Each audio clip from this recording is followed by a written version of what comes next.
Podium Audio presents The Girl in the Love Song, Book 1 of the Lost Boys series. Written by Emma Scott. Performed by Desiree Ketchum and Nathan Everett. Part 1. 1. Dear Diary, the first thing you should know about me, since we're going to be friends, is that my name is Violet McNamara, and I'm 13 years old. Today is my birthday, and you are one of my presents. Mom gave you to me because I'm on the cusp of womanhood, insert major eye roll, and said I might want to write down my emotions. She says they're bound to get dramatic at this age, and writing them out can help keep them from burrowing deep and then spewing out later. That's ironic. Lately, she and Dad have been spewing out their dramatic emotions, screaming constantly at each other. Maybe they need a diary too. Maybe that's what I'll get them for their anniversary next month, if they make it that far. I don't know what happened. We were all so happy and then it started to dissolve, piece by piece. God, they're screaming right now. This house is huge and yet they fill it up with their rage. Where did it come from? Makes my stomach feel weird and I just want it to stop. Happy birthday to me. I set my pen down and put my headphones on. Apso facto blared in my ears, drowning out Mom and Dad's raised voices. A shattering of glass broke through my music. I flinched, my heart jumping in my chest, and a teardrop smeared the ink on my first diary entry. I carefully dabbed it away, turned up the music, and waited for the storm to pass. They're done now, but God, one of them smashed something. Mom, probably. That's the second time that's happened. Things are getting worse. Just 2 weeks ago, they were still sleeping in the same bed, and now Mom's taken over the bedroom and Dad's in the den. Maybe it's a phase. Maybe if I work hard enough and make them proud of me, they'll be happy again, and everything can go back to the way it was. I'm going to be a doctor, a surgeon, someone who puts broken things back together. Maybe I'll start with them, haha. Anyway, I don't want to write more about what's happening to this family. I'll write about something better. Namely, River Whitmore, heart. It's probably every cliché multiplied by 1,000,000 to fill a diary with thoughts of boys. But I've had a crush on River since forever. But if you saw him, diary, you'd understand. He's like a 13-year-old Henry Cavill, only not British. You can tell he's going to be big and muscular and sexy when he's older. Oh my God, I can't believe I wrote that. Anyway, his dad owns Whitmore's auto body shop, and River helps out there in the summer. When Dad takes the Jag in for any work, I tag along, even though I always clam up around River. Another cliché, the nerdy girl and the popular jock who doesn't know she exists. He's a star football player who's going to keep playing quarterback all through high school and then in college, or maybe he'll go straight to the NFL. That's what his dad is always saying anyway. As for me, UCSC is my dream school. Santa Cruz is so beautiful. I can't imagine living anywhere else. I'll eventually have to leave for med school, of course, which will be hard since specializing in general surgery means years of study and a crap ton of student loan debt. But get this, for my last birthday, Mom and Dad said they'd pay for all of it. I was over the moon happy when they told me, grateful beyond words and glad because I could stay close to them. Only now it feels like our happy life was temporary, and it's all falling apart. I don't know what happened to them. Something money-related, I think.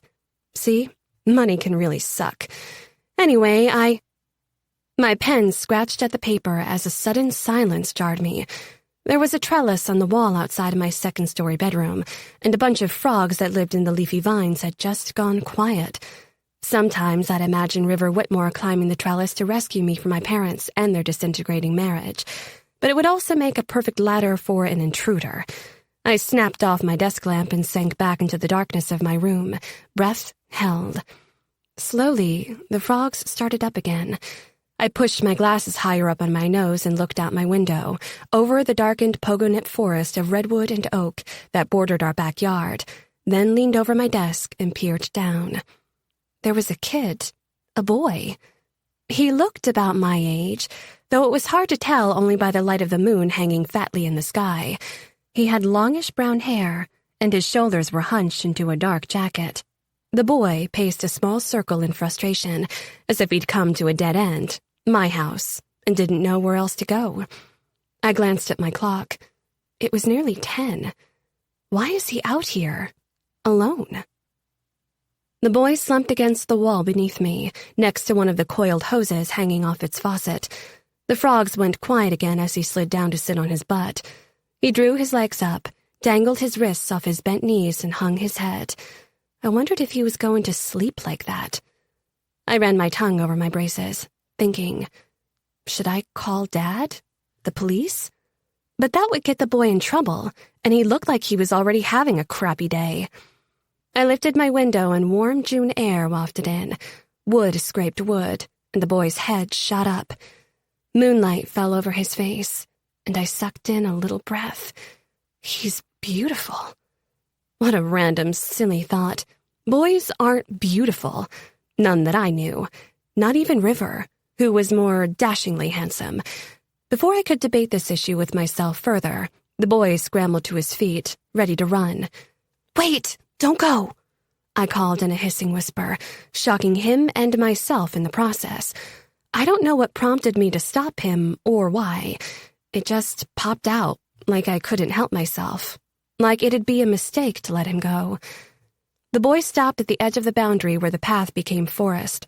I lifted the sash higher so I could lean over and rest my arms on the sill. "What are you doing out here?" I whisper shouted. "Nothing." "You came out of the woods?" "Yeah, so?" "Well, it's trespassing for one. This is private property. You shouldn't be here." They were always saying that on TV.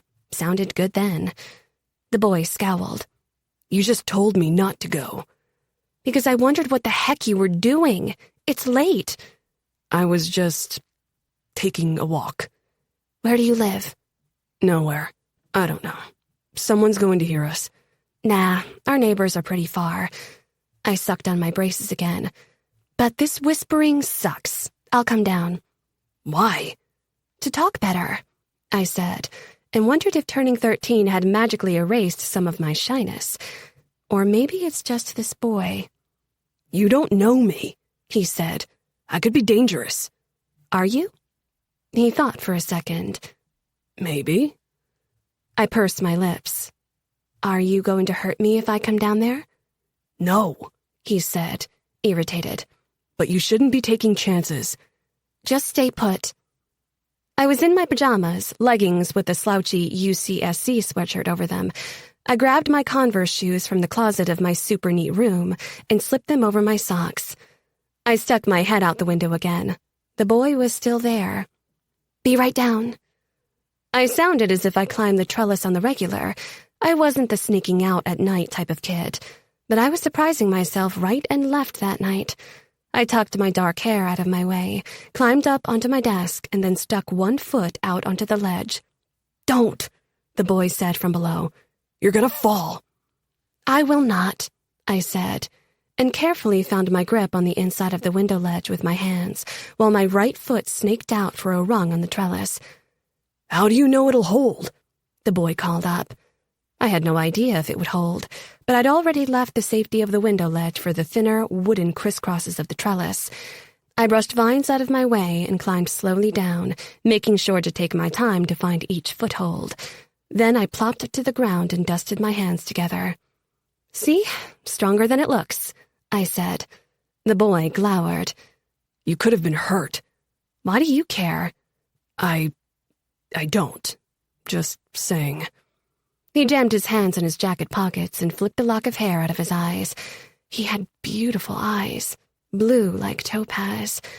Up close, I could see his jeans had holes in them, and not because that was the style. His jacket was worn at the elbows and his hiking boots were scuffed. The laces held together by knots. A ratty old blue backpack hung off his shoulders. But he was even better looking than I imagined from that first glimpse, though in a totally different way than River. This boy had a softer face, somehow. Still manly. I imagined he'd grow up to be very handsome. His eyebrows were thick, but not too thick, and looked perpetually knitted together with worry. He had a nice nose, and his mouth was pretty perfect. I actually had no idea what a perfect mouth looked like on a boy, except that this boy had one. We stood for a few quiet moments, taking each other in. The boy's eyes swept over me, and I wondered if he were taking inventory of me the same way I had of him. Normally, I'd have been self-conscious about my glasses, my braces, and my boobs that were growing in faster than I was ready for. I had no feature that anyone would call perfect, yet somehow it was okay to be standing there in the dark with him. So, I'm Violet. Miller. Miller is your first name? Yeah, so? It's usually a last name. Violet is usually a color. It's still a name. Now that we weren't whispering, I noticed Miller's voice had pretty much already changed, deepening but without the squeak to it, like poor Benji Pelcher, who sounded like he took hits off helium balloons. Miller had a nice voice, low and kind of scratchy. Well, Miller asked, what do you want? I cocked my head at him. You're awfully grouchy. Maybe I have a reason to be. Which is? None of your business. He glanced around at the darkened forest behind him. I should get back. He said it with a kind of sadness, the giving up kind, like he would rather do anything than go back. So, don't let him go. I softened my tone. Can you at least tell me what you're doing out here? I told you, taking a walk. In a dark forest at night? Do you live nearby? I've never seen you before. We just moved, me and my mom. Cool, then we're neighbors. Miller jerked his chin at my house. I don't live in a house like that. The bitterness in his voice was so strong I could practically taste it. Won't your mom worry you're out here? She's at work. Oh. I didn't know any parents who worked at night in my neighborhood, unless they were in tech like my dad. He spent late hours at his computer, but I doubted that Miller's mom was working late at Inodyne or one of the other big places near the university. Most tech kids could afford shoelaces. A silence fell, and Miller kicked at the dirt with his boot, hands still jammed in his jacket pockets, eyes on the ground, as if waiting for something to happen next. Frogs chirped, and the forest breathed behind him. So you're new here? He nodded. I go to Coastline Middle. I'll go there too. Cool. Maybe we'll have some of the same classes. Maybe we can be friends. Maybe. He glanced up at my house, a longing expression on his face. Why do you keep staring at my house? I'm not. It's just big. It's all right. I slumped down against the wall like he had earlier. He smirked and sat beside me. What's wrong with it? Not enough butlers? Ha ha. The house is fine. It was perfect, actually. And now it's not? My parents aren't happy lately. Whose are? Miller tossed a pebble into the dark. Yeah, but I mean, they're a lot unhappy. Like screaming matches and throwing things. Never mind. My cheeks burned. Why did I say that? But Miller's eyes widened in alarm. They throw things? At you? No, it was just the one time, I said quickly. Maybe twice, but that's it. No big deal. I cleared my throat. All parents fight, right? I wouldn't know. My dad died a few months ago, he said, looking away. Just me and Mom now. Oh my God. I'm so sorry, I said softly. That's got to be hard. What do you know about it? Miller asked with sudden tightness in his voice. At least you can live here. At least if your parents start shouting, you probably have a big cushy room to hide out in instead of... Instead of what? Nothing. Another silence fell. Miller's stomach growled, and he quickly tried to cover up the sound by scuffing his boots. He started to rise. I gotta go. But I didn't want him to go. Today is my birthday, I said. Miller froze and then sat back down. Yeah? Yeah. I'm 13. You? 14 in January. You had a big party, I suppose. No, my friend Shiloh and I saw a movie, and then my parents bought me a cake. I only ate one piece, and I don't think Mom and Dad had any. There's a lot left. Do you want some? Miller's narrow shoulders rose and fell. It's going to go to waste if we don't eat it, I said. And there's nothing sadder than a birthday cake with only one piece cut out. I can think of 100 things sadder, Miller said. But yeah, I could eat some cake. Great. I got to my feet and swiped dirt off my butt. Let's go. Into your house? What about your parents? It's safe in my room. Dad sleeps in the den now. Mom will be in her room, but she never checks on me, like, ever. Miller frowned. You're gonna let me hang out in your bedroom? I started to climb back up the trellis. Yes, I never do anything I'm not supposed to. But today's my birthday, and they screamed at each other on my birthday, so here we are. I peered over my shoulder, down to him. Are you coming or not? I guess. So come on. I climbed back into my room, and Miller followed. I moved the lamp to make room for him as he crawled across my desk and gracefully jumped down. Now we know the trellis can hold both of us, I said. Not sure why I felt that was important, except that something told me, even then, that this wasn't going to be the last time Miller came up to my room. But having him there, up close and in the light of my desk lamp, my insides felt funny. A little bit scared, a little bit nervous, a little bit excited. He was taller than me by a few inches, and his blue eyes looked miles deep, filled with thoughts and a heaviness I didn't see in any kid I knew, except maybe my best friend Shiloh. He saw me watching him and how my hands were clutched together in front of me. What? He asked warily. I don't know, I said, pushing my glasses up and fidgeting with a lock of my black hair. Now that you're up here, it's a little different. I'm not going to steal anything, and I won't hurt you, Violet. I never would, but I'll go if you want. I don't want you to go. Miller's brows unfurrowed for a moment, softening his entire face, and his bunched shoulders loosened. Okay, he said roughly. I'll stay.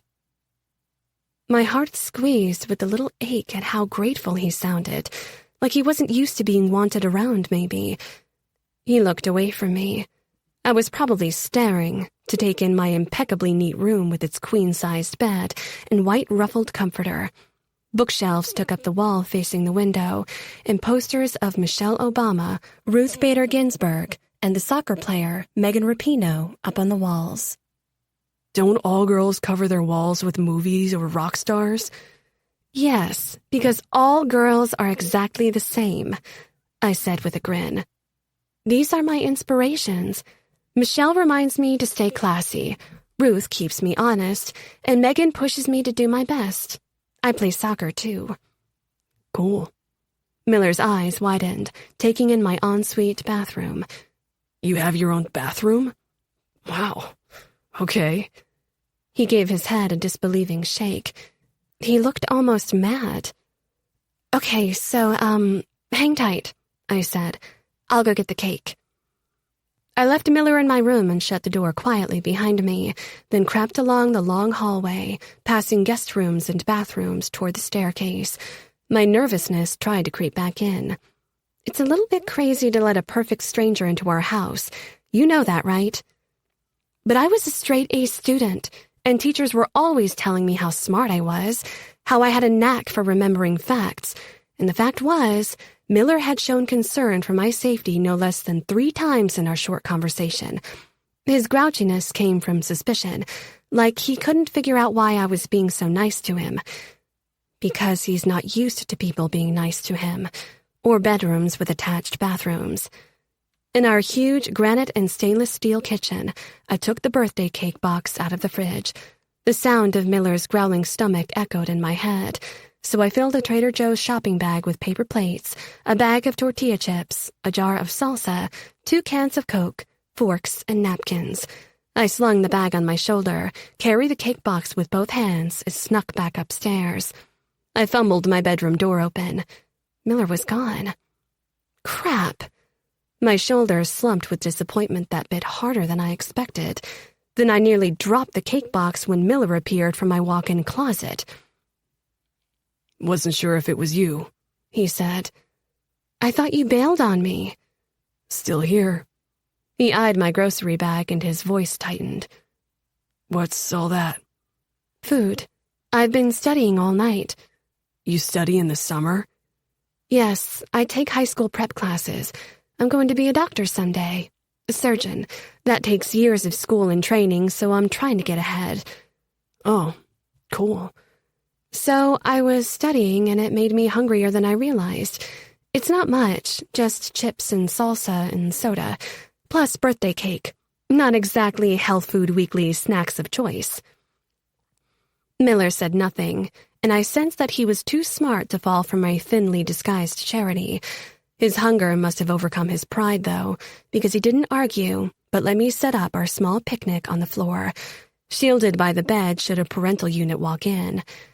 I sat against the wall while Miller sat perpendicular to me, against my bed, his long legs in front of him.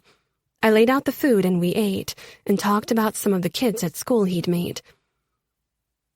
"The captain of the youth football team is the quarterback, River Whitmore," I said, and immediately wished I hadn't made him my opener. My face flushed red. "Do you play football?" "No." Yeah, so he's the quarterback." "You said that already." Miller's sharp gaze slid to me, then away. "You like him." "What?" I practically shrieked, then lowered my voice. "No, Why do you think that?" "Because of how you said his name, and your face got all red. Is he your boyfriend?" "Hardly. I mean, look at me." "I am looking at you." And he did. His topaz eyes were on me, not just observing, but seeing me. I felt as if the deepest secrets of my heart were painted all over my face. Warmth swept over my skin, and I had to look away. "You know how it is," I said. "I'm a geek, and he's a football god. He doesn't know I exist, but we've been in school together since kindergarten, and I don't know. I can't remember a time when I didn't have a crush on him." I smacked both hands to my cheeks. "I can't believe I just told you that. Please do not tell anyone when school starts. I'll be mortified." Miller looked away, reached for his soda.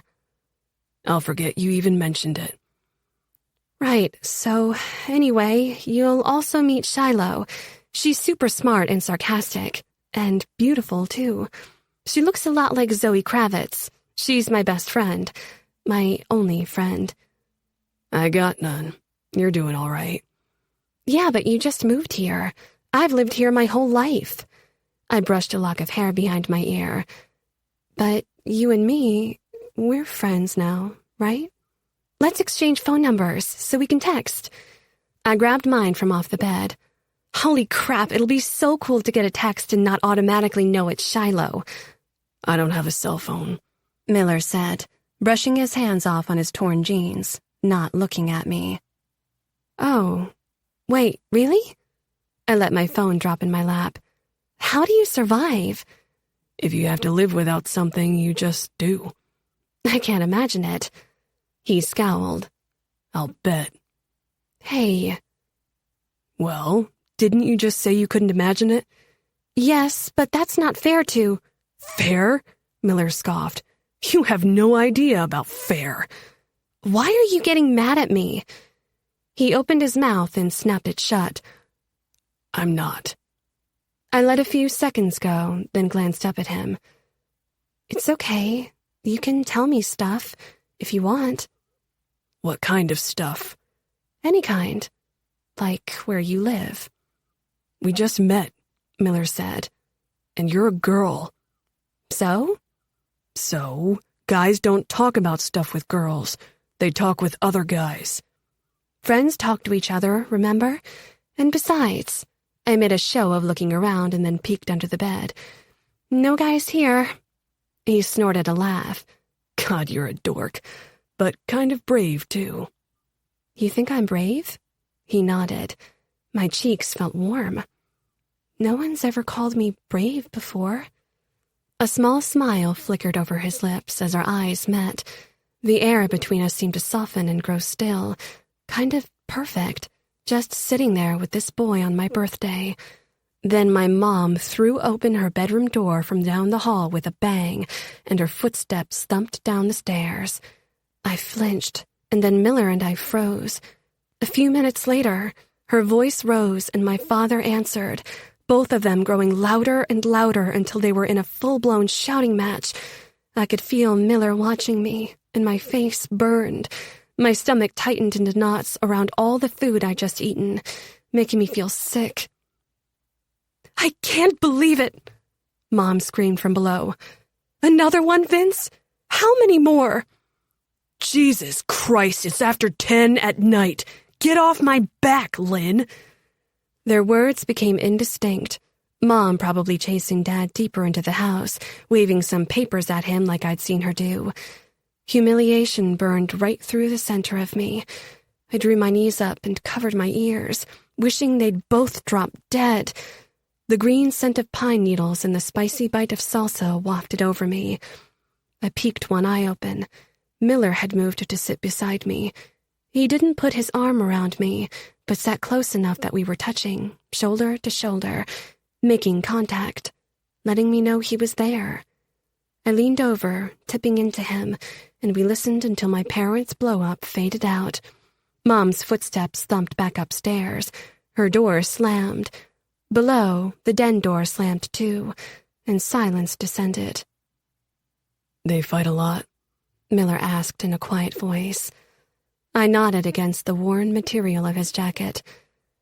They used to love each other, and now they hate each other.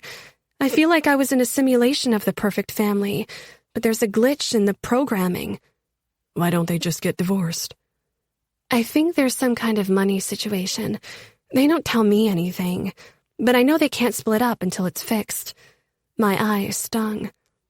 But I keep hoping the money situation will sort itself out and it'll fix them too.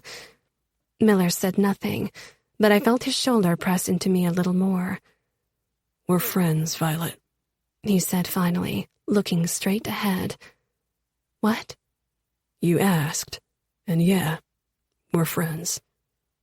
I peered up at him, and he looked down at me, and happiness filled in the cold spaces left by my parents' new hatred of each other. I found a smile. "Ready for cake?" I cut slices of strawberry cake with vanilla icing, and Miller and I ate and talked some more. I nearly made him spew Coke out his nose laughing, telling him about the time one of the skater dudes, Frankie Dowd, tried to jump his skateboard off the lunch table in the cafeteria and fell, sending trays of food flying into people's laps. "It set off a food fight," I said. Oh my God, the principal was pissed and tried to give the entire 7th grade detention all at once.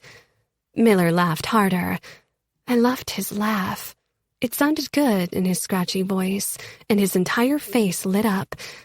That stressed-out tension went away, just for a few minutes, and that made me feel like I'd done something even better than giving him food. We ate until we were stuffed, and Miller heaved a sigh. "Crap, that was good."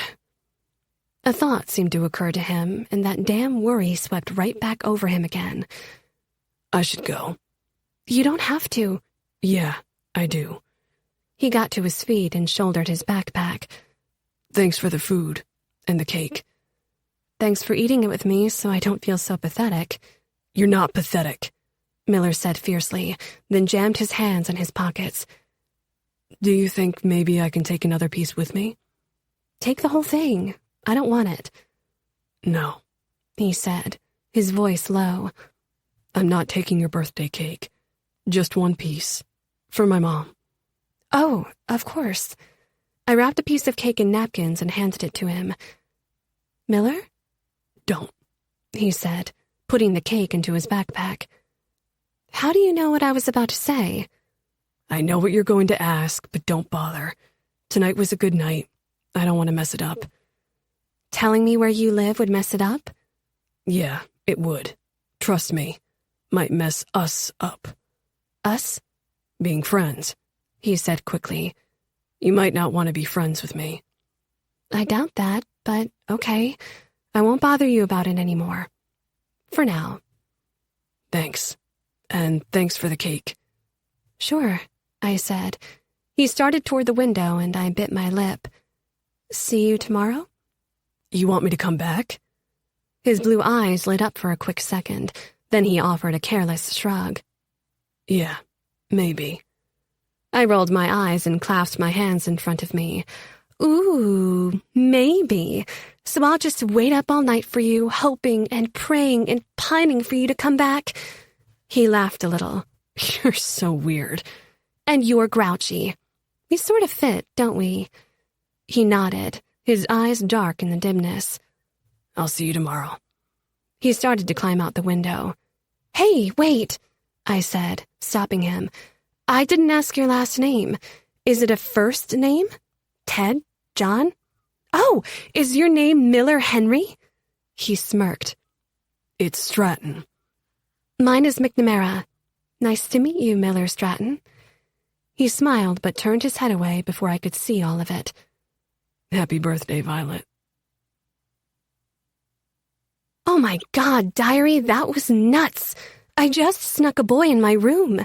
We talked and ate and laughed, and I feel like I've known him forever. I don't know how else to explain it. Like when I met Shiloh and we were friends right away. Miller's not like any other boy at school who makes dumb sex jokes and plays video games all day. He's deep. No, that sounds cheesy. He has depth.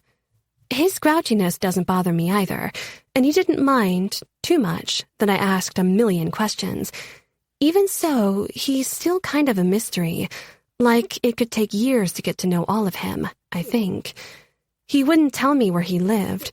I get the feeling he and his mom are poor since he was so hungry, and his clothes are in bad shape. But all the houses around here are huge. He can't have walked very far to get here. I invited him back tomorrow. I hope he comes. I want to give him some more food without making it look like he's my charity case. But mostly, I want to talk to him more. I want to get to know him and let him get to know me. I mean, how often does that happen? Getting to know a brand new person. That's kind of like opening a birthday present. Speaking of which, I now have 2 friends. Happy birthday to me. 2. Miller came back that night, and the night after that, and for the next 2 months solid, as the summer came closer to its end. My first friend, Shiloh, lived with her grandma, but spent every summer in Louisiana visiting relatives, so Miller slipped into her vacancy perfectly. We hung out in my room at night, eating snacks. Miller was always hungry. I studied, and he wrote in an old bent notebook. He never showed me what he was writing, and I never snooped. But once I caught a flash of a page and saw what looked like poetry. Most days we walked to downtown, or we went to the boardwalk and played video games in the arcade before walking along the beach. Other times, Miller was busy doing odd jobs around town to make money to help his mom. He said she worked at the diner on the 5th, but he never brought me over there to meet her. I introduced him to my parents, and by my secret request, Dad hired Miller to do yard work once a week, even though we already had a gardener. "He paid me $50. Miller had told me later after his first day on the job. He glared at me accusingly. "That's too much." "We have a huge lawn," I'd replied innocently. He wanted to argue, but I think he needed the money more. One late August night, Miller sat with a notebook on his knees, scribbling at something while I studied. I shut my algebra workbook and took my glasses off to rub my eyes. Done. One last class I have to worry about in high school. "You're going to be like that old show, Doogie Howser," Miller said, finishing off the ham and cheese sandwich I'd made him. "You'll be in college when you're 16. Nah, I'm not that good. "You're damn smart, Vi," he said. That was another thing. He started calling me Vi, which I sort of loved. Are you ever going to tell me what you're writing? I asked. "My college master's thesis." He tucked the notebook in his backpack. "Thought I'd get a jump on it." Ha ha. I shrugged my shoulders up and down and stretched my legs in front of me. I'm nervous. Why? You're meeting Shiloh tomorrow. She was back from New Orleans, and I thought it was overdue for friend 1 to meet friend 2. That makes you nervous? I toyed with my pen. You might like her more than me. Then I won't meet her. That's dumb. Yeah, it is, he said, watching me with the intent way he had, like he was absorbing me somehow, in all my geeky glory. Because there's no way I'm going to like her more than you. How do you know? I just know. Miller's eyes darkened. Besides, why do you care? You like River... what's his name? True, but that's just a pipe dream. I may as well have a crush on Justin Trudeau since it's never going to happen. And anyway, I'm not worried about you liking Shiloh. She says she'll never date a boy ever, though she won't tell me why. I'm worried you guys will hit it off and be BFFs. I shrugged a shoulder. I don't want to be left out. I won't ever leave you out. Irritation scratched at me for being so self-conscious. Ugh, forget it. I was friends with her first, and I was friends with you first. So why am I the one worried about being left out? Because you overthink everything? Miller gave me one of his rare smiles. I don't even want to meet her. I hate her already. I smirked. You're not allowed to hate her. Just ignore me. I'm being silly. Paranoid, maybe. He teased, and then yawned. Dark circles ringed his eyes lately, and his face was pale in the light of my desk lamp. Miller had always seemed kind of sad, but the sadness had worsened over the last few days, sunken into him deeper somehow. I tried to ask him about it several times, about being tired, and the headaches he seemed to have a lot, but he always shut me down and assured me he was fine.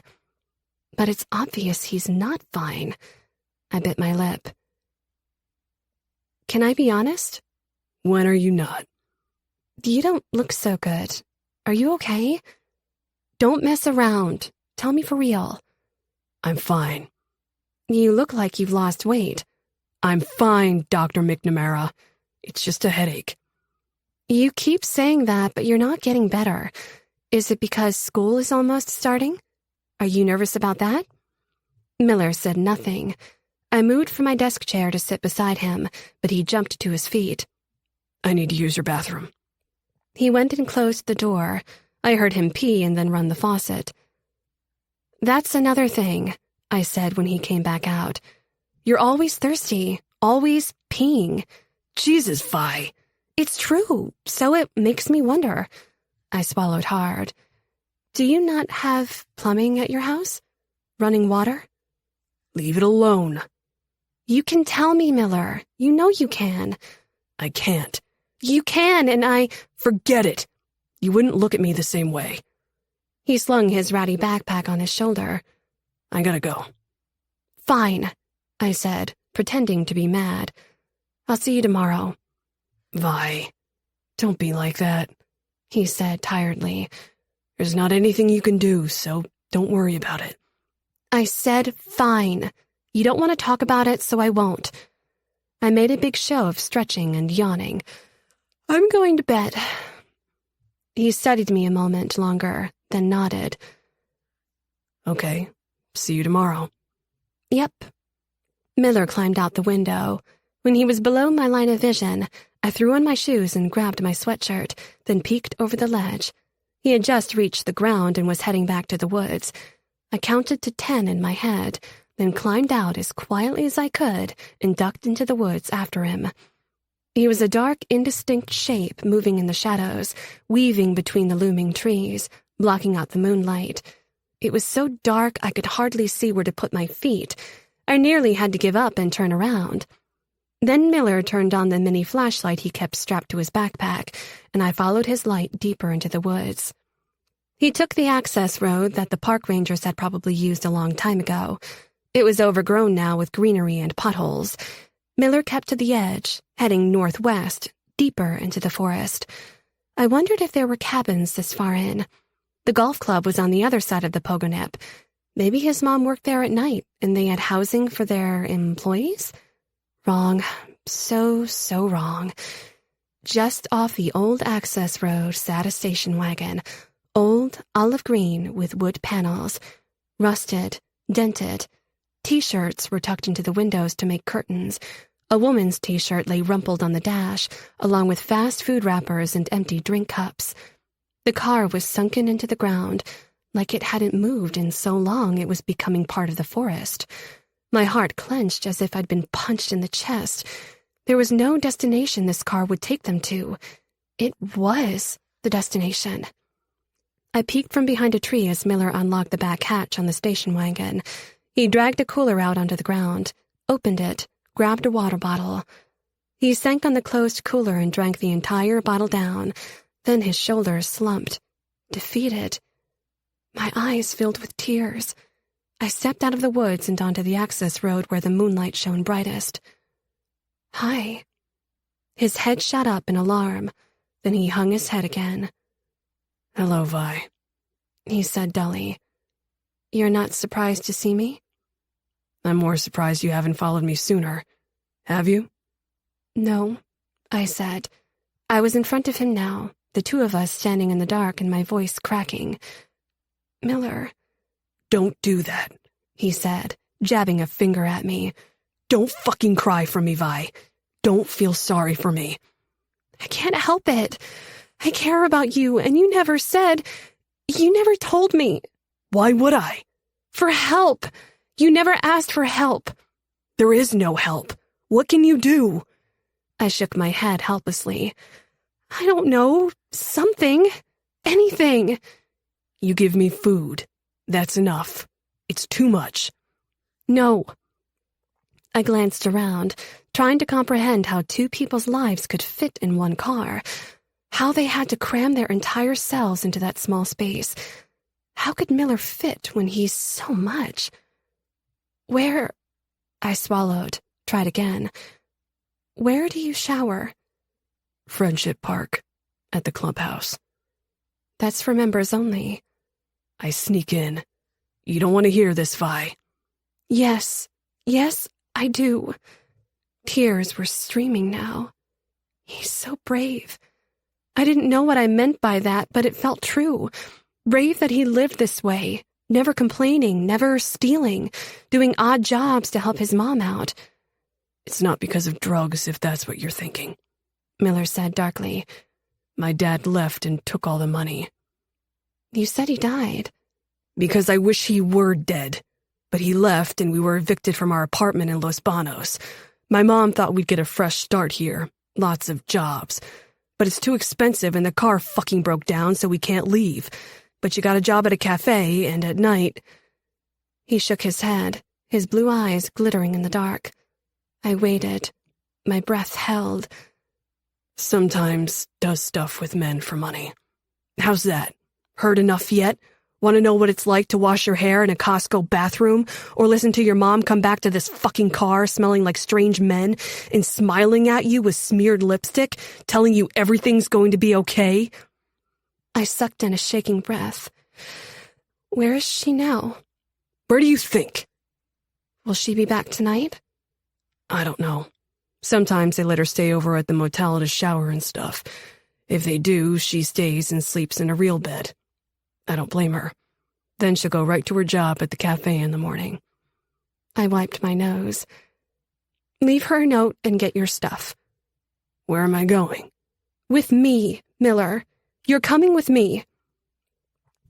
He looked too tired, too damn defeated to argue. He put the cooler away and grabbed his ratty old backpack. You have laundry? He nodded. Get it. I waited a respectful distance away while he reemerged from the back of the station wagon with a trash bag, half full. We walked in silence back to my house, Miller leading, since he knew the way best. Instead of going around the back, up the trellis, I took us through the side door to the garage and led us straight into the laundry room. Your parents? If they see us, I'll say you got grass stains working on the garden. You're here because your mom's working late and you got locked out of your... house. My throat tightened. You have to spend the night. Miller nodded listlessly. I opened the lid and he poured his clothes and a few items of his mom's into the huge washer. Then I took him by the hand and led him through the house, upstairs to my bedroom, stopping at the linen closet on the way. I grabbed a towel and, inside my room, pointed him toward the bathroom. "Take a shower if you want, or a bath. Take as long as you want, but toss your clothes out and I'll add them to the wash." "You want me to give you my underwear?" "Wrap them in jeans. I don't care. I won't look anyway." Miller did as he was told, and I took the bundle of his clothes downstairs. They didn't smell bad. They smelled of the forest and leathery car interior, and him. When the washing machine was churning, I headed to the kitchen and grabbed a shopping bag. I took 2 bottles of Mom's favorite water and dumped them in. No running water. No toilet. No sink. No shower. Tears filled my eyes again, but I blinked them away and grabbed 2 more water bottles. I was determined to change Miller's reality somehow, but the guilt that I hadn't followed him sooner was hot and sharp in my chest. Mom must have gone to the grocery store that day. The fridge and pantry were stocked. I made 2 ham and cheese sandwiches and wrapped them in tinfoil, then grabbed a bag of Doritos and a package of chocolate chip cookies and headed upstairs. Miller was just turning off the shower when I arrived back in my room. I set the bag down and rummaged through my drawers for the least girly things I owned: a pair of black and white plaid flannel pants and a white UCSC sweatshirt with a yellow banana slug mascot on the front. The bathroom door cracked open, steam seeping out. Vi? "Here." I put the clothes in his hand. He came out of the bathroom a few minutes later. The flannels were too short for him, but fit around his narrow waist. He eyed the grocery bag. "You can eat now or take it with you," I said. "I'm tired." "Then sleep. In a real bed." I pulled back the covers and climbed into bed. Miller hesitated, then climbed in beside me. We lay on our sides, facing each other. His head sunk into the pillow and he sighed with relief, so deep I nearly cried. "How long?" I asked. 11 weeks, 3 days, 21 hours. I bit the inside of my cheek. "You can't stay there anymore." "I know. When school starts, I don't know what the hell to do. They'll crucify me." "They don't have to know, but you have to get out, to a shelter at least." Miller shook his head against the pillow. "Mom refuses. She says they'll take me away from her. She says that at least the car is something that's still ours, and everyone would find out for sure. No one sees me hiding in the woods. I have a shot." "And if a ranger kicks you out?" "Mom's getting the money together for a deposit, and I'm helping." "How long will that take? You both should move in here. We have more than enough room." "No, Vi." "Why not?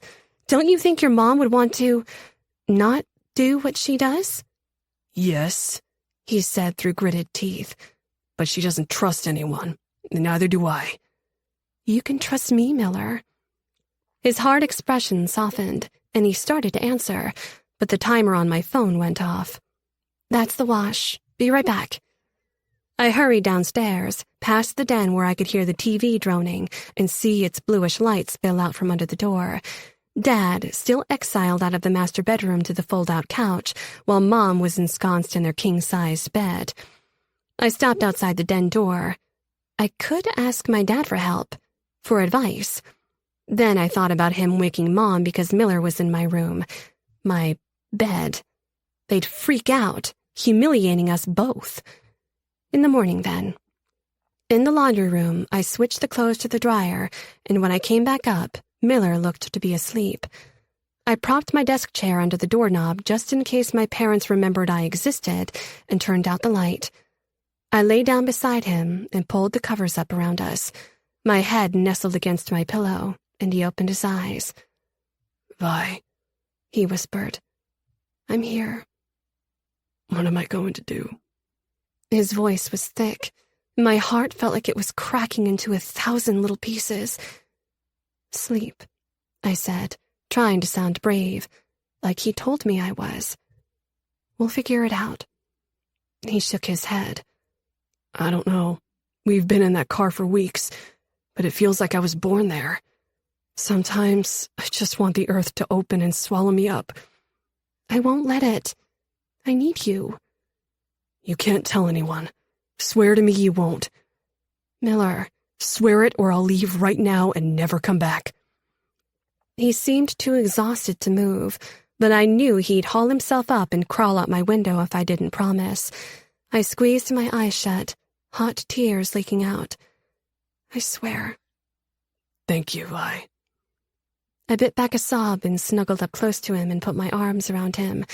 He smelled so clean and warm, but thin, too thin. He's lost weight since we met. It's making him sick, living in a car. Miller stiffened for a second and then pulled me in close. I tucked my head under his chin, and we fit together so perfectly, like puzzle pieces. His chest pushed against my cheek in a deep sigh, and I listened to his heartbeat. A little too fast, I thought. If I were a doctor already, I'd be able to help him instead of feeling so helpless. The beats were like seconds, counting down to something, though I didn't know what. Something bad, maybe. I drifted to sleep, the fear sinking down with me. 3. The next day, we walked downtown Santa Cruz, along tree-lined sidewalks, past cute little shops, restaurants, and art galleries. We were headed to the brewery cafe to meet Shiloh. I watched Miller closely, noting how his face still looked pale. I'd found 2 empty water bottles in my bedroom trash when I woke up, and he'd complained of being tired, even after sleeping in my bed. I hardly remember a real bed, he said that morning. I forgot what it felt like. My stomach tightened. You can sleep in it every night. I'd said it like an offer, but it was a command. If his mom got to sleep at motels, then I'd make him sleep in my bed and drink all the water he needed. I watched Miller walking beside me, stoic and uncomplaining. We took so much for granted every day. Heat, toilets, water at the touch of a tap, privacy, space, a bed. Miller had none of that, and yet he'd kept it all inside, faced it alone. On the sidewalk outside a pawn shop, Miller stopped and peered in. A beautiful acoustic guitar sat front and center on a stand. Scratches marred its pale wood, but the deeper brown on the neck was rich and gleaming. That's beautiful, I said. It's mine, Miller said softly to himself. I swiveled to look at him. What? His eyes widened, and then he scowled. Shit, nothing. Never mind. He started walking fast down the sidewalk, and I hurried to catch up. It's yours? I didn't know you played. There's a lot you don't know about me. I guess so, I said, trying to keep the hurt out of my voice. Are you good? Have you been playing a long time? Since I was 10. I taught myself how to play watching YouTube when we had a computer. Can you sing? He nodded. Mostly covers, but I write my own stuff too. I blinked at this new facet of himself unfolding in front of me. Why didn't you tell me? Is that what you've been doing in your notebook every night? Writing songs? You could have played for me. Miller stopped and whirled around. Well, it's too late for that, isn't it? Jesus, Vi, do you ever stop asking questions and helping and meddling in my shit? I recoiled as if slapped. I thought... He carved a hand through his hair. I shouldn't have told you about the guitar. Why not? Because now you're just going to go take your rich girl allowance and buy it back from me. You've helped enough. You've done enough. I can't take any more. I stared at the intensity in his eyes that were miles deep and sucking me into him, where the pain was deep and dark, where want and sacrifice and going without lived. Things that sleeping in a real bed after a hot shower and meal had woken in him. I won't buy it back, I said. Promise me. I bit my lip, shuffled my feet. Miller set his jaw. It's something I have to do for myself. Promise me, Violet. I will if you answer one question. Is not having your guitar what's made you sad lately? I'm not sad. It was a week ago, right? That you sold it? He nodded reluctantly. But I didn't sell it. I pawned it. There's a difference. If it's sold, it's gone for good. If it's pawned, I can get it back. What if someone else buys it? Miller's eyes widened, fear burning in them at the thought. We have to get it back, I said. Because you haven't been yourself. Like a piece of you is missing, and I just think... Don't think, Violet, he said, suddenly out of breath. His face turned ruddy, as if he just run a sprint. Don't do anything. Just leave it alone. Promise. Okay, I promise, I said in a low voice, mostly because this conversation was making him upset. I'm sorry I got angry at you, he said. You've been really good to me. Hell, you've made my life bearable. His hand came up as if he wanted to brush the hair that had come loose from my ponytail, then jammed it in his pocket. You're the best thing to happen to me in a really long time. I'm just not used to having things. A long shower, a bed, and it just makes me miss what I don't have even more. I want you to keep having those things, I said softly. At my house, anytime. And your mom too. Whatever you need. I touched my fingertips to his wrist and then slipped my palm against his. To my shock, Miller's eyes filled with tears as he glanced down at our touching hands. His rough fingers twined with mine and held on so tight. Then he quickly let go and turned away. We continued down the street in silence. After a block, Miller's steps grew uneven, weaving slightly. He had to push off the wall of a restaurant or shop when he veered too close. Hey, I grabbed his arm. What's going on? I don't know. Nothing. Just thirsty. I need water. He crossed the street toward the 7-Eleven on the opposite corner in shuffling steps and without looking for traffic. A pickup truck hit the brakes, horns blaring, but Miller paid no attention. I hurried to catch up. Miller, hey, you're scaring me. He ignored me, his gaze fixed on the 7-Eleven. Inside the convenience store, he headed for the drink refrigerators and grabbed the largest Gatorade they had. You want anything? He asked, his voice sounding tight, as he fished in the front pocket of his jeans for a $5 tucked there. No thanks. Warmth infiltrated my worry for him, because he was trying to take care of me, even when he'd had to pawn the most valuable thing he owned. Miller paid for the drink and we rounded the corner to the side of the building. He slid down against the wall and chugged the neon yellow liquid. I watched him down half the bottle in a few huge gulps and then closed his eyes in relief. Better? I asked, crouching beside him. Please tell me you're better. He nodded, but then drank the other half, draining the bottle. I stared. That was 32 ounces, Miller. I'm fine, Doc, he said tiredly. I should get back. He started to haul himself to his feet, but I held him back. No, you need help. Your face is flushed and your eyes are kind of glassy. I'm fine, I promise. Go meet your friend without me. He smiled wanly. I'll see you at school on Monday. Christ, won't that be fun? First day of school. Can't fucking wait. I studied him closer, again wishing I could read these symptoms and that I had the clout to make him listen to me. But he pushed off the ground and went down the way we had come, the empty Gatorade bottle still in his hand, but he was walking steadily, like normal. He's okay, I thought, because he had to be. It made sense, I told myself as I headed for the cafe. The fact that Miller was living out of a car with his mom was going to take a toll on him. Stress, hunger, cold. He was probably coming down with a fever from inadequate shelter. One night in my house clearly wasn't enough. That has to stop. They need help. But Miller had sworn me to secrecy, demanded it. He'd never speak to me again if I tried to get him help. Not that I even knew how to do that. If word got out he lived in a car, it'd kill him. There were poor kids in our district, but that wasn't the same as being homeless.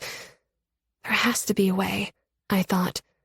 I can borrow money from Dad, or earn it fast, maybe take it out of my college fund, enough for a deposit and first month's rent on an apartment. My thoughts hit a brick wall. And if they can't pay the rent every month after that? Shiloh waved at me from inside the brewery cafe, her many silver and coppery bracelets glinting over her arms.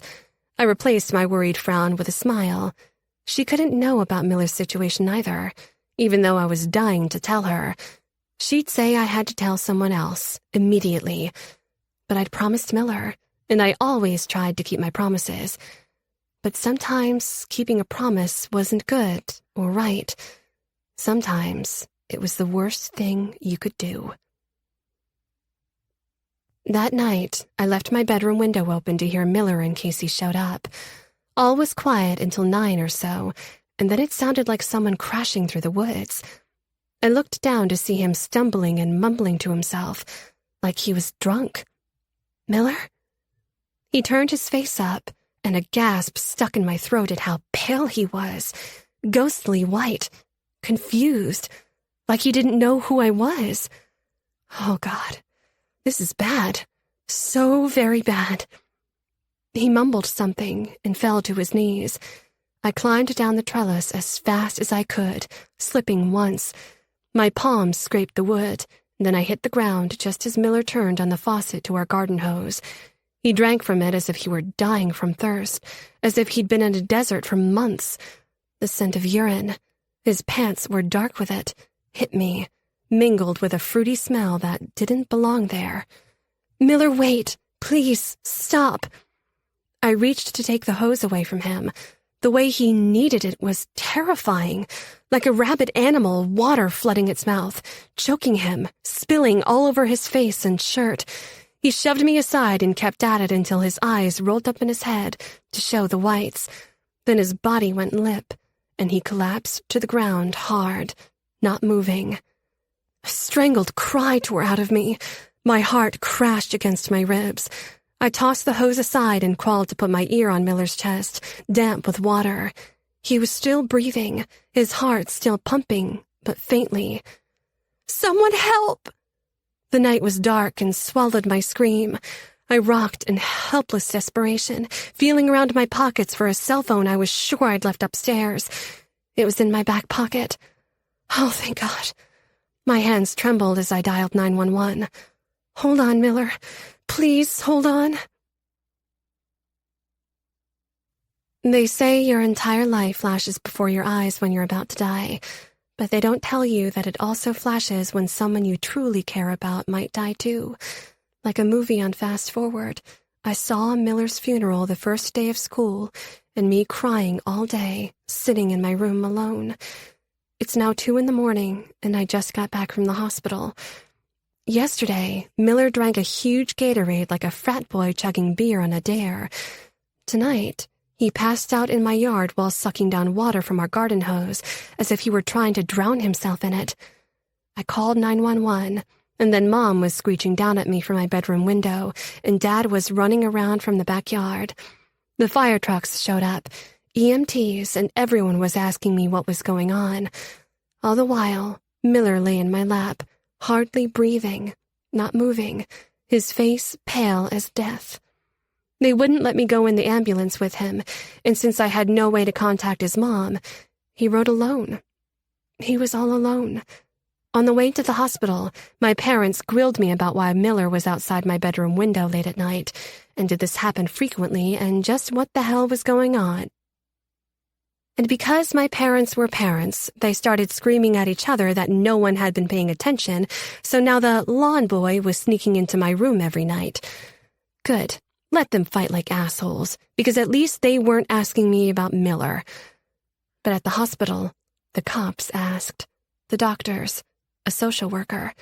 They all wanted to know about him so they could contact his parents while he was rushed into the ICU for who knew what treatment. Did he have a stroke? An aneurysm? No one would tell me anything. Crying until I could hardly see straight, I told them what I knew.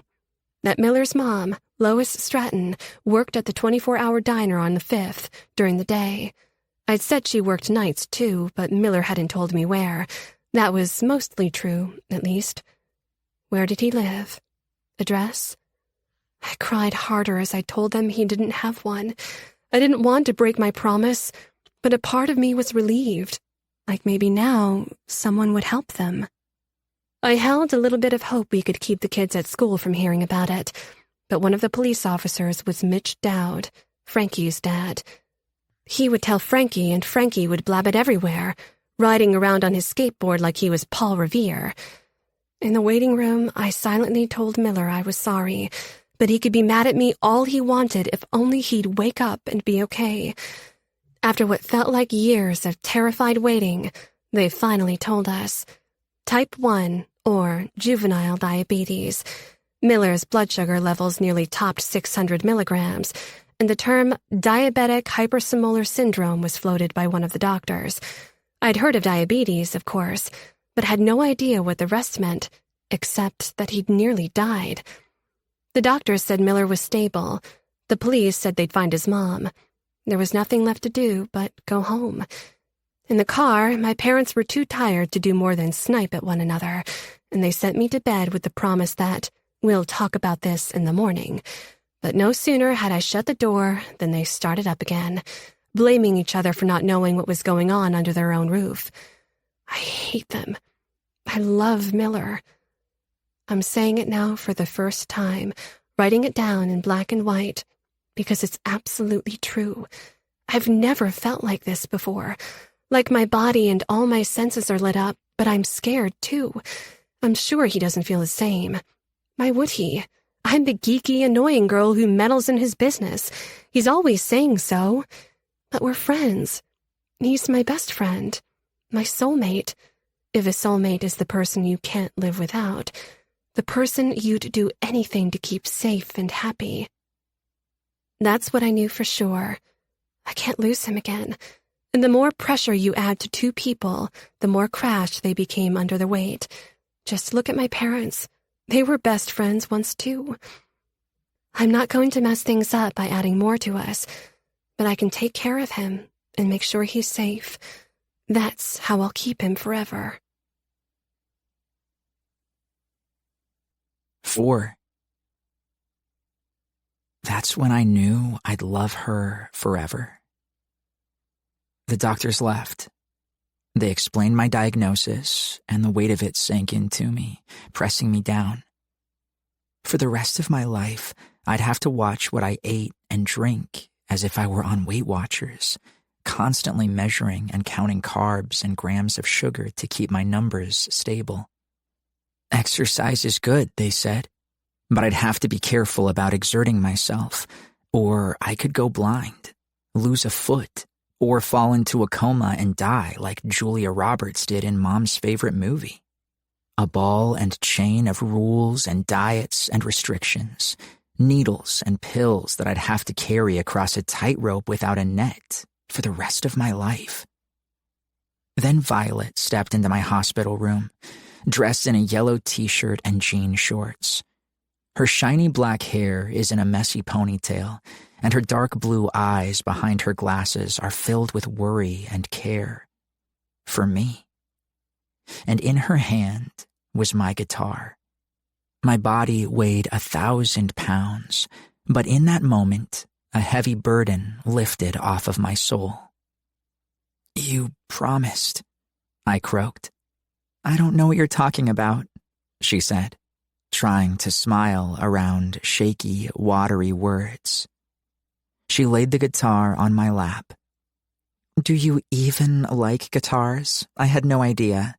This is a get-well present. I saw it in a window and decided you had to have it." A dam broke, and sobs shook her shoulders. I couldn't lift my arms to hold her as she buried her face against my side. "I'm sorry. I'm so sorry," she cried. "I should have done more. I want to be a doctor, for God's sake, and I didn't know. I didn't see the signs." "You saved me." Violet abruptly sat up and took off her glasses to wipe her eyes. "No, I called 911, but it wouldn't have gotten that far if I'd done something sooner." I shook my head against the pillow. My fingers reached for the guitar, feeling its smooth wood and the weight of it on my lap. Dad gave it to me when I was 10 years old, in the good times. The first time I held it, I'd felt as if some part of me that I hadn't even known was missing had been restored. Violet had been right.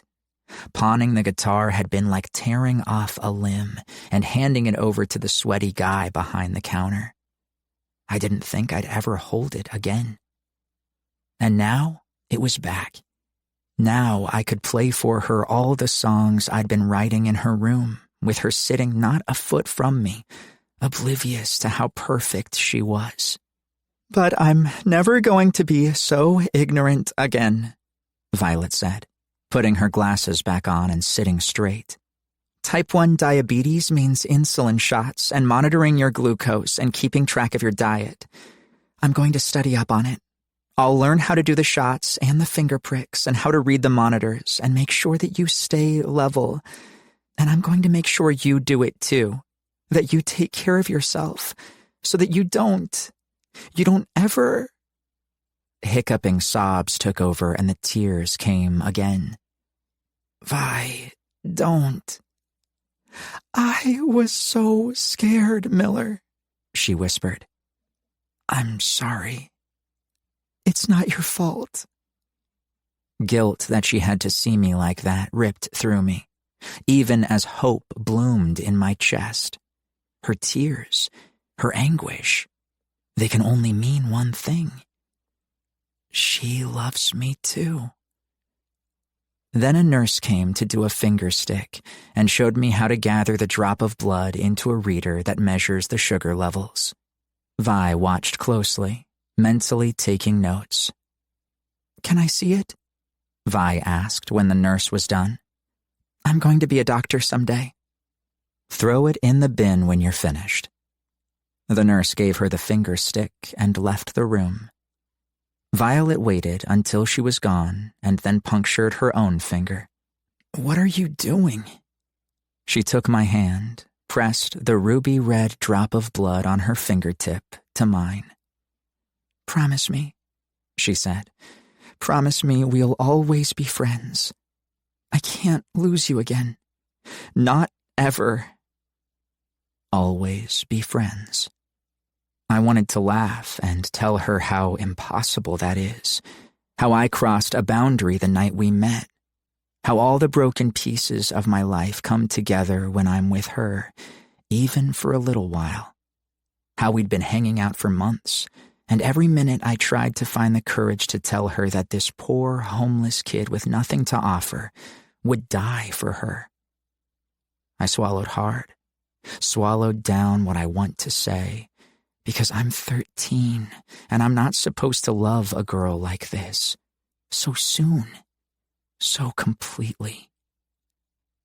I promise. Part 2. 4 years later. Chapter 1. Miller. I promise. The bus hit a pothole, jostling my forehead off the window and jarring me from my thoughts, from the memory of that morning in the hospital that was the best and the worst, because the day I knew I loved Violet was also the day I let her go. Stupid fucking promise. I glanced around at the mostly empty seats. It was dark, and no one seemed to have heard me, or cared if they did. My guitar case sat on my lap, and I gripped it tighter, nerves lit up. We now lived at opposite ends of the school district. Turns out, my hospitalization and diagnosis 4 years ago had an upside. A charity program worked with the hospital for kids like me and their families to help get us on our feet so that I wouldn't die in the back of the station wagon trying to inject my insulin. They moved us out of the car and into low-income housing in a shady neighborhood on the rocky cliffs overlooking Lighthouse Beach. I took the bus to see Violet instead of hiking through the dark woods at night, but I still saw her as much as I could, as much as she had time for, which felt like less and less with every passing year. She's slipping away because you're a jackass with no backbone. After Violet brought my guitar back, she asked me to play for her every night that I snuck into her room. I'd never played in front of anyone before. She was my first. Sitting in her room at night, we'd study or talk, and then she'd ask me to sing. So I did. Instead of telling her how I felt, I sang and played, and she never knew, never suspected. She thought she was too nerdy for a guy to actually like her, and I was too chicken shit to tell her how wrong she was. I hid behind other people's songs, too, like Yellow by Coldplay. That was her favorite. It became our song. She thought I'd chosen it because it sounds good on an acoustic guitar. She never suspected that every lyric was a dedication to her. And she always cried, saying over and over again how talented I was, gifted, destined for greatness. I didn't believe her, but I knew I wanted to make music for the rest of my life. Violet showed me the way, and I loved her for it. I loved her in 1,000 ways, but she cherished our friendship above all else, and so I gritted my teeth and respected that. I let her feed herself lies about how terrible love was and how it ruined everything. I let her listen to her parents argue and think that's what happened to everyone. And I promised to be her friend, sealed it in blood. To plunge the knife deeper, she still carried a torch for that bastard River Whitmore. I suspected she kept her crush going because it was safe. Violet carried her shit close to her heart, too, just in a different way from me. But I couldn't do it anymore. Tomorrow was the first day of school. I was about to face down another year, our senior year of high school, with Violet never knowing how I felt. I had to tell her before it was too late, convince her to set aside her fear and see how right we were together, how fucking perfect, how we just fit. Violet must have been waiting for me, since the window flew open the second I came around the side of her house. "Get in here, quick!" She waved me up, a white rectangular envelope flapping in her hands. Her parents didn't care if I came in the front door or not. But every night I visited her, I climbed up the trellis like Romeo does in the play. Except in this version, Juliet friend-zoned Romeo. Hard. I pushed my guitar case through the window first, and Vi carefully set it aside while I crawled in and hopped down from the desk like I always did. Also, like usual, I took a breath to drink her in. Violet McNamara had been a self-proclaimed geek when I first met her, but over the last 4 years, she'd morphed from a warm, fuzzy caterpillar into a butterfly. Deep blue eyes, shiny black hair, and a body kept fit with soccer, but rounded everywhere that mattered to guys. To me, she'd already been perfect. I loved how she used to run her tongue over her braces when she was thinking hard, or how she'd polish her glasses on the front of her shirt like a college professor, serious and smart. So fucking smart. 2 years ago, she got her braces off. Shortly after that, she'd gotten whacked in the face playing soccer. I guessed her new contact lenses were a shitty prescription, since she still couldn't see how beautiful she was. Or maybe she did, though she'd never say so. But her confidence grew with her looks. She stopped hanging around with just Shiloh and me all the time, and started hanging around study group friends, girls on her soccer team. She joined debate and the math and science club. Everyone loved her, including the popular kids. Kids like River fucking Whitmore. I coughed and diverted my attention to the envelope in her hand. You got it? I did, she said, then narrowed her eyes at me. How are your numbers? What? They're fine. When did you last eat? I rolled my eyes, but her concern made me feel warm all over. After work, before I got on the bus. Violet's large, impossibly dark blue eyes narrowed, studying me the same way I imagined she'd size up her future patients. Can I smirked as she grabbed my wrist to look at the numbers on the smartwatch that was connected to my continuous glucose monitor. The small CGM device was attached to my stomach with a sensor embedded with a needle under my skin. It continuously monitored my glucose levels and sent the numbers to my watch. If they got too high or low, the watch made an alarm, a gift courtesy of the state of California, since we were too poor to afford it on our own. Okay, Violet said slowly, releasing my arm. The numbers are okay, but if you need a snack or something, tell me. Quit wasting time and tell me. Are you in or not? I haven't opened it. Waiting for you. She started to tear open the envelope that had UCSC Medical Center's logo embossed on the front, then stopped. What if they don't want me? How could they not want you? How could anyone? The Patients Care Volunteer Program is super competitive, she began, but I waved her off. Your GPA is a 4.1 and you aced the interview. Not to mention you were born for this. So open the envelope already and get your assignment. Right. Okay. Violet opened the envelope. The smile that broke over her face was going straight into my next song. Holy shit, she breathed, and covered her mouth with her hand. Her eyes scanned the first page. I'm in.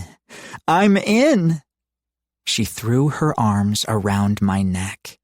Her excitement hummed through her body, and I held her as tightly as I dared. I inhaled her scent, flowery and clean, and let my hand briefly touch the silk of her hair. Her breasts pressed against my chest and had to fight to keep my hands from sliding down the slim contours of her sides, down to her wide hips and rounded ass. She wasn't just beautiful, she was luscious, as my 17-year-old body liked to remind me of frequently. I pulled away from her before my dick took it upon itself to broadcast to Violet those exact thoughts. I wanted her, badly, but she needed to know how much I loved her first. She clutched the paper with both hands. I can't believe it. The PCV is like the program I need for my transcripts. The icing on the cake for my med school prospects. I smirked. You've mentioned that once or twice. Smartass. She gave me a friendly punch on the arm, then flipped to the second page. Let's see who I'm assigned to. I hope it's you. I leaned my ass against her desk, casual, not letting it show on my face how much I hoped it was me too. I didn't want a patient care volunteer unless it was Violet, but my endocrinologist recommended it for me. Managing my diabetes was difficult, more difficult than most. If the universe were being benevolent, it would be my name and address that Violet read. She'd come to my place twice a week, helping me manage my glucose, insulin, needle care and replacement, and making sure my fridge was stocked with food that my meal plan required. Violet did most of that stuff already, whether I asked her to or not. But if she were officially assigned to me, she'd have to leave her endless studying and her new popular friends 2 afternoons a week. I'd have her all to myself. But not only was the universe distinctly unbenevolent, it was downright cruel. Oh my God, Violet breathed, sinking onto her bed. She looked up at me with those dark blue eyes that were now lit up with fear. Well, who is it? Maybe I shouldn't tell you. Patient privacy. Come on, Vi, it's me. You know I'm not going to say a word. Violet bit her lip. Swear to me you won't tell. Because it's serious. More serious than I expected. I swear. She lowered her voice. I've been assigned to Nancy Whitmore, River's mom. River fucking Whitmore. Of course. I cleared my throat. She's sick? Violet nodded. It doesn't give details here, but just the other day, Dad took his car to the Whitmore auto body shop. When he came back, he and my mom were talking in low voices. I heard the word cancer more than once. Her hand dropped to her side. Jesus, poor River. That's probably why he hasn't been hanging out with us this summer. Us was relative, but I let it slide. I never hung out with Vi and her popular friends, but I had been selfishly celebrating that Violet's summer had been relatively river-free, and it was because his mom was sick. The universe is a straight-up asshole. I felt like one, too. She looked at me fearfully. God, what if it's bad? What do they expect you to do? I asked, the urge to protect her rising in me. Not heavy-duty shit. No. Simple things like changing bedding, bringing her food, reading to her, making her comfortable. I scowled. Sounds like end-of-life stuff to me. It does, doesn't it? Are you up for that? Violet nodded and sat straighter, her trademark stubborn, determined look painted over her features. I can do it. I want to help. And if I'm going to be a doctor, this is part of it, right? The good and the bad? I guess so. Making sure a 17-year-old diabetic ate his vegetables wasn't in the same ballpark as taking care of a dying woman. Violet waved her hand. But it might not be as serious as we think. She could be in treatment and recovering. We shouldn't jump to the worst-case scenario. I said nothing. In my experience, the only way to prepare for anything was to assume the worst. That night, I should have taken my own advice. Just be careful, I said. If it's too much, tell them. Violet smiled. I will. You won't. If River's mom was terminal, Violet would stick with her to the end, no matter how much of a mental toll it took. And the bitch of it all was that she'd be in River's house twice a week. I hated that jealousy gnawed at my guts when the poor guy's mom might be dying. But I knew what would happen.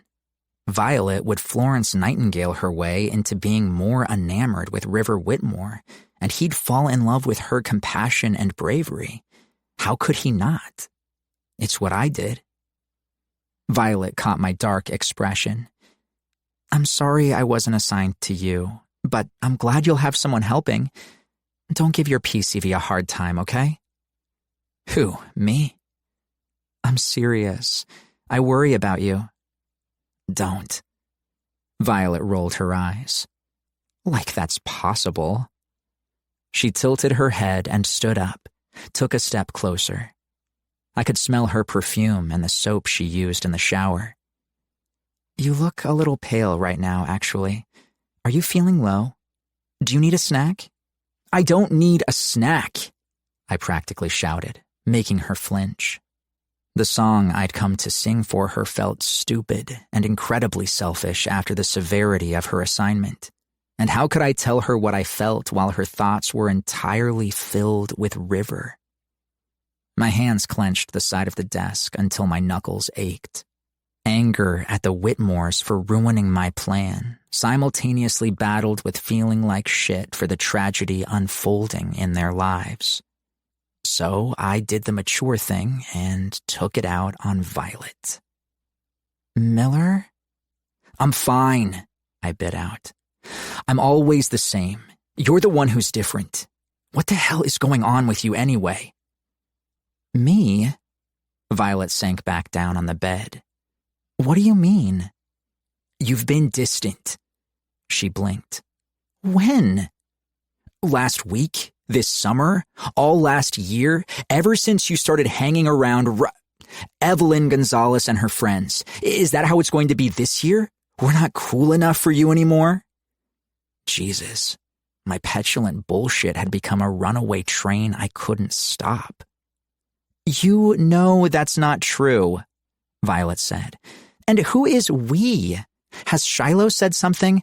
I just hung out with her yesterday. No. And you? We're literally hanging out right now. Her face turned down in concern. You really think I ignored you at school last year? That's not true. I'm not a fucking pity case, Vi. I'm just telling you what we notice. Something's different, and has been for a while. I have new friends. That doesn't mean I don't care about my old friends. Uh-huh. How are things with River? I gritted out. Aside from his mom maybe dying, there are no things. I've told you 100 times, he hardly says a word to me. We're not dating or anything. Yet. She crossed her arms. Jealous, are we? I swallowed hard. Here it was. Now or never. Confess or wallow in misery forever.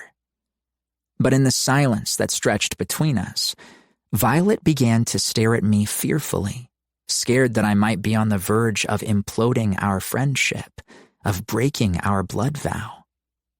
My jaw worked as I wrestled with myself, until downstairs, raised voices, one low, one higher pitched, rose up from the floor like a seismic eruption. As always, it shook Violet's foundation, eroded her happiness. She tore her gaze from me and stared at the floor, then flinched as the sound of breaking glass from below. Footsteps thundered up the stairs. We both froze as her parents' voices grew louder. No, you are not going to do this, Lynn, her dad shouted. Do not do this to her. Don't tell me what I can and can't do, her mom spat. This concerns all of us. I instinctively moved in front of Violet as the door flew open, and her parents crowded the doorway, her mom stopping short at seeing me. She smoothed a flyaway lock of dark hair from her mad dash down the hall and stood straight. Vi's dad was a boxy guy who'd played football in college. He looked it, a former linebacker in a rumpled dress shirt unbuttoned at the collar. They both looked worn out. What are you doing here this late? Lynn McNamara demanded. Lynn! Vince rolled his eyes and fixed me with a tired smile. Hey, Miller. I lifted my chin. Hey. Lynn pinned Violet with a hard look. It's nearly 11. You have school tomorrow. I know, Mom. And honestly, Miller, our front door works, you know. I don't even want to think about the damage to my trellis. You haven't planted anything on it in years, Violet said. Of course not, Lynn replied. Why would I if it's just going to get trampled every night? She swiveled to me. Is it every night, young man? Just what are you doing in my daughter's bedroom? Violet flushed pink. Mom, I've told you 1,000,000 times Miller is just a friend, my best friend. She looked to me, pleading. Isn't that right? My heart cracked, and I felt my head nod, my throat thick. Yeah, that's right. Her eyes were soft with gratitude, then hardened as she turned to her parents. And what are you doing here anyway? You can't just barge in like this. Sorry, sweetheart, Vince said, frowning at his wife. You're absolutely right. Lynn scoffed, but was calmer now. We'll talk about it in the morning. Her gaze shot to me. We'll talk about everything in the morning. She stormed out, and Vince followed, offering a weary smile. Not too late, Vi. Good night, Miller. The door shut, and Vi sagged against me. I put my arms around her, held her close. "I'm sorry," she whispered against my chest. "God, it's so humiliating." "It's okay, Vi. It used to not be like this. We used to sit at the table and laugh, talk. They loved each other so much. Mom told me once she was lucky she married her best friend. We were so happy." I inhaled. I had to try. Gently. "Not every couple ends up like them. I wouldn't let it happen to us. Ever." She hugged me tighter and lifted her tear-streaked face. "Tell me the truth, Miller. Are we okay?" Her brave tone couldn't mask the fear in her eyes. The agonizing bottom line was that she needed me to be her friend. In the last few years, her family had been on shaky ground, forcing Violet to grab on to any steady thing she could. Like our friendship, even if it tears my heart to shreds. I swallowed hard, swallowed down everything I'd come to say and sing to her. I even managed a weak-ass smile. For her. "Yeah, of course we're okay. I told you, it's no big deal." I shouldered my backpack. "I gotta go." Violet didn't protest, and that was almost worse. Her own smile widened tentatively, hopefully. She wiped the tears from her eyes. "See you at school tomorrow. First day of senior year. I think it'll be our best yet." "Yep," I said, taking up my guitar case and moving toward the window. "See you, Vi." "Miller?" "Yeah." "Thank you." God, she was so beautiful in her pajama shorts and t-shirt, her eyes shining and full of gratitude. Athletic from soccer, but rounded with curves, intelligence in her eyes, and a smile that could tear down a guy's defenses in a heartbeat and leave him naked and raw and wanting. I smiled with knives in my chest. Always. The bus ride back to my neighborhood felt darker. The bus was emptier, and the streets outside the window were black and deserted. My guitar case sat on my lap, full and heavy. 1,000 unheard notes bursting to get out. "She doesn't love you like that. Get over it." I mustered every broken piece of my pride, sealed up the cracks in my heart. Lesson learned. Loving someone wasn't enough to keep them. Didn't work for my dad, or with Violet. I didn't know why I kept expecting anything else. Chapter 2. Miller. I got off the bus a few blocks from home, near the cliffs overlooking the ocean, and nearly tripped coming down the steps. The ground tilted beneath me, and my hands trembled as I clutched my guitar case. The bus hissed and rumbled off into the night, just as my watch sounded the alarm. I peered down at the number, 69, and sinking. Shit. I sat down hard on the curb and fished around in my backpack for the glucose gummies my doctor had prescribed. Orange juice worked faster, but I wasn't going to make it the 2 blocks to my apartment for that, and I'd stupidly forgotten to bring a bottle. I chewed 3 gummies and waited for my watch to give me a better number. A few minutes later, it registered a 74, and my limbs felt stronger and less watery. I hauled myself up and trudged along the darkened streets. Shitty apartment complexes, much like the shitty apartment complex Mom and I lived in, rose up around me. Peeling paint, concrete stairs, and rusted metal railings. They all had names like Oceanfront, Beachside, and the Coves, as if they were luxury condos with the ocean for a backyard, instead of run-down housing where the nearest beach was a rocky, unforgiving shoreline. It was after 11 when I climbed up an exterior set of cement steps to 2C at the Lighthouse Apartments, our new home, after my escapade with Violet's garden hose. It was a small 2-bedroom, 1-bathroom, with a heater that worked only when it felt like it, and a shower that had shitty water pressure. Roaches scuttled in and out of cabinets and across countertops when the light came on. But it had a shower, a toilet, a sink. It had rooms. It had a stove and even a tiny little patio off the shoebox living area. I had a bed, and so did Mom. She cried when we moved in. I wanted to cry too, but reminded myself of the truth. Nothing good lasted, and everything could be taken away at any second. Or it could turn to shit at the drop of a hat.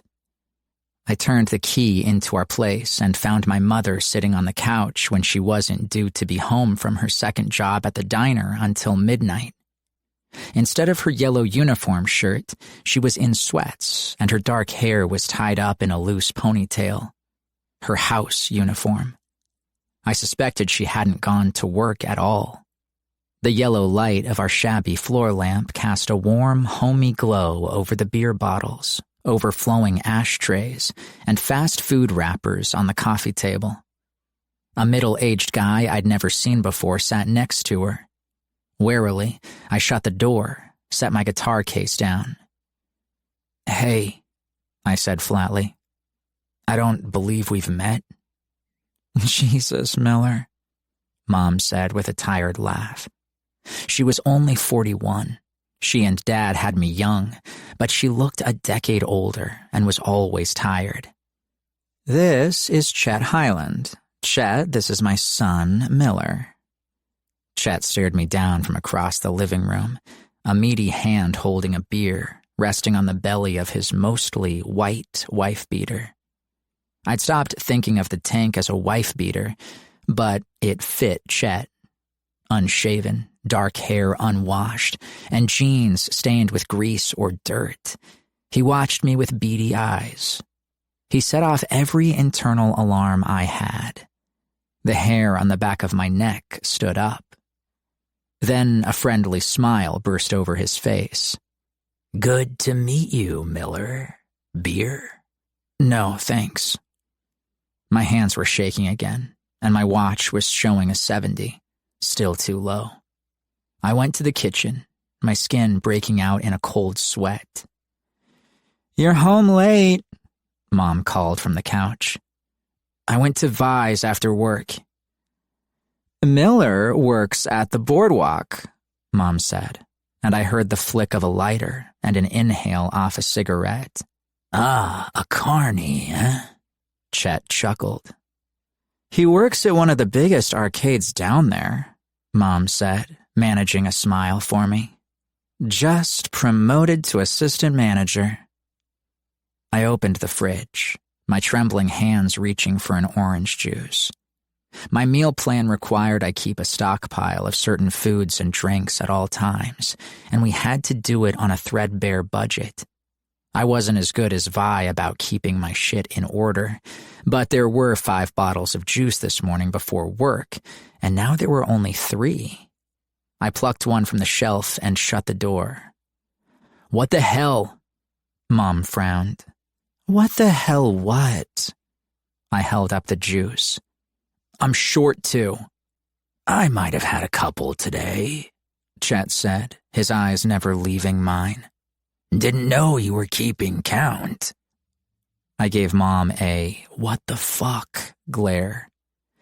"Miller has to count everything," she explained. "He has diabetes." "Yeah, I do. I'd have thought she might have mentioned that to you, Chet." "Like, immediately, so you don't eat and drink all the shit I need to live." "My bad, buddy. Won't happen again." He smiled at Mom, and she smiled back. It had been a long time since I'd seen that smile. Almost happy. The kind of happy that comes from not being alone anymore, and no other reason. I swigged my juice, one hand planted on the fridge door to keep me steady. "Feeling okay? Your CGM went off a while ago." Mom tapped her fingers on a smartphone, an old model, several generations behind the newest, from amid the crap on the coffee table. "I'm aware," I said, trying and failing to take the bite out of my words. Before I had the CGM, I needed to finger stick every 2 hours, 24 hours a day. Mom, being my mom, was supposed to set her alarm and check on me at night. 2 trips to the ER in 3 months, I learned to set my own alarm. Mom was sleeping through hers and shutting them off in a half sleep. I couldn't blame her. She worked 2 jobs to keep us afloat, and my diagnosis required more time and energy than she had to spare, since my pancreas had decided to close up shop. Out of insulin, come back never. I'd learned pretty damn quick that when it came to taking care of my diabetes, I was on my own. Except for Violet. The hospital could have sent her to me. But they didn't, and that's life. I drank half of the juice and tucked the bottle in my backpack and slung it and my guitar case over my shoulder. "Where are you going?" Mom called as I headed for the door. "Out. It's late and you have school tomorrow." "Does he give you trouble?" Chet asked Mom in a low, warning voice. "No, he—" "Hey, boy!" I froze with my hand on the doorknob. My head turned on a stiff neck to meet Chet's dark, hard gaze.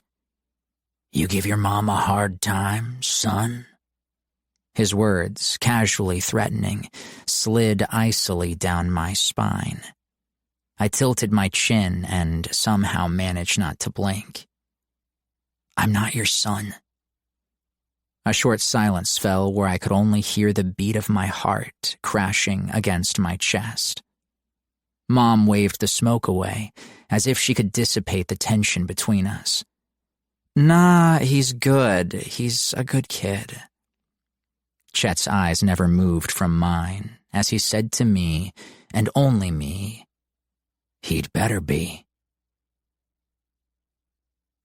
"Fucking hell," I muttered, hands jammed in my pockets, as I walked down the silent, darkened streets that wound down toward the beach.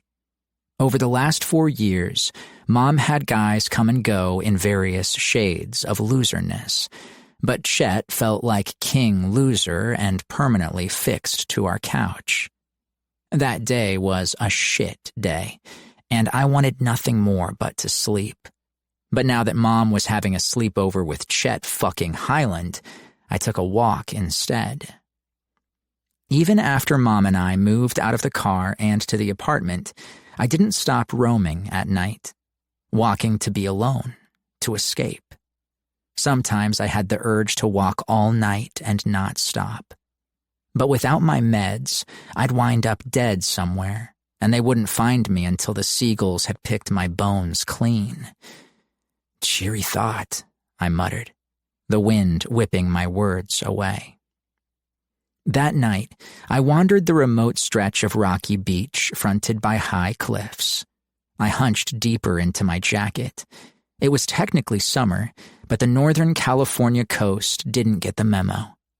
Black waves, bearded in white foam, crashed against the rocky sand, clawing at it and then retreating, over and over.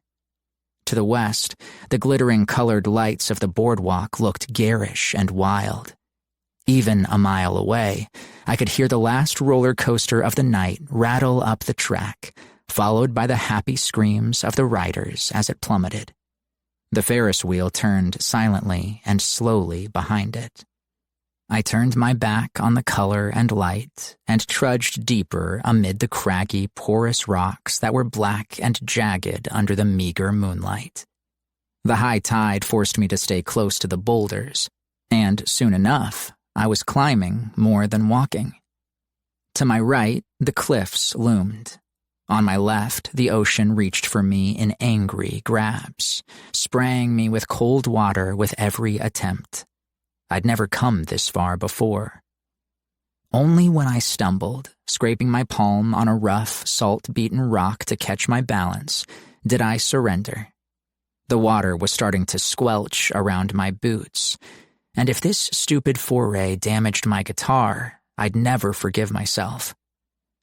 I'd started to turn around and pick a path back amid the rocks and dampening sand when I heard it, distant but clear, between the roar of the waves. A creak followed by a slam, like a wooden door on a busted hinge, opening and shutting with every gust of wind. Against all good sense, I kept going, and my curiosity paid off when the boulders thinned slightly. I was able to pick a precarious path over smaller, rounded stones. The shoreline curved up, away from the water, and the waves couldn't touch me any longer. The way grew easier. The sound, creak, slam, grew louder. Finally, I came around a huge cluster of boulders. Ahead, the cliffs had slid toward the ocean, and there was no more beach. Dead end. Then I heard it again. Behind me. I turned, and there was the door. It hung on loose hinges, and every time the wind blew it open, it revealed a rectangle of pitch black. It took me a second in the dark of the night to make it out, but I realized I was staring at a square wooden shack built against a collection of high boulders. I should have left it alone and gone home, first day of school and all. But what was at home? A stranger in our small space. And school was nothing but another year of being bullied for the unforgivable crime of being poor. And thanks to my colossal failure tonight with Vi, I'd spend it watching her get closer and closer to River until I lost her forever. I fished my cell phone from the back pocket of my jeans and flipped on the flashlight function. "This is how teenagers die in horror movies," I muttered into the wind. The creaking door slammed, making me flinch. I held up the meager light and peered in, using my guitar case to prop open the door. "Hello?" Jesus, I sounded like a scared dope.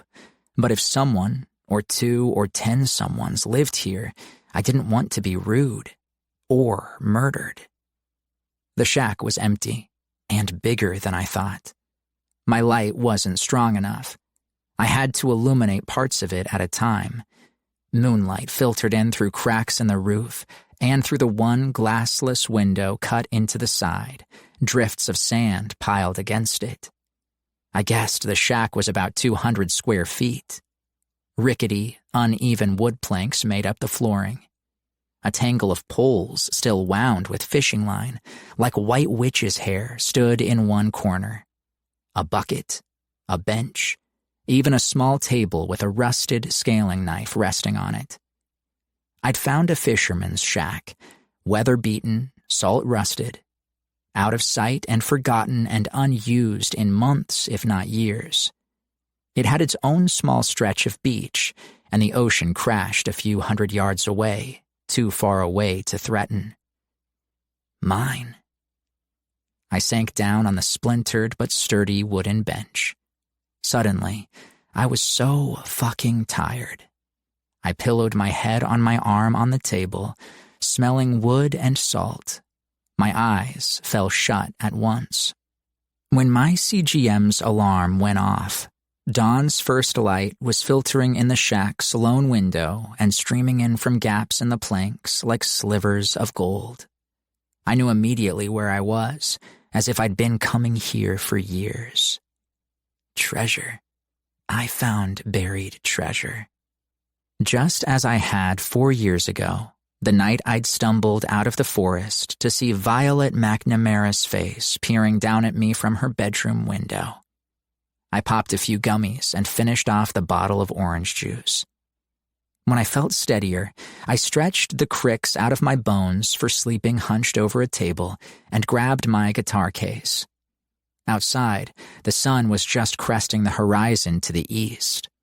My eyes stung with tears, probably just the cold wind, as I watched the light spill over the ocean that was no longer angry but calm, serene. In front of my shack, I found a flat rock and sat facing the water. I took my guitar from its case, looped the strap around my neck. The fingers of my right hand found their home on the frets, and the left went to the strings. The sun rose, and I played Violet's song. My voice, rough and scratchy like old wood, sang the words that had been trapped in my heart for years. I sang them louder, strummed the guitar harder, fueled by fruitless, hopeless longing. The words rose up and up, until they were caught by the wind and torn to shreds. All I'll ever want. Pretend I'm doing fine on my own, a lost soul with nowhere to go. I got holes in my shoes walking away from you. There's living, and then there's life. Don't tell me it'll be all right. This nomad needs a home, so maybe fall in love with me tonight. You're right there, but so far away. 1,000 words in my mouth, and I got nothing to say. Put you in my love song, hiding in plain sight. Don't make me say it again. Guess I'll have to play it again, and make you fall in love with me tonight. Feels so good and feels so weak. This love cuts until I bleed. Don't touch me, baby. Don't look at my scars until you want to know which ones are yours. All I'll ever want is you and me. Don't know how lost you are until you're found. You can't see the road when the rain's coming down. You call me home. I'll take you to bed. Turn off the light and I'll pretend that you said, I fell in love with you tonight. Feels so good and feels so weak. This love cuts until I bleed. Don't touch me, baby. Don't look at my scars until you want to know which ones are yours. All I'll ever want is you to fall in love with me tonight. Chapter 3. Violet. The first day of senior year. I'd had plenty of first days of classes to come, years worth in undergrad and med school, but this was the last year of high school. Shiloh was fond of pointing out how ridiculously excited I got about the first day of school, when everyone else was bemoaning the end of summer. Like a rite of passage, I murmured, as I dressed in skinny jeans and an off-the-shoulder waist-length sweatshirt. I studied myself in the mirror. The jeans highlighted my curves more than I was used to, but otherwise seemed plain. But in choosing my outfit for the day, Evelyn had warned me not to make it look like I was trying too hard. "You're naturally stunning, you bitch," she told me, laughing while we shopped at the Kings Village shopping center the week before. "Just show off that ass of yours and no one will give a crap what else you're wearing." I turned in front of the mirror that morning in my bedroom, lips pursed. 2 years ago, Evelyn Gonzalez and her crew of popular friends hadn't paid me a second glance, but a friend from my soccer team took me to a beach party last year. Somehow, I ended up in the sandy-floored bathroom comforting a crying Evelyn, who'd just broken up with Chance Blaylock, her boyfriend of 6 months. "You're really sweet," she'd said, dabbing her eyes. "Most girls at school would be thrilled to see me like this, weak and pathetic." "You're not either," I said gently. "You're human." Something in those words must have touched the queen bee, because suddenly she was looping her arm in mine and introducing me to her friends, which included River Whitmore. I still hadn't the guts to talk to him, but whenever I hung out with them that summer, we exchanged smiles, and once he brought me a shake at the burger barn. True, he'd been buying everyone a shake, but it felt nice to be included. A high school experience a bookish girl like me would never have imagined. But then, Rivers stopped hanging out with us, and now I knew why. I grabbed the envelope that held my patient care volunteer assignment from the UCSC Medical Center and tucked it into my backpack, then headed downstairs. My parents were having breakfast in the spacious, sunlit kitchen, sitting as far apart from each other as possible. Dad at the gray marble counter sipping coffee and reading the paper. Mom at the table spreading jelly on a slice of wheat toast. No fighting, no tension. Yet, I felt like I was in one of those movies where the spy has to cross a room without tripping the red lasers that crisscrossed all over. I had to move carefully, slowly, not to set them off. "Morning," I said brightly. Mom didn't look up from her toast. "Good morning, honey." "Morning, Pumpkin," Dad said with a tired smile. Shiloh liked to say the universe took my parents' best features and gave them to me. I got Mom's thick, almost black hair and Dad's dark blue eyes. After that, I looked nothing like them. Mom was tall, slender, with pale blue eyes, while Dad was sandy-haired and stockier. "Are you excited for your first day of senior year?" Dad asked. "Definitely. I'm going to be pretty busy, what with soccer, debate, and now this." I sat next to Mom and pulled out my patient care volunteer acceptance letter and placed it on the table. "You got in?" Mom beamed and reached to give my arm a squeeze. "I knew you would." Dad brought his coffee over and pecked me on the top of the head. "Proud of you, Pumpkin." He sat down so that I was between him and Mom. "And do you know who your assignment is?" "Is it that Miller?" Mom said, focusing on her toast and being careful to keep her tone casual. 4 years later, and my best friend was still that Miller to her, the boy who'd lived in a car and nearly died in her backyard. "No, not Miller," I said tightly, clinging to my smile. "Nancy Whitmore." Glances were exchanged between my parents. Dad shifted in his chair. "I visited the Whitmore auto body last week." "I know. It's cancer, isn't it?" "I'm afraid so. Liver cancer. And it doesn't look good." "She's terminal," Mom cut in, her voice stiff. "Let's be honest with Violet, for a change." Dad's lips made a thin line, but he turned to me. "You going to be okay with that, sweetheart?" "I'm going to be a doctor. Like I told Miller, the hard stuff is part of the deal." Mom set down her toast. "You told Miller before you told us? When? Last night?" "Lynn?" "Yes," I said. "Last night. Before you burst into my room like a pair of crazy people." "I can't understand why he's still climbing up my trellis," Mom said, fuming. "If you're not trying to hide him, Violet, then he can come through the front door like everyone else." "Lynn, we've been through this," Dad said. "They're friends. That's how they do things. Right, Pumpkin?" "Yes," I said.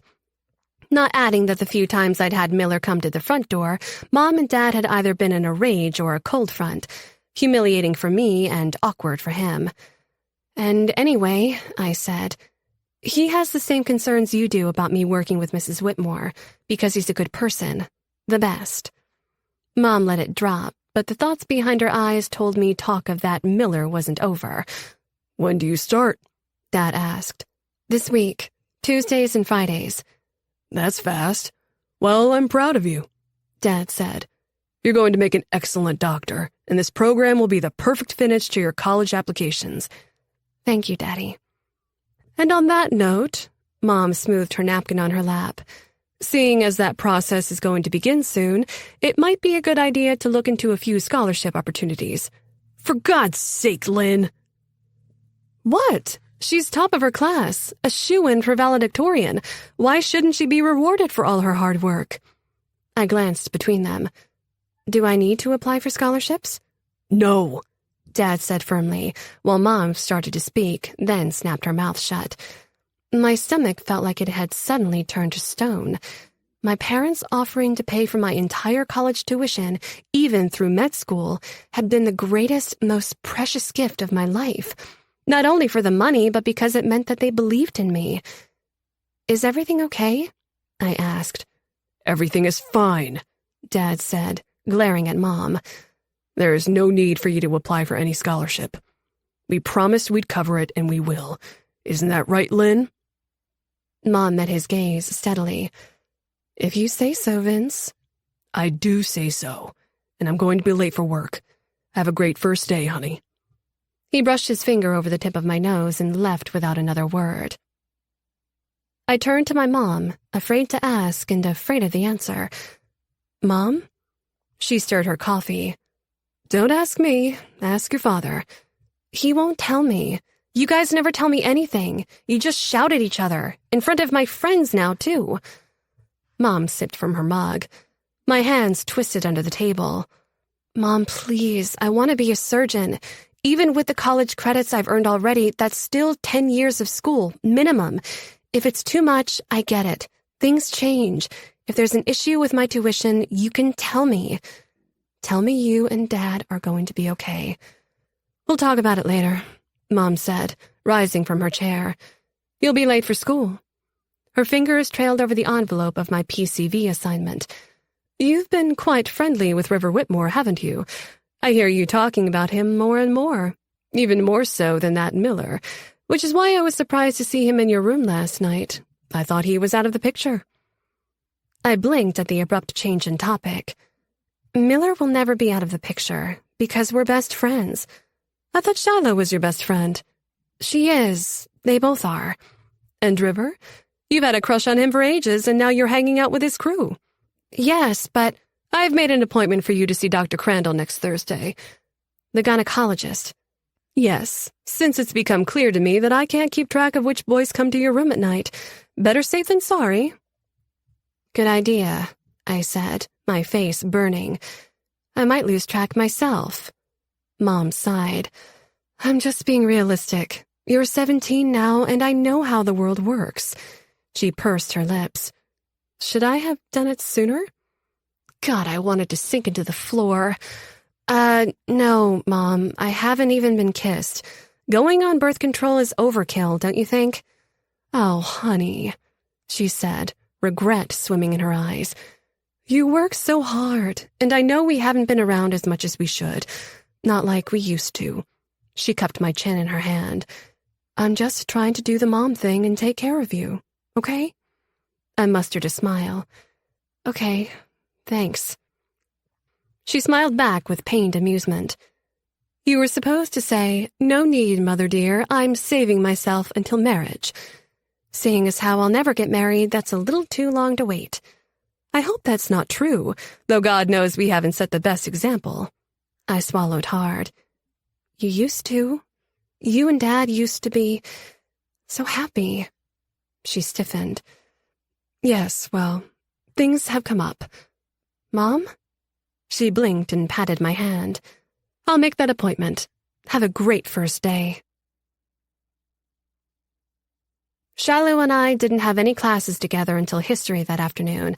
I met her in the expanse of grass in front of the shaded cafeteria tables at Santa Cruz Central High School at lunch. My friend wore a loose bohemian-style dress over her slender frame, and her dark hair was box-braided in hundreds of tiny braids, the ends flowing loose and wavy over the light brown skin of her shoulders. Chunky bracelets, necklaces, and rings, most of which she made herself, completed her look that I called Earth Goddess chic.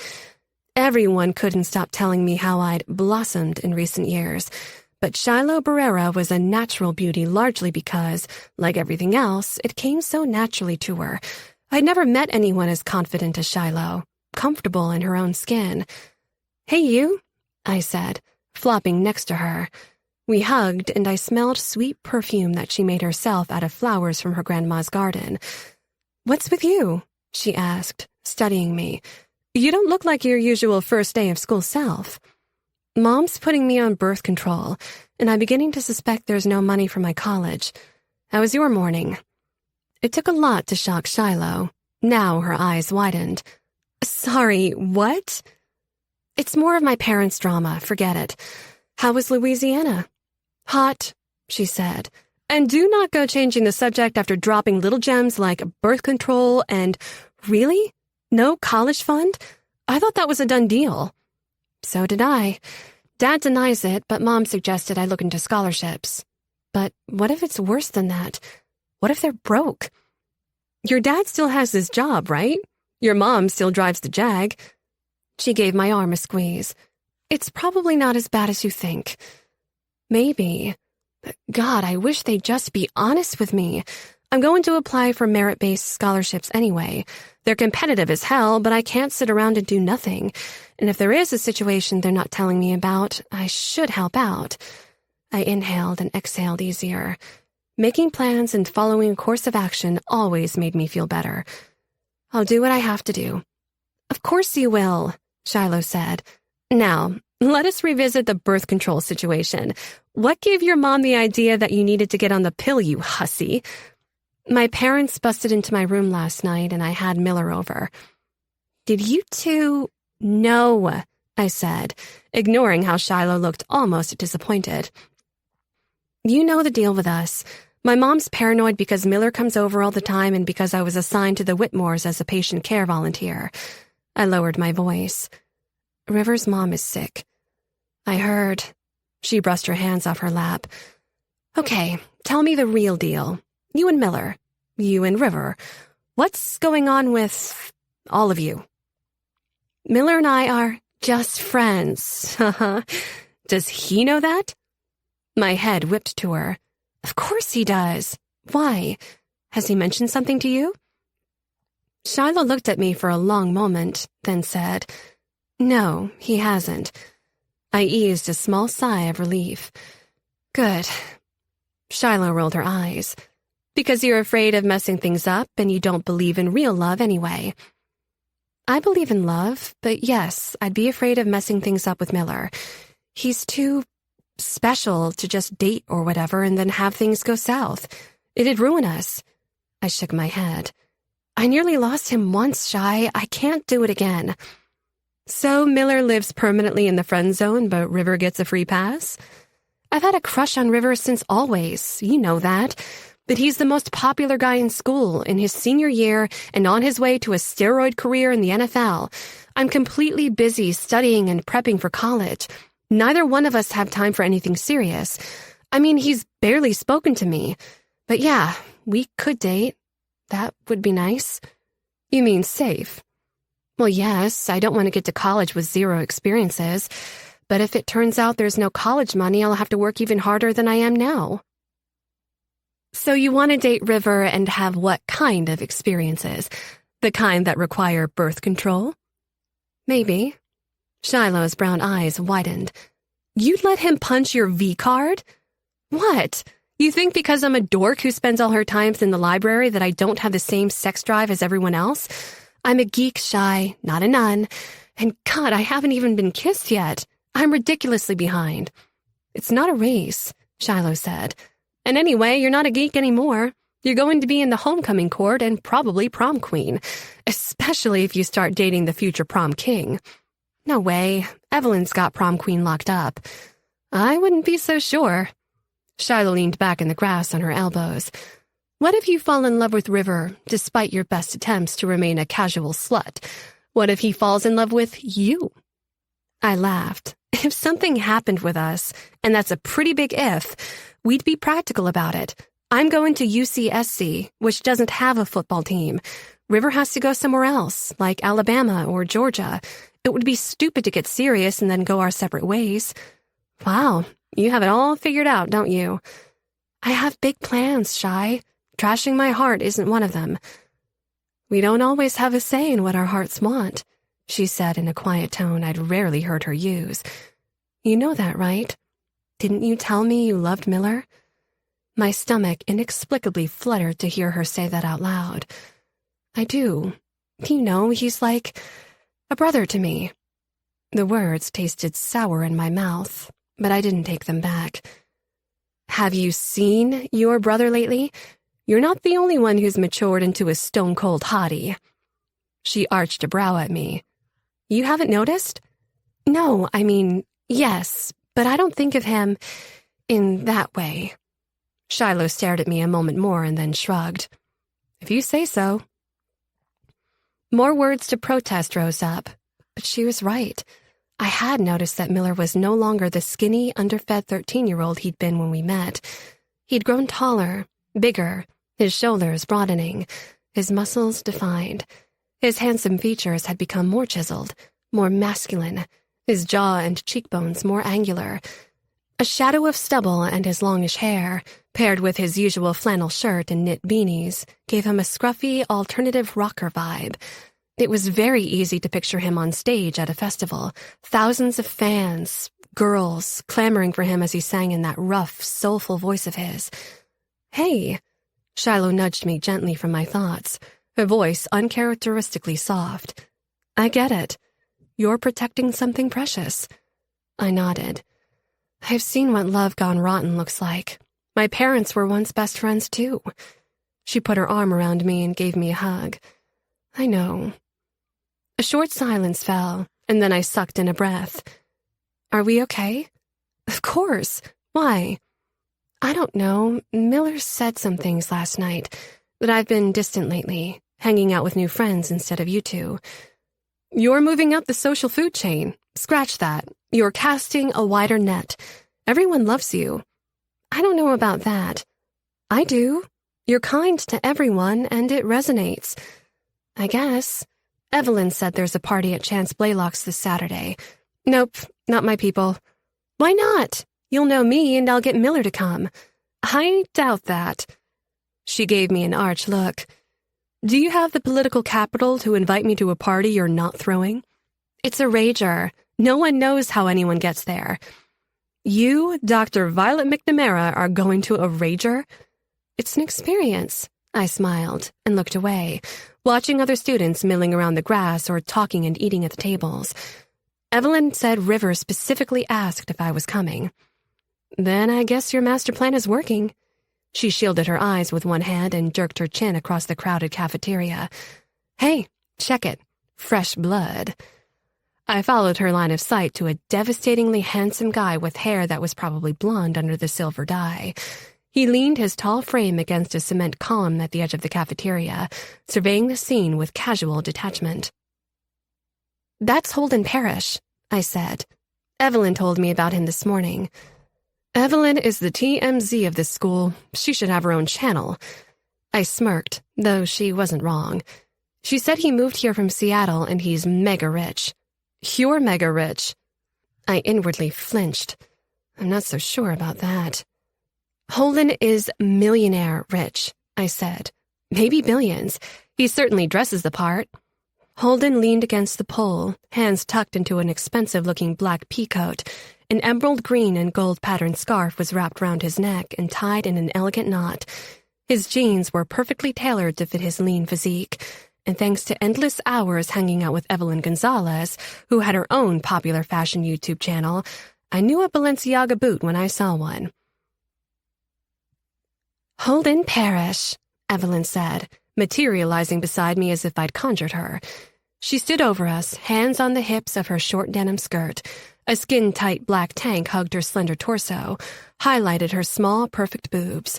Her huge hoop earrings glinted gold in the afternoon, as did her warm, light brown skin. "He's so hot." Shiloh smirked. "I'm sure he is. It's 75 degrees out and he's in a coat and scarf." Evelyn rolled her eyes. "He's got impeccable style, and he looks as cool as a cucumber. I'll bet he's hung like one, too. Time to introduce myself."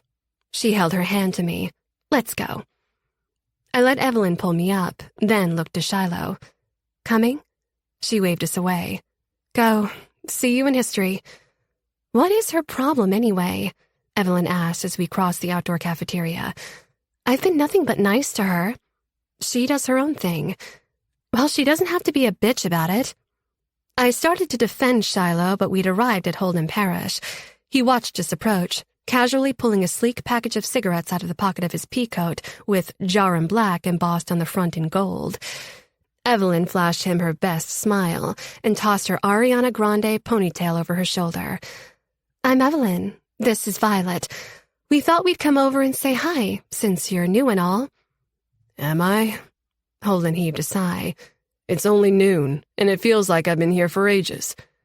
He tucked a cigarette between his lips while his eyes, a stunning peridot green, clear and light, took us in from under sandy blonde eyebrows. He flipped the lid on a gold Zippo, and those brilliant eyes narrowed as he inhaled deep and blew it out. The air between us was filled with the pungent scent of cloves and tobacco before wafting away in the afternoon breeze. Evelyn gave him an appreciative glance. "This is California, not Paris. There's no smoking allowed at school." Holden crossed his arms, the black cigarette held elegantly in his slender hands with ink-stained fingers. "I'm sure there isn't," he said, and took another drag. "There's a spot under the bleachers on the north end of the football field," Evelyn said, her smile turning coy. "A good place to smoke or do other things you don't want anyone to see." She cocked her head, her lip gloss shimmering in the sunlight. "Care for a tour?" Holden eyed her up and down, a smirk on his lips and cunning intelligence in his eyes, but they were heavy, too, shadowed. He hunched against the pole, as if taking shelter from a cold wind only he could feel. An old soul, maybe, I thought. "As enticing as that sounds, I'll pass. Rain check, princess?" Evelyn Gonzalez, two-time homecoming queen and designated hottest girl in school, who usually had guys eating out of her hand, took the rejection in stride. "Definitely. There's a party Saturday night at Chance Blaylock's house. A back-to-school thing. Should be pretty epic." Holden's green gaze flickered to me. "What do you think, Violet?" "I think smoking is bad for your health and those around you." His eyes widened, pleasantly surprised. "So it is." Evelyn elbowed me in the side. "Don't mind her. Violet is going to be a doctor, so she's anal about stuff like that." Holden shot me a wink. "So am I." After a short moment of awkward, Evelyn turned her smile up another watt. "Anyway, if you want to come to the party, give me your number and I'll text you the address." I had to hand it to Evelyn. When she wanted something, or someone, she didn't waste time. Holden smiled a lazy smile. "Oh, I think I can find my way." "Cool, but if you change your mind about a tour, I'm around." "Yes, you get around," said a voice from behind us. Chance and River Whitmore approached with Frankie Dow tailing after the football players, like a scrawny puppy tagging along with the alpha dogs. "Fuck off, Frankie." Evelyn punched the lanky red-headed guy in the shoulder. River's glance flickered to me, and he smiled before turning to Holden. I watched the guys size each other up. If Holden was intimidated by the two jocks and the skater punks surrounding him, he didn't show it. "I was just inviting our new friend to your party, Chance," Evelyn said, recovering her poise. "Guys, this is Holden." "Good to meet you, man," River said, offering his hand. "Likewise," Holden said, not taking it. The two locked gazes for a moment, and then River broke with a laugh. "Okay, whatever." "Holden is from Seattle," Evelyn said. "Isn't that right?" Her words trailed as Holden, wearing that strange faint smile of his, languidly rolled his shoulders along the curve of the pole until he was on the other side, and then walked away. "He's dressed like it's winter," Frankie muttered. "What a fucking weirdo." "Do you ever stop being a jackass?" I shot at him. He laughed and pretended to be scared. "Ooh, someone's on the rag." My face reddened. Frankie Dowd and a couple of his skater friends bullied Miller all through middle and high school. Miller always told me to stay out of it, and I knew he could take care of himself, but I hated it. Chance and River were never among the bullies. They barely tolerated Frankie.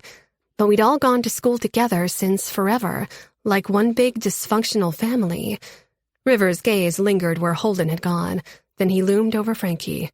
"Get lost, asshole." Frankie chuckled.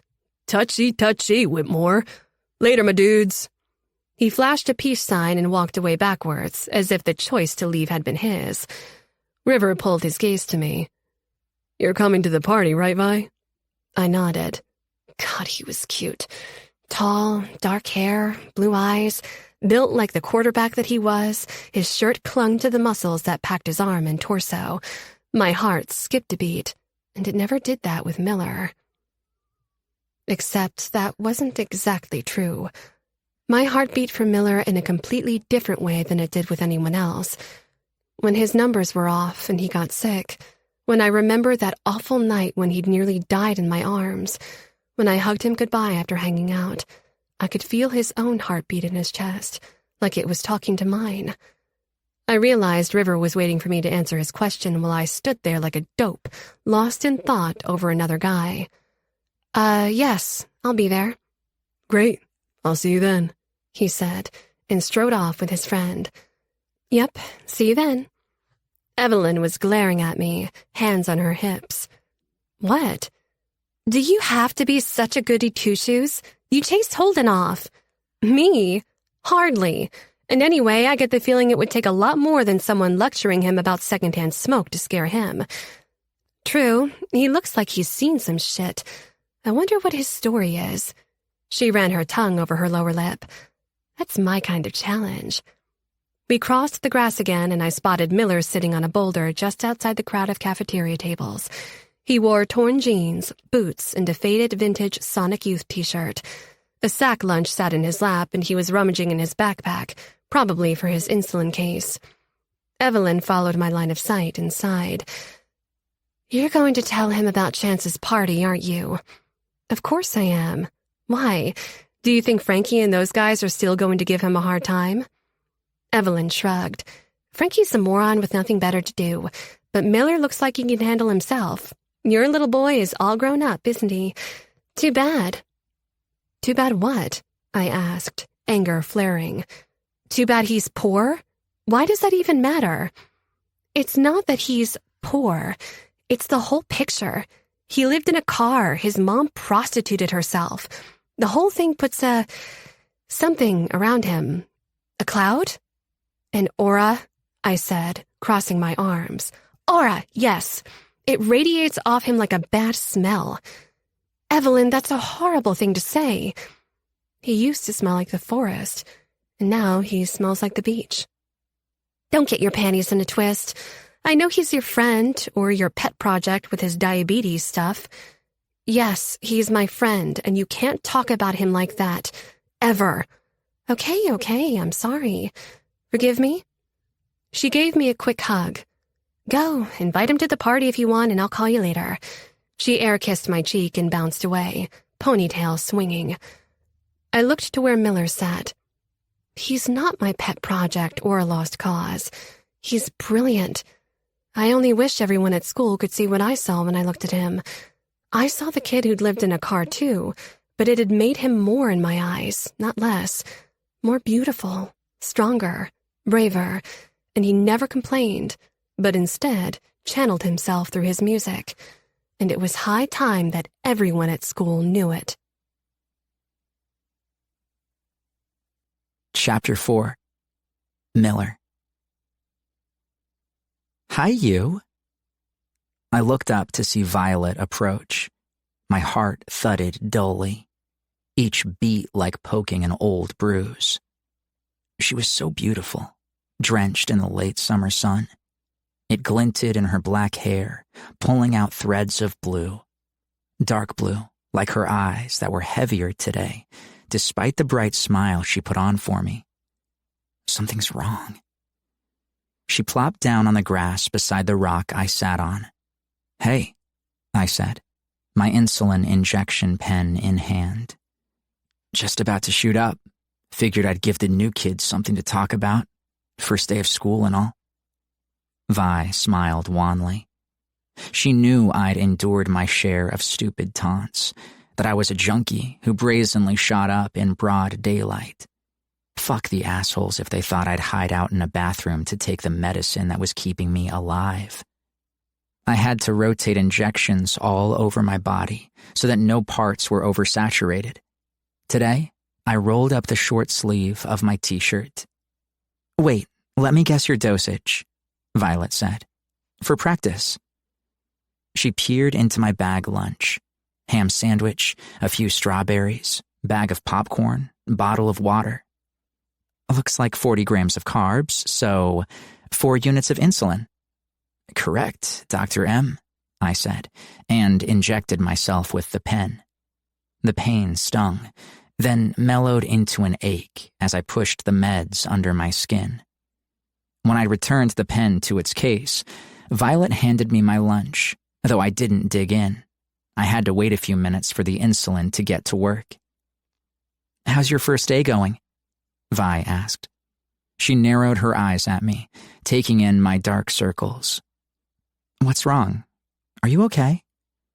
"Fine. Rough night, that's all." I fixed her with a stern look that told her not to push it.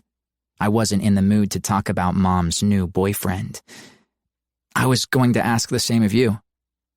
"What do you mean?" "Come on, Vi, it's me." She smiled sadly. "You must be psychic." "I can read your face," I said. "I have you memorized." "Your parents?" She nodded. "I'm sorry about last night." "They're the ones who should be sorry," I said darkly. "They tell you what all the screeching was about?" "Not really, but I have my suspicions. I think my college fund is drying up, or maybe it's already gone." My eyes widened. "Oh shit, you sure?" "I'm not sure of anything." She waved a hand. "It's fine. If it's true, I'll deal with it. I'll apply for scholarships and make the best of it." "Don't try to gloss over it, Vi. It's a big fucking deal. To go from home free to $200K in debt? More since you're going to be a surgeon. Be mad if you're mad." "I can't be mad at them for that," she said. "That feels tacky, and what good does it do? I said I'll apply for loans." "You'll have to apply for every loan under the sun to cover med school, but the low-interest kind are for poor schlubs like me." "You're not helping, Miller," she said, tears building in the corners of her eyes. "I don't even know if it's true, so no point in dwelling on it." I bit my tongue. Violet faced everything with hope and a smile and even more hard work. I admired that about her. Hell, I envied it. But it made the desire to protect her from anything that would hurt her even stronger. "I'll pay for her college. Every damn penny." After a moment, she asked brightly, "Have you thought about what you'll do after you graduate?" I shrugged, as if I hadn't been thinking of exactly what I'd do after high school. "I'm going to get the hell out of here and make my music." Her smile faltered the way it always did when I mentioned leaving Santa Cruz. "You realize you have to play for actual people before you can make it as a musician?" "I will, when I feel like it." "How does this Saturday sound? Chance Blaylock's party?" I set down my food and gave her a look. "You want me to be the douchebag asshat who brings his guitar to a party he's not technically invited to? Solid plan." She laughed and nudged my knee. "Shut up. People will flip their shit to hear you. You're a diamond in the rough. They'll never see you coming." I grinned, took a pull from my water. "Uh-huh. Next you'll suggest I wear a fedora and announce my presence with a loud, pretentious cover of Wonderwall. That should solidify my stellar reputation."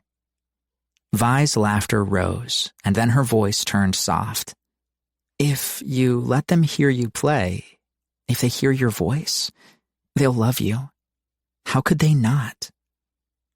"I don't know, Vi. Why don't you tell me?" I stiffened with sudden bitterness and looked away. "I don't owe them anything." Violet started to protest, but the bell rang, ending lunch. Students began pouring out of the cafeteria area. She got up and brushed the grass off her butt. "Walk with me to class?" "You go ahead," I said. "I gotta finish my food, or else my CGM will go off in calculus." "Okay. And I know you hate this stuff, but promise me you'll at least think about coming to the party? Even if you don't play, I want you to be there." "No chance." "I'll think about it." She beamed. "Great. See you later. Or tonight. Are you coming over?" "No chance of that either." "I have to work tonight." "Oh, okay." She smiled faintly, sadly. "Well, don't be a stranger." "Nope." She walked away, almost reluctantly. I wanted to follow her. I wanted to spend every fucking second of my day with her. But after last night, everything changed. The hopelessness of us.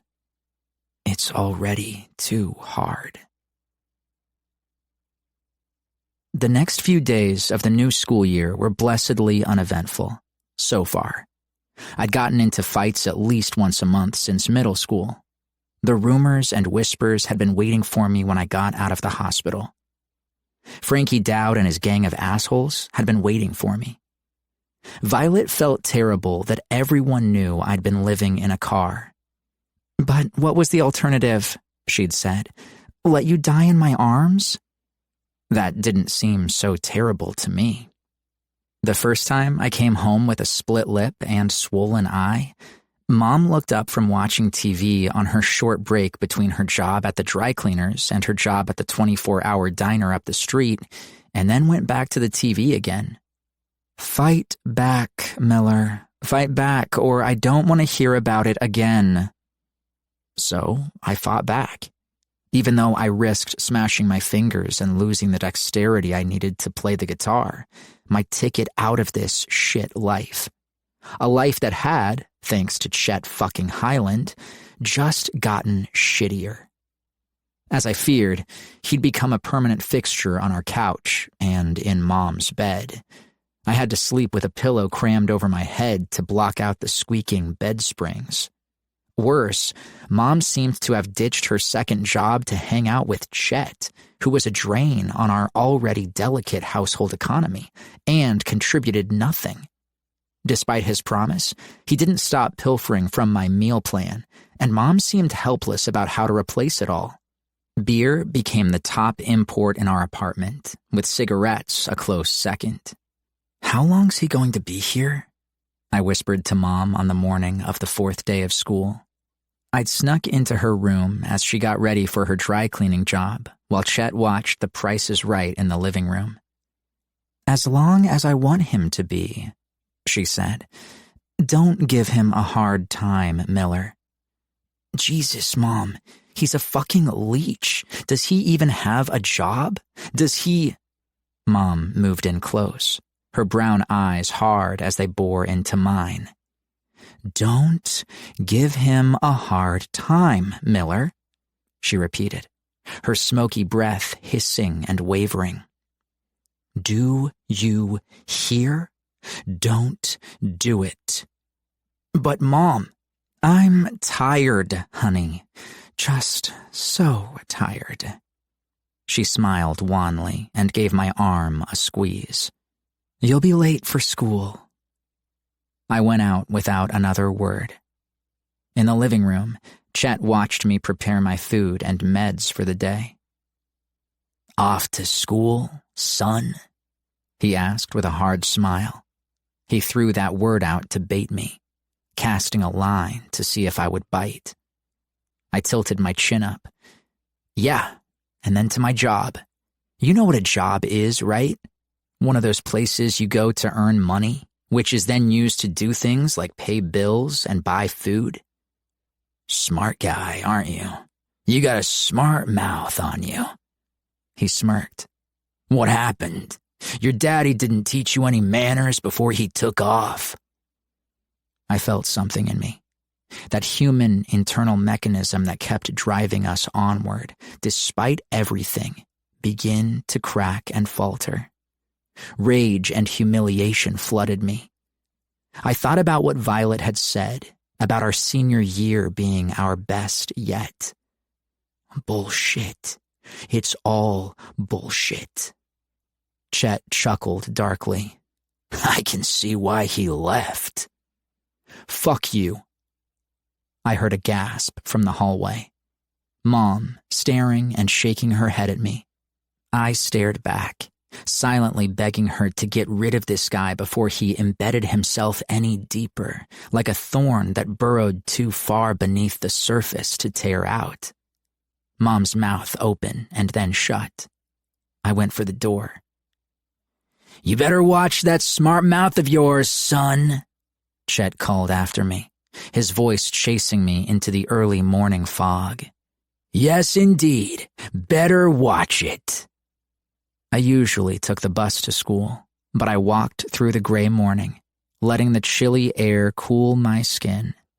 The sun was out by the time I made it to the front entry of Santa Cruz Central, the bell ringing as I hit the first step. Vice Principal Chowder stood in front of the administration building, hands in the pockets of his gray suit. Hustle, hustle, Mr. Stratton. You'll be late. I kept my head down and continued down the walk, past banks of lockers and classroom doors.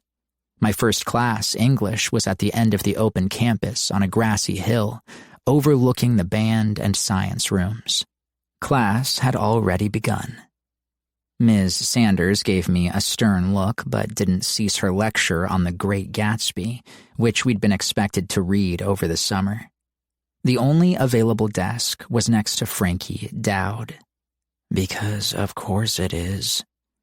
The lanky guy had his legs stretched out, scabbed knees visible from under his long shorts that were perpetually halfway down his ass.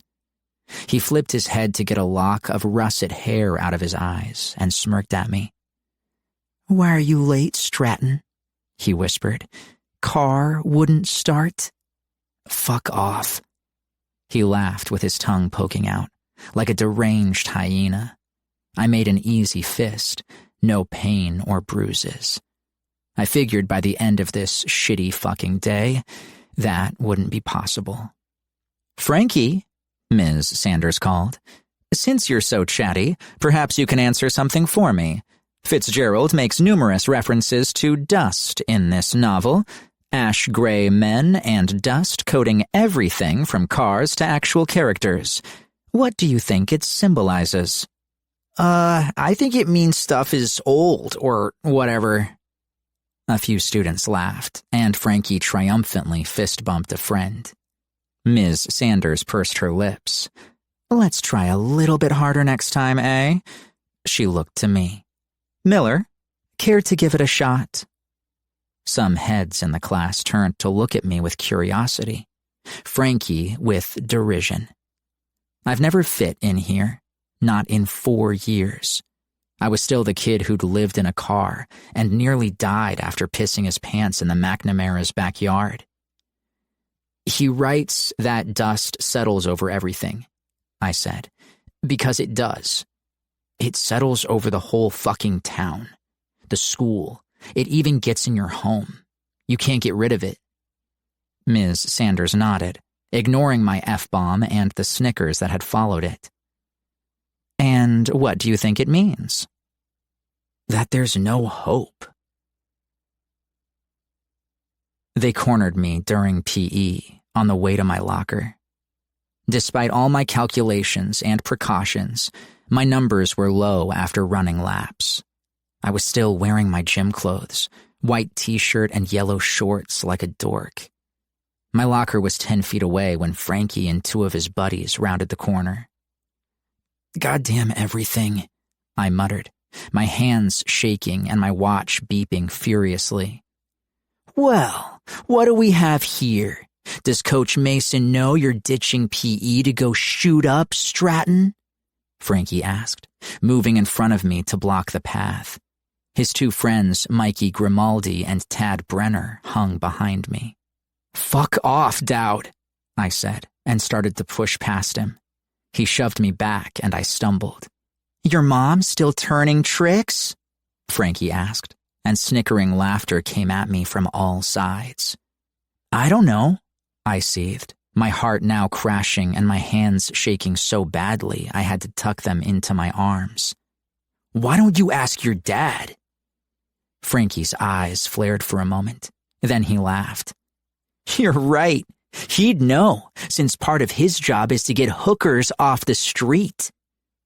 My vision clouded red, but now I was swaying on my feet. "You don't look so good, Stratton.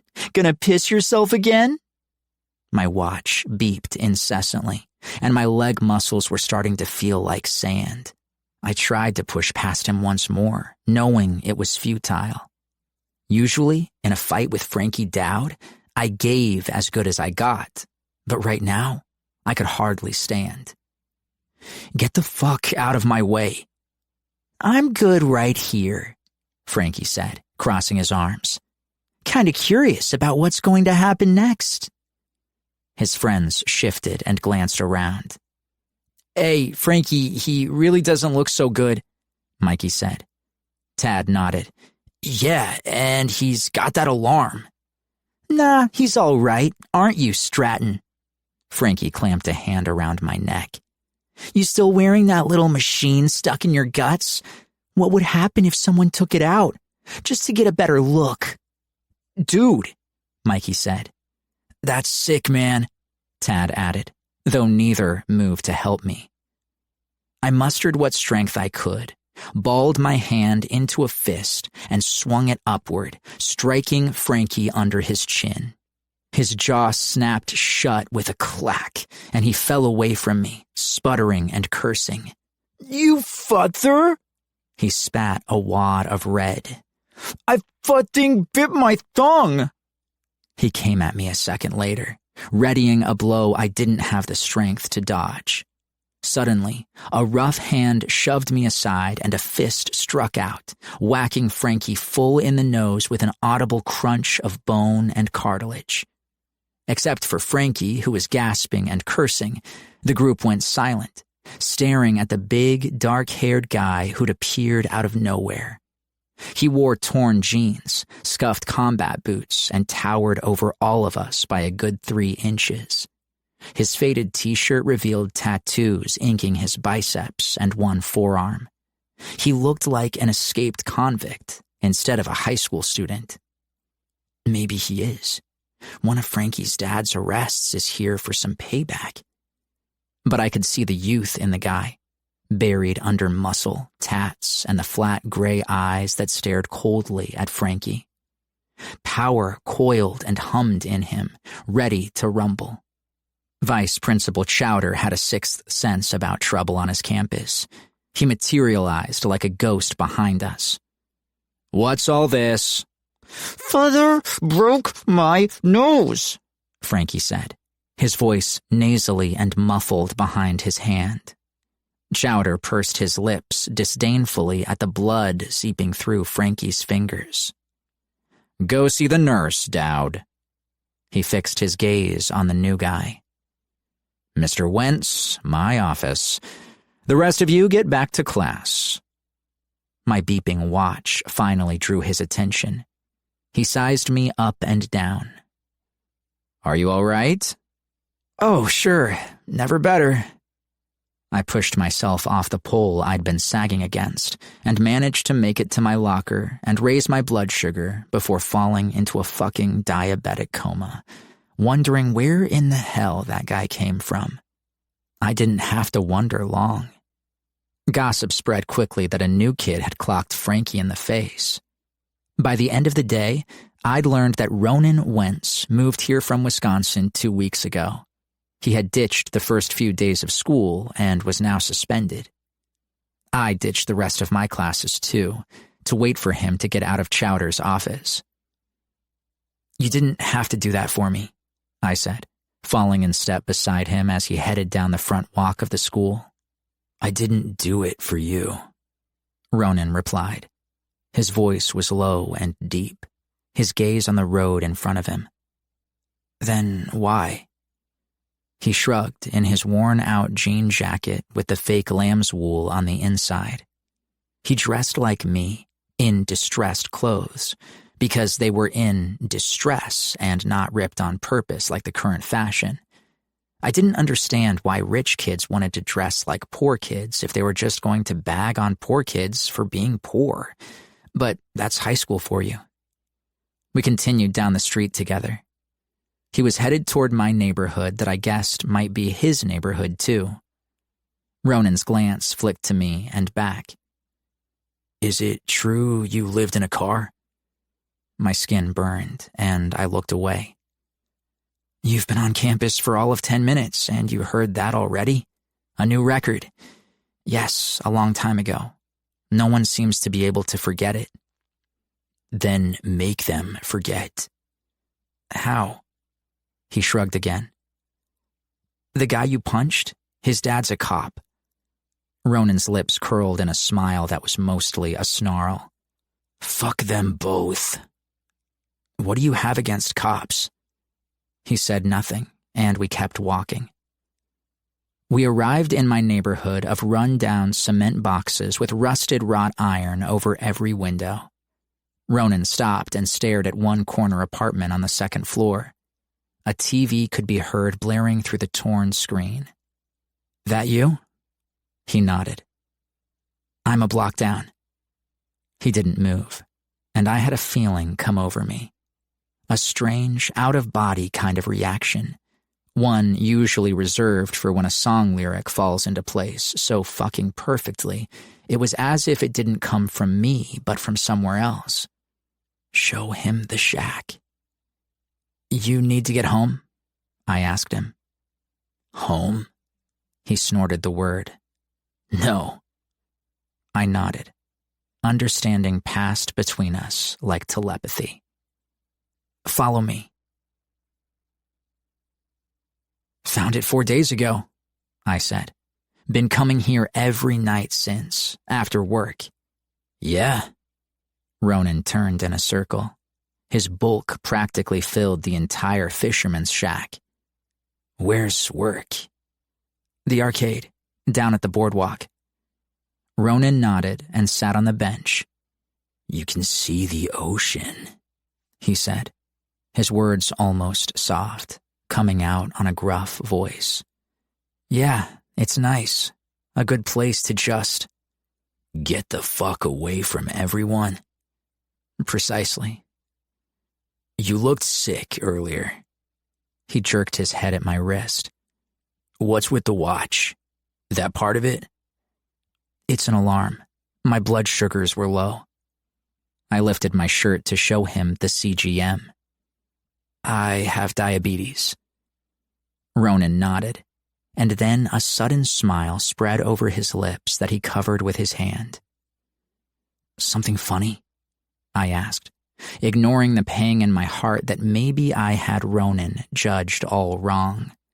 Just another asshole. He shook his head. I knew a girl when I was a kid, 5 years old.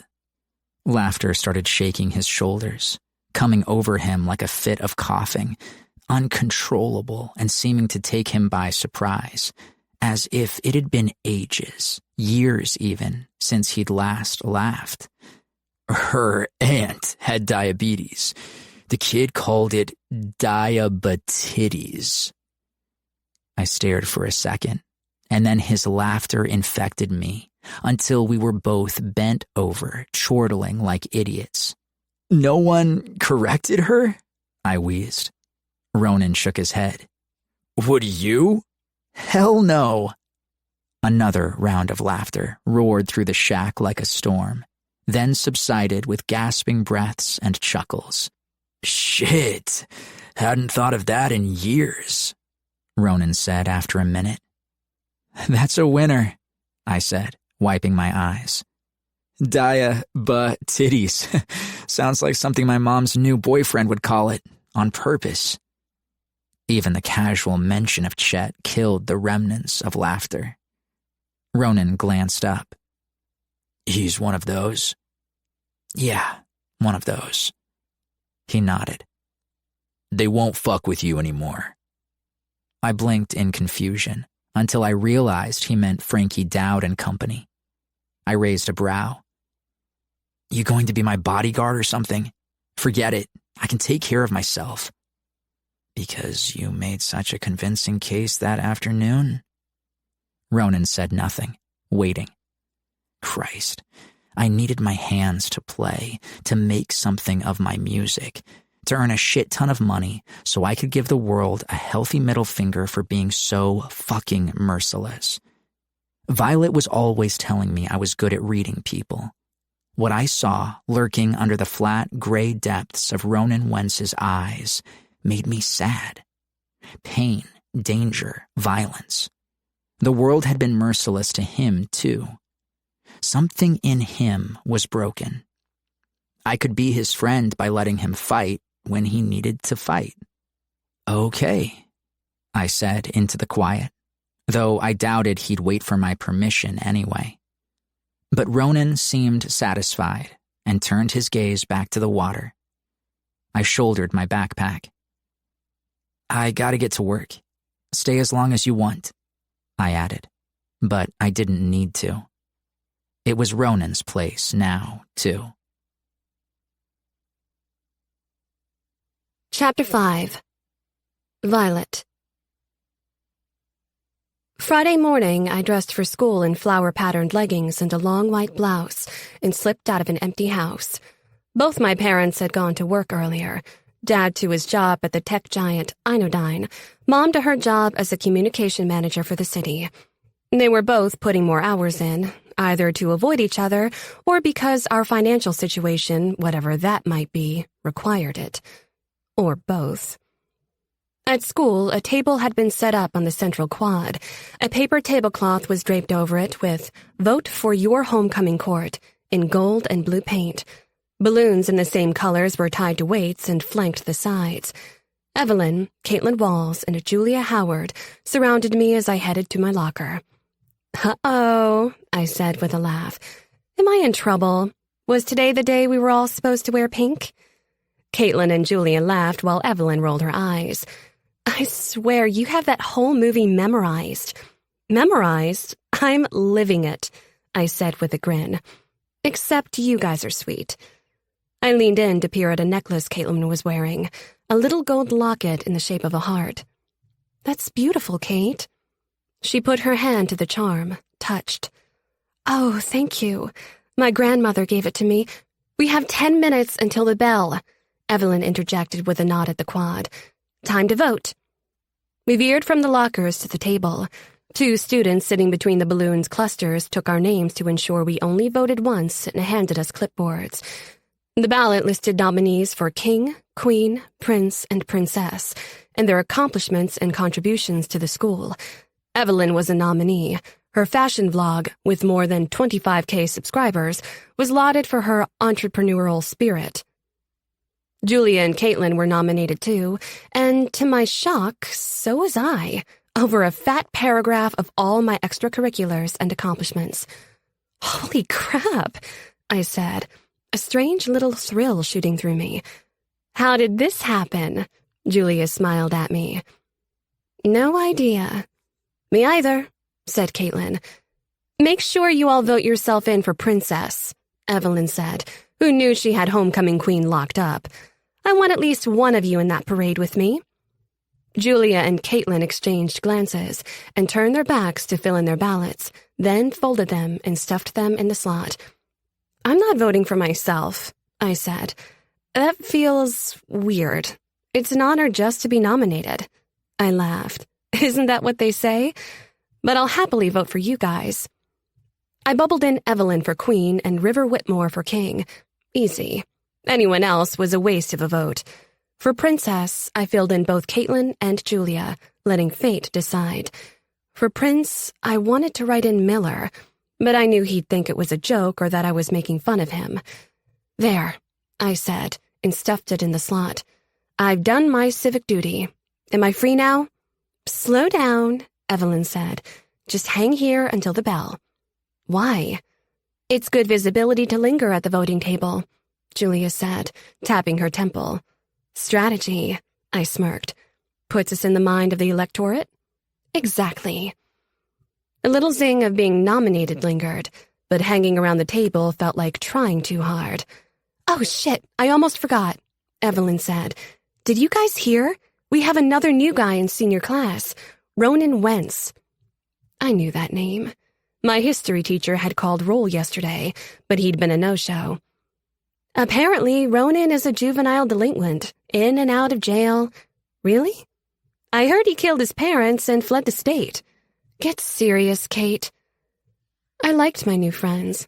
They each had beautiful qualities if you got to know them outside the high school ecosystem, but my quota of gossip hit max capacity. I tuned them out, and my gaze wandered until it caught sight of Miller. He was crossing the quad, gaze cast down, shoulders bent as if his backpack weighed 1,000 pounds. "Speaking of new guy," Evelyn said, nudging me, Your BFF and Frankie got in a fight after PE yesterday. I grit my teeth as a rush of anger flushed me. What happened? I heard Frankie was kicking Miller's ass, or Miller was sick or something, until Ronan showed up and beat the hell out of Frankie, broke his nose, and cut off a piece of his tongue. Caitlin and Julia gasped and murmured while I shouldered my bag and hurried toward Miller, ignoring Evelyn calling me back. I caught up and fell in step beside him. "Hi."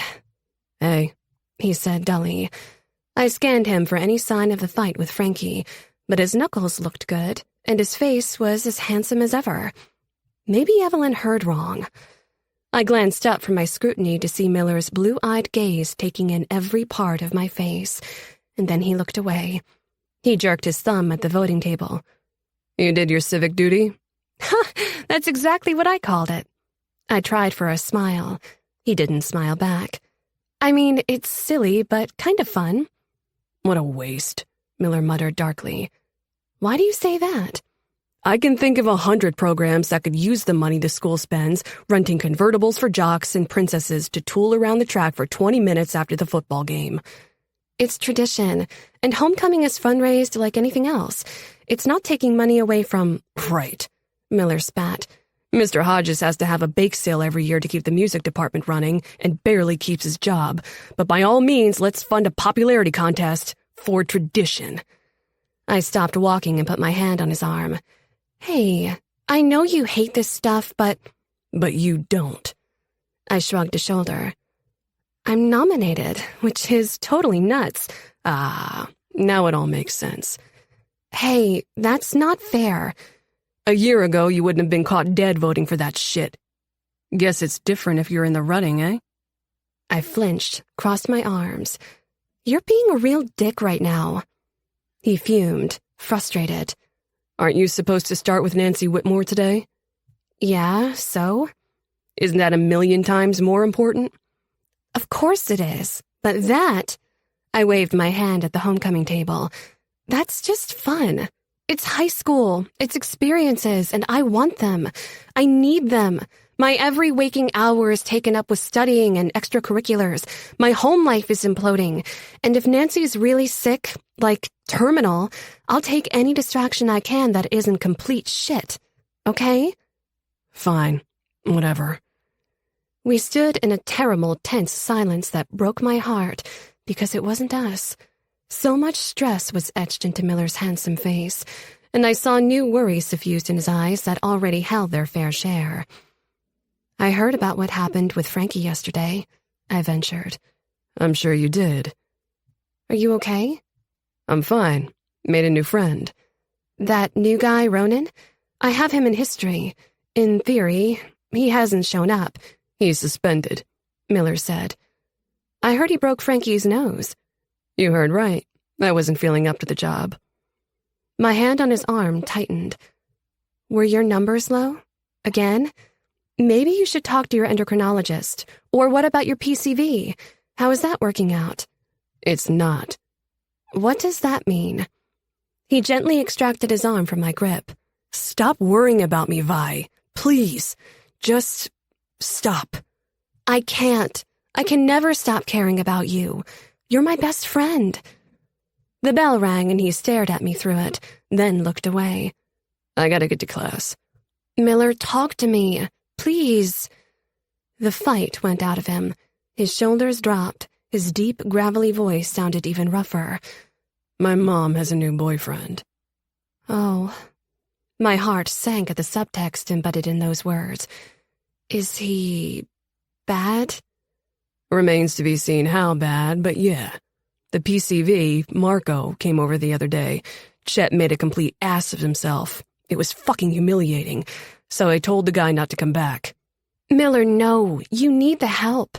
"I'll be fine, and I don't want to talk about it, Vi." I nodded reluctantly. "Okay, I'm sorry you have to put up with that. Him." His eyes met mine and the hard walls came down a little, like they only did for me. He sighed, ran a hand through his longish brown hair. "I'm sorry for being a dick, but it's just what I've been dealing with." Wordlessly, I hugged him tight. He leaned into me, let me hold him, but his hands were light on my back as if it burned him to touch me. Mr. Stratton, Miss McNamara? Over Miller's shoulder, Vice Principal Chowder was tapping his watch. You're both late. Miller pulled back, shouldered his bag, his gaze anywhere but on me. See you later? I asked. I wanted to ask if he'd come over that night, like I had 1,000 times in 4 years, but it felt wrong. Everything between us now felt all wrong. Yeah, see you, Vi, he said, and quickly walked away. In history class that day, I sat next to Shiloh as usual. Mr. Baskin called roll. Watson? Here. Wentz? A silence followed, and then Baskin, a heavy-set guy with a graying beard, muttered to himself. Oh, that's right. Suspended. He made a check in his roll book, then restarted the movie on the whiteboard that we'd begun last class, a documentary on the Russian Revolution. When the classroom was dark and the documentary rolling, Shiloh leaned into me, whispering, "Okay, Miss Friends with TMZ, who is this new guy who keeps not showing up?" "Ronan Wentz," I whispered back. "He's suspended for punching Frankie Dowd. Broke his nose." "My hero," Shiloh muttered. "That shithead had it coming." I nodded. He was giving Miller a hard time, again. Shiloh scowled and tossed a cluster of small braids over her shoulder. "Frankie's psychotic. Gets it from his dad, I'm sure." "The police officer?" "Yep. You're not the only one with gossip. BB's friends with one of the detectives at the precinct near our house." I smiled. BB is friends with everyone. Shiloh's grandmother was pushing 80, almost totally blind, and active in nearly every Rotary, city, and social club in town. BB said her detective friend warned her about Officer Dowd. He's had a few disciplinary issues lately. Evelyn said this Ronan guy looked like a criminal himself, not that she was there. "He'd better watch his ass then," Shiloh said, facing forward. "If he broke Frankie's nose, his dad is going to be out for blood." I was quiet for a minute, and then leaned back at Shiloh. "Did Miller mention to you about his mom having a new boyfriend?" "No, he's been pretty quiet lately. Why?" "I think he's not a good guy. Miller won't tell me much, and I don't think he's coming over anymore. I think—" "What?" But I couldn't say it. Just thinking that something was wrong between Miller and me made me sick to my stomach. Too much felt on the verge of collapsing all around me. I smiled. Nothing. After school, I drove my white RAV4 to the UCSC Medical Center. I parked and made my way through the ground floor, waving at receptionists and nurses I'd become friendly with over the course of my 3-week patient care volunteer training this summer. The director waved me into her office. Dr. Alice Johnson was in her mid-50s, though she looked younger. Her sleek black hair was styled in a side-cut bob, and her red lipstick set off the warm tones in her brown skin as she smiled at me. "Violet, how are you? Ready?" "I think so. I hope so. I'd also hoped to be paired with Miller Stratton." "I know you did, but I assigned you to Nancy Whitmore because of all your PCVs. I think you're the most qualified and the most compassionate, but if it's too much realness, don't hesitate to tell me." I inhaled. "Is she dying?" Dr. Johnson nodded. "I'm afraid so. Her oncologist estimates 6 months at best. Nancy is a lovely lady, positive like you, and positivity can make things easier." She studied me from across her desk. "Have you chosen what area of medicine you'd like to specialize in? General surgery, wasn't it?" A note of doubt touched her words. "You don't think I'm cut out for it?" "I think you'd make a fine surgeon. You have one of the brightest minds I've seen come through the program. But is surgery truly where your greatest strengths lie? Doctors are, at their most basic essence, people trained to care for other people. How you choose to care for them speaks to who you are as a person. So it's not a matter of being cut out for it, but more a matter of what specialty allows you to utilize all of your gifts. Does that make sense?" I smiled faintly. "You're saying I'm too soft to be wielding a scalpel?" "I'm not saying that. Studying as hard as you do and mastering the science of being a doctor is only one half of the equation, which is why I picked you for Nancy Whitmore. I want you to experience the human side of our profession before you decide your specialty. Your softness is the reason you're the only student here I trust with this assignment." "Okay," I said, bolstered by her faith in me. "Thank you." Dr. Johnson gave me a final rundown of my duties and handed me a list of things Mrs. Whitmore enjoyed: Earl Grey tea, knitting, classic literature, Hot Pockets. I looked up from the list. "Hot Pockets?" Dr. Johnson shrugged with a grin. "We all have our guilty pleasures. I can eat an entire bag of Smarties candy if I'm not careful." I grinned. "Same. Smarties are life. Thank you, Dr. Johnson. Good luck." I left the medical center and drove through Santa Cruz with its little shops, cafes, and greenery. My hometown was smack in the middle of a forest at the edge of the coast and butted up against a mountain range. It had all its geographical bases covered and was, in my eyes, the most beautiful place on earth. The Whitmores lived near my neighborhood on Quarry Lane. I pulled into the drive of a house that was smaller than mine, but new. 2 stories with a 2-car garage and another garage that looked added on at the side. The door was open, and the skeleton of a car and various parts were strewn all over. I guess Mr. Whitmore liked to take his work from his auto body shop home with him. There was no sign of River's Chevy Silverado. At the front door, I rang the bell. It chimed inside, and after a few moments, a dark-haired woman about my mom's age answered. She threw open the door with gusto and a wide smile. "Are you from the hospital?" I nodded. "Violet McNamara. And you are—" "Dacia Horvat," she said, eyeing me up and down. "Nance's best friend." "Look at you. Doe eyes, sweet face. Thank you for being here. Come in, come in." I followed Dacia into the house, the woman chatting in a faint accent I couldn't place about one of the nurses she didn't like, how nice the weather had been, and how Nancy loved tea but couldn't have it too hot. I listened while taking in my surroundings. Photos lined the wall up the stairs. River as a baby, as a toddler, playing pee-wee football, and looking almost buried under the gear. Family portraits, one taken for every year. Mr. Whitmore, big, dark hair, smiling brightly. River, like a younger version of his dad. His little sister Amelia, 3 years younger, gap-toothed, and smiling as a toddler. Beautiful as a teenager. And Nancy. My throat caught. Bright, vibrant, blue eyes and dark blonde hair, and a smile that shone with happiness. Outside the master bedroom, I inhaled deeply. Dacia knocked on the door. "You decent?" She shot me a wink, then led me inside. The Nancy lying in bed did not resemble the woman from the photos. This woman was thin, frail, with a scarf around her head. No eyebrows or lashes, but her eyes. She's still there. She's all there. "Hi, Violet," Nancy said. "So nice to meet you." "You too," I said, and fought back sudden tears. Not because I pitied her, but because of the sudden strange desire I had to be with this woman and to take care of her in these last sacred moments of her life. But I pulled myself together, determined not to fall apart on the first day, the first minute of my job. "You know my son, River?" "Yes, not well, but yes. He speaks highly of you." "He does?" I lowered my voice. "I mean, that's nice. I think highly of him, too." Oh my God, shoot me now. But Nancy was gracious enough to pretend not to notice I'd turned pink to my roots.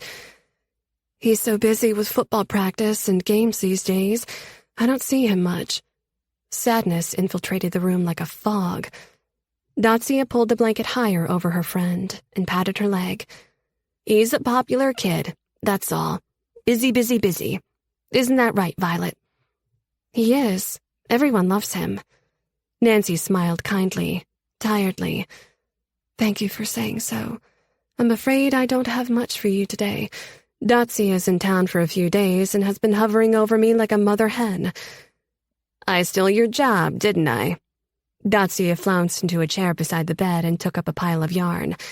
Nancy was knitting a scarf in blue and purple. "It's fine," I said. "I can make myself useful. Can I bring you anything? A cup of tea?" "That would be lovely." "Dacia?" "Make it two. You're a peach." "No problem." I left the room and pressed my back to the door, and this time I didn't fight the tears. Yes, I was soft, but that didn't mean weak.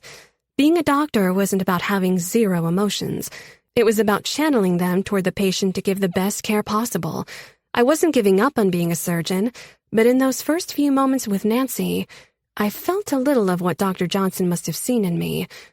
I let a few tears fall for her, and Dacia, Amelia, Mr. Whitmore, and River, especially River. And then I wiped them away and got to work.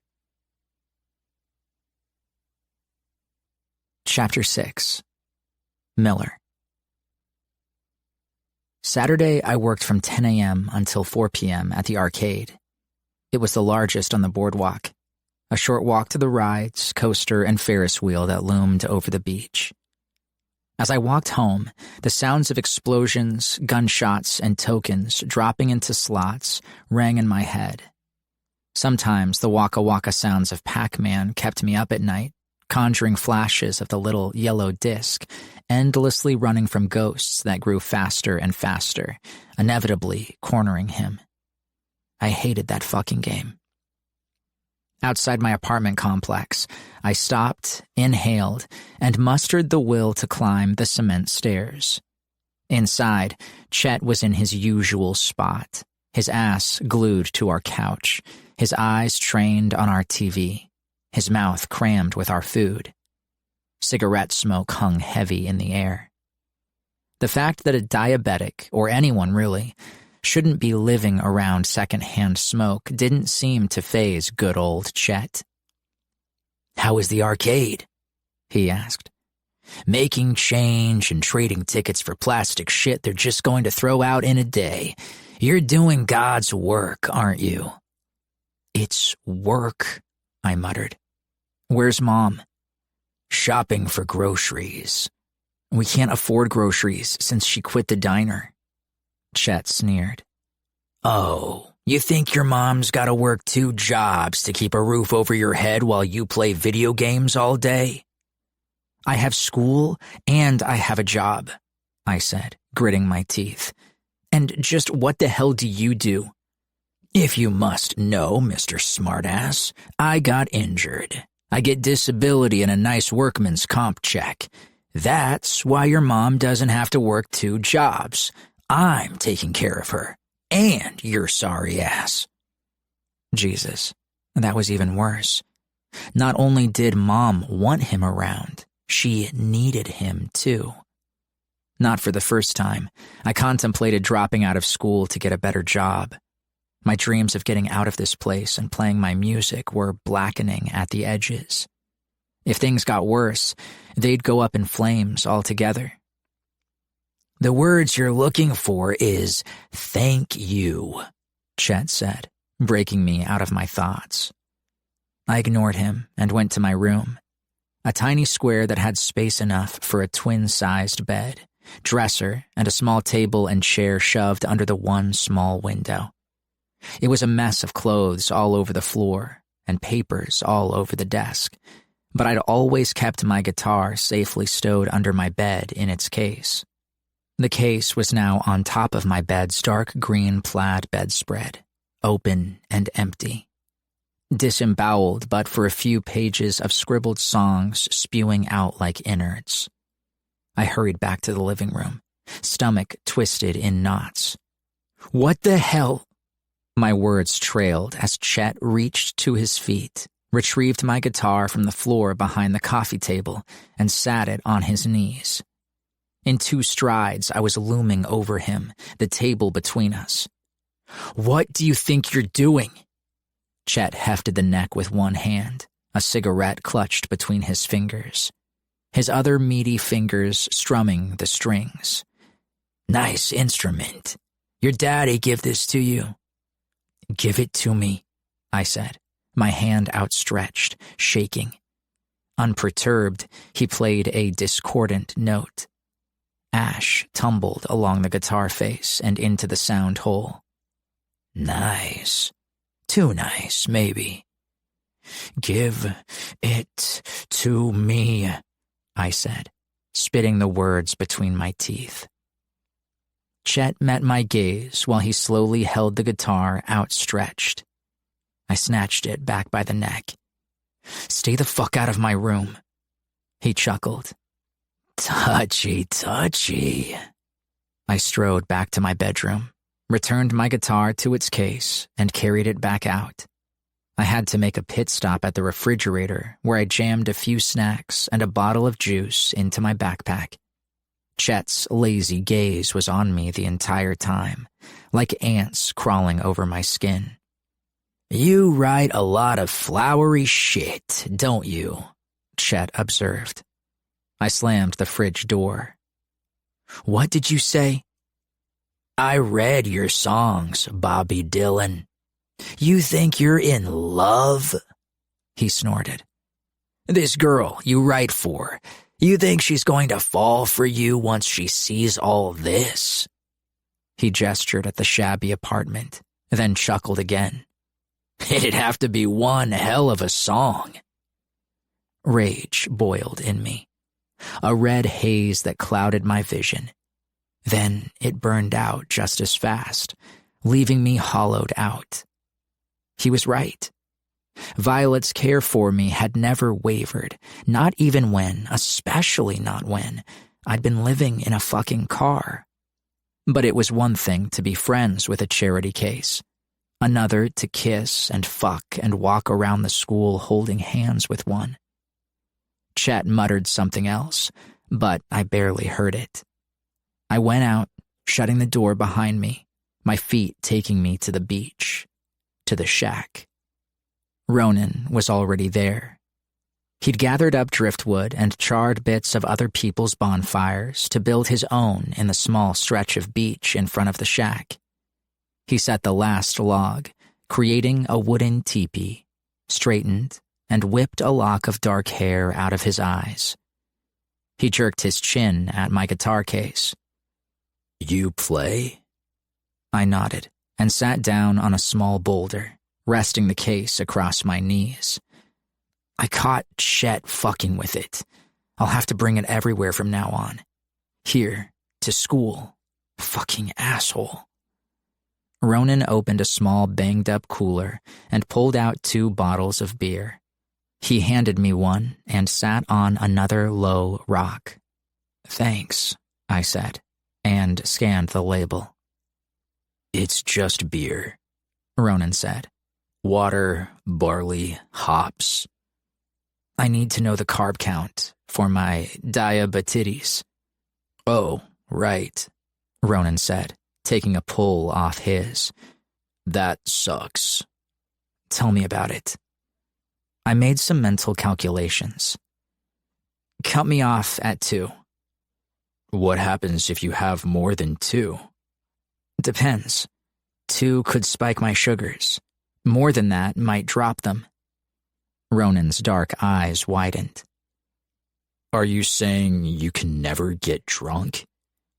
I can. I lifted the bottle to my lips with a smirk. But it's not doctor recommended. He blew air out his cheeks. Fuck. Yep. A silence fell. I'd only had to hang out with him for 2 nights to know that Ronan wasn't a big talker. I didn't mind.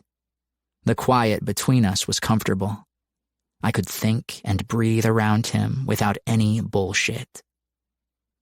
The sun wouldn't set for hours, but Ronan reached into his ratty backpack for a bottle of lighter fluid and a box of matches. As he did, I counted at least 4 tattoos on his forearms and biceps. How old are you? I asked. 18, he said, spraying a shit ton of lighter fluid on the wood. 19 in March. I got held back in Manitowoc. 18. Dude looked like he was 24 at least, as if life were beating him down like a fist, forcing out everything that was young about him. Did you get all that ink in 1 year, or did your parents give you permission? No, he said, and struck a match. He tossed it on the wood, which flared into a roaring fire immediately. I leaned back, shielding my eyes with my beer. Jesus. Ronan stared into the flames, watching the wood burn. When the inferno subsided to a normal campfire level, he sat back down. No what? I asked. No permission or... No parents, Ronan said. He took a long pull off his beer. Mom died when I was a kid. Dad died in prison. Shit, I breathed. Sorry, man. Why was your dad in jail? Ronan turned his dark eyes to me, gray and flat, like the rounded stones at our feet. For killing my mom. Holy fuck. I took a sip of beer since my throat had gone dry. Who do you live with now? Uncle. Before I could say another word, Ronan aimed the lighter fluid at the fire. It arched like piss, and the fire flared, hot and bright. Soon there wouldn't be any wood left to burn. Another silence fell, this one completely fucking uncomfortable, since I had no idea what I should say. But that feeling came over me again, the voiceless knowing that had bonded me to Ronan in the first place.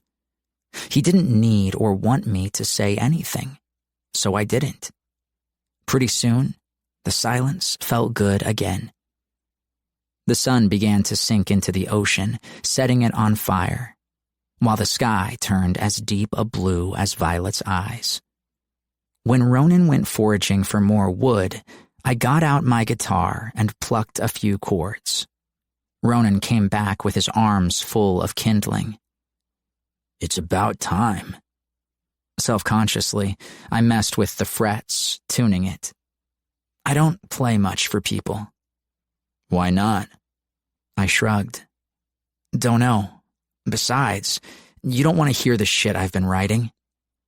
How the fuck do you know that? What kind of music do you listen to? Heavy stuff. Melvins. Tool. Yeah, what I play is not that. Mostly, I've been writing songs for a girl. A girl? Ronan popped another beer and handed it to me. Now I really feel bad that you can't get drunk. Amen. We clinked beer bottles. What's the story? I peered suspiciously at him. You'll just call me a pussy. Tell me to fuck someone else and get over it. Yeah, maybe I will, he said with a faint grin. I laughed, then shook my head. It's hopeless, is what it is. She's perfect and rich, and I'm a poor bastard without a working pancreas. I gave Ronan a brief rundown of my relationship with Violet. After a time, he nodded.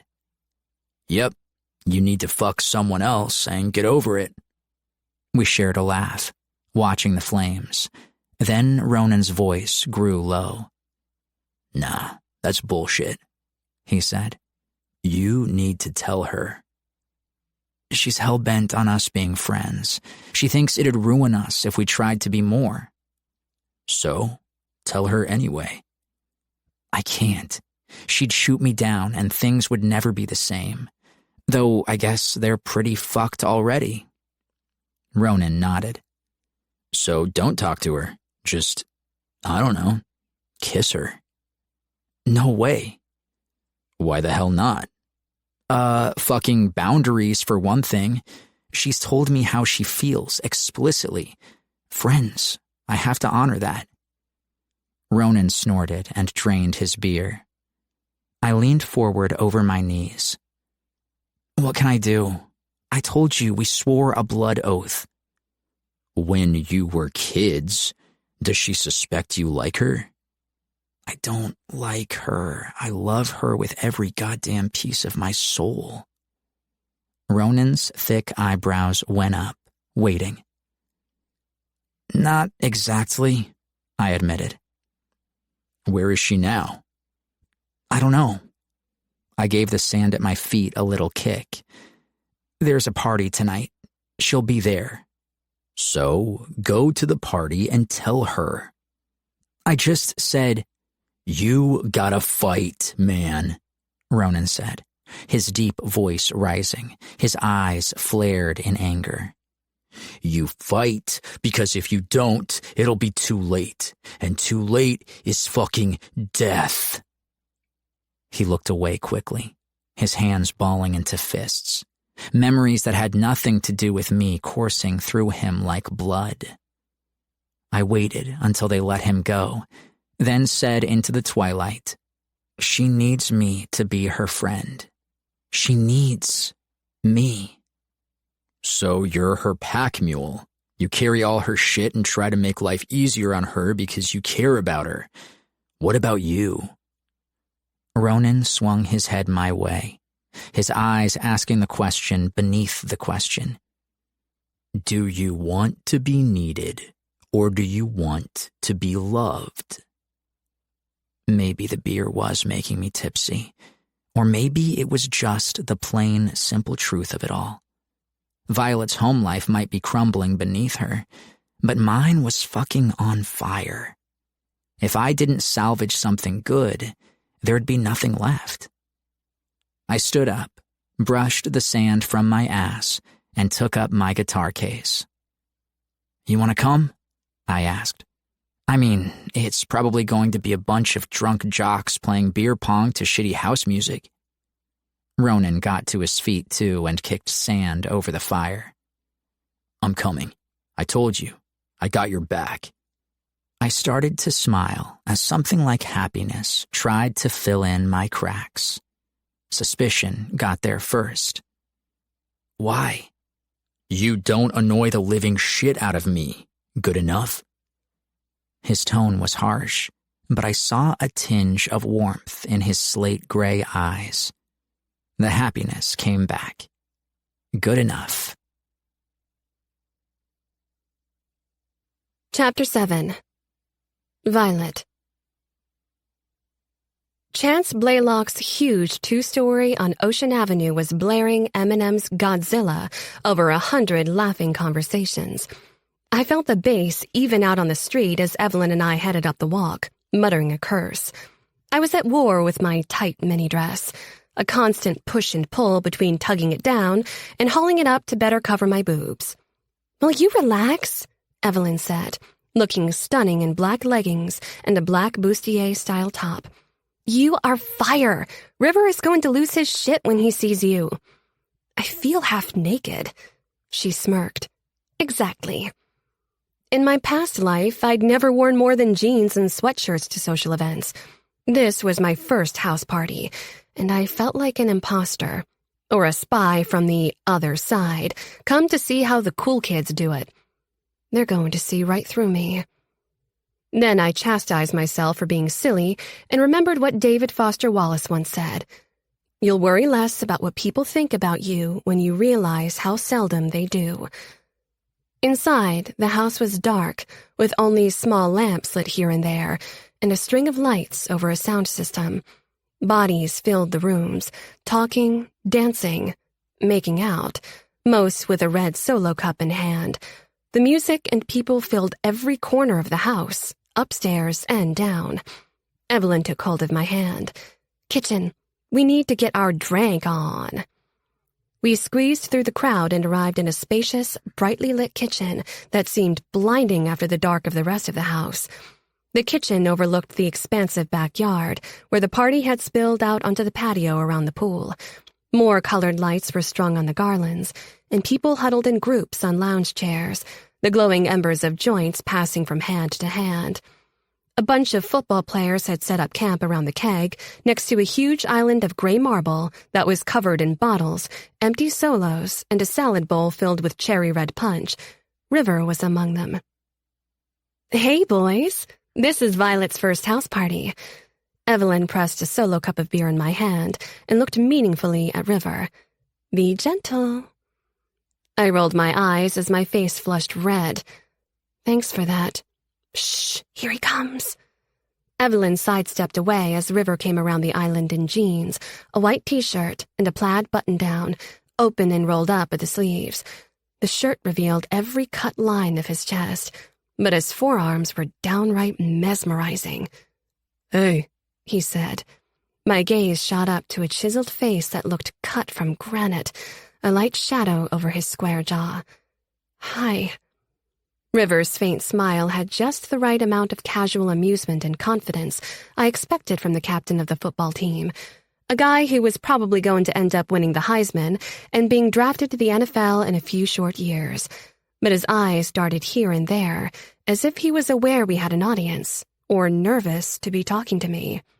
Hello, ego. That's impossible. So, this is really your first party? Is it that obvious? Nah, you're doing all right. Any pointers? He laughed. Yeah, if Chance offers you a cup of his world-famous party punch, say no. That shit is like gasoline. I laughed too, and felt a loosening in my chest. River Whitmore, who I'd built up into this mythical figure, an Olympian god who wouldn't dare talk to mere mortals like me, was just a guy who needed a conversation icebreaker like anyone else. River moved a tiny bit closer. I could smell his cologne, woodsy and clean, mixed with a faint scent of motor oil. His voice grew low, private. So, listen. I swallowed hard. Yes? My mom said it was awesome meeting you. Oh, right. You made her happy, and that's a big deal to me, so thanks for that. Of course, she's wonderful. Yeah, she is. His eyes shone, and he quickly took a pull from his solo cup. Chance and a couple of guys called to him from the next room, pulling their king to the beer pong table. So, maybe we can talk more later? He asked, almost shyly. Sure. Yes, I'd like that. He gave me a final smile. Don't drink the punch. My heart ached for him. He seemed a little bit like an imposter, too. The most popular guy having to pretend to have a good time at a party, while there was fear and pain waiting for him at home. The party ebbed and flowed around me. I finished my beer and someone gave me another. I finished that, too, and the ground tipped under my feet a little as Evelyn took me by the hand to make the rounds. She was effortlessly popular, confident, perfectly flirty, everything I was not. Outside by the pool, I pulled her aside. I have to ask, how come you and River never hooked up? She shrugged. It makes sense, doesn't it? But I don't know. There's something about him I can't figure out. We're not on the same wavelength. I wondered if that was code for, I tried, but he shot me down. But I'd grown close to Evelyn. She bullshitted so much she was easier to read when she wasn't.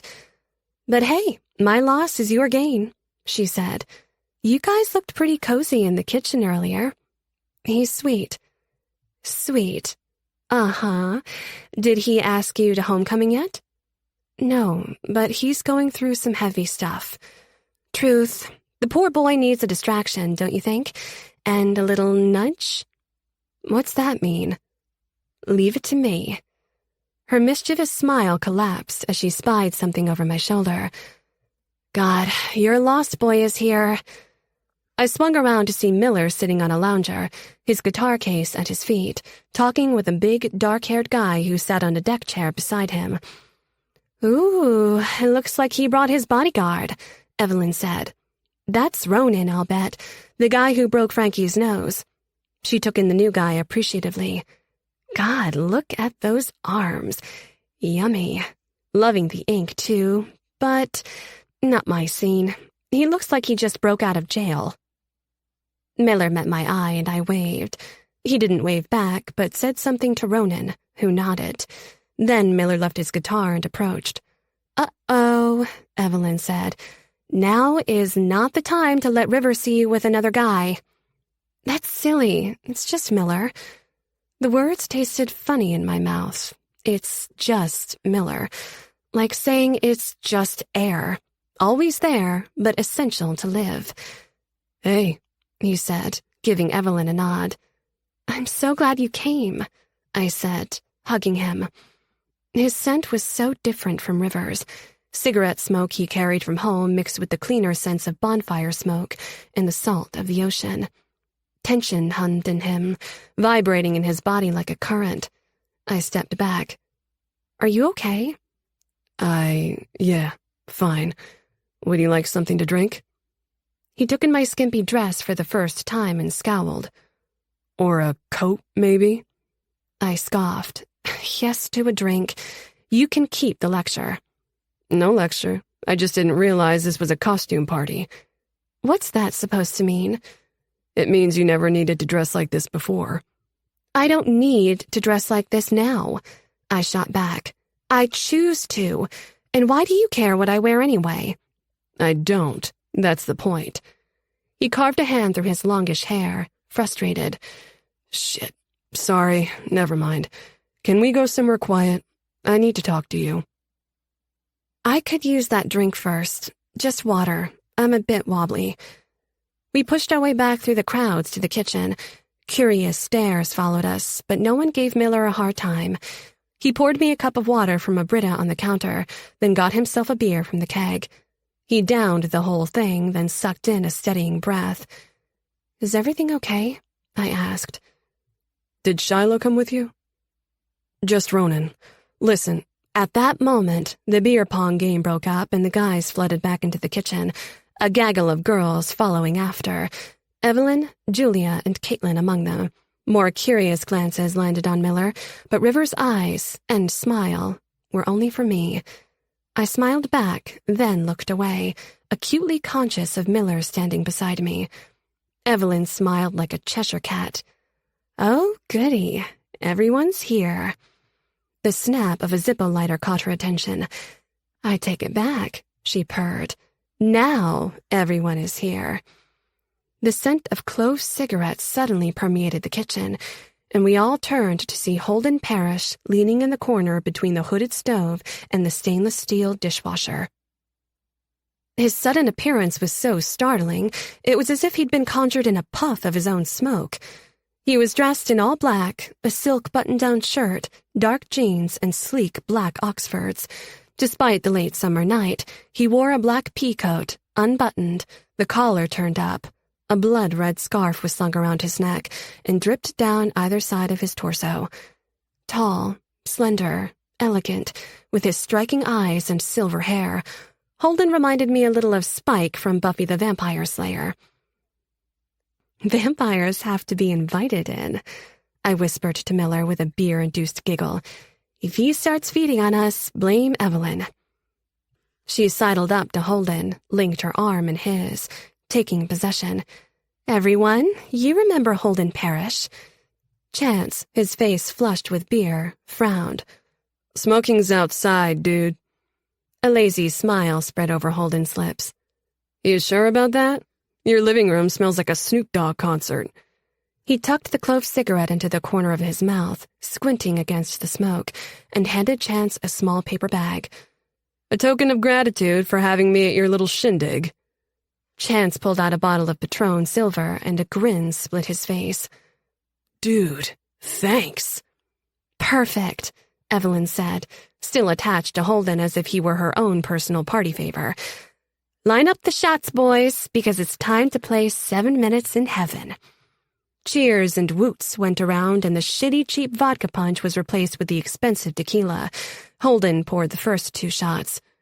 To our host, he said, and handed one to Chance. The guys clinked glasses and tossed the liquor back.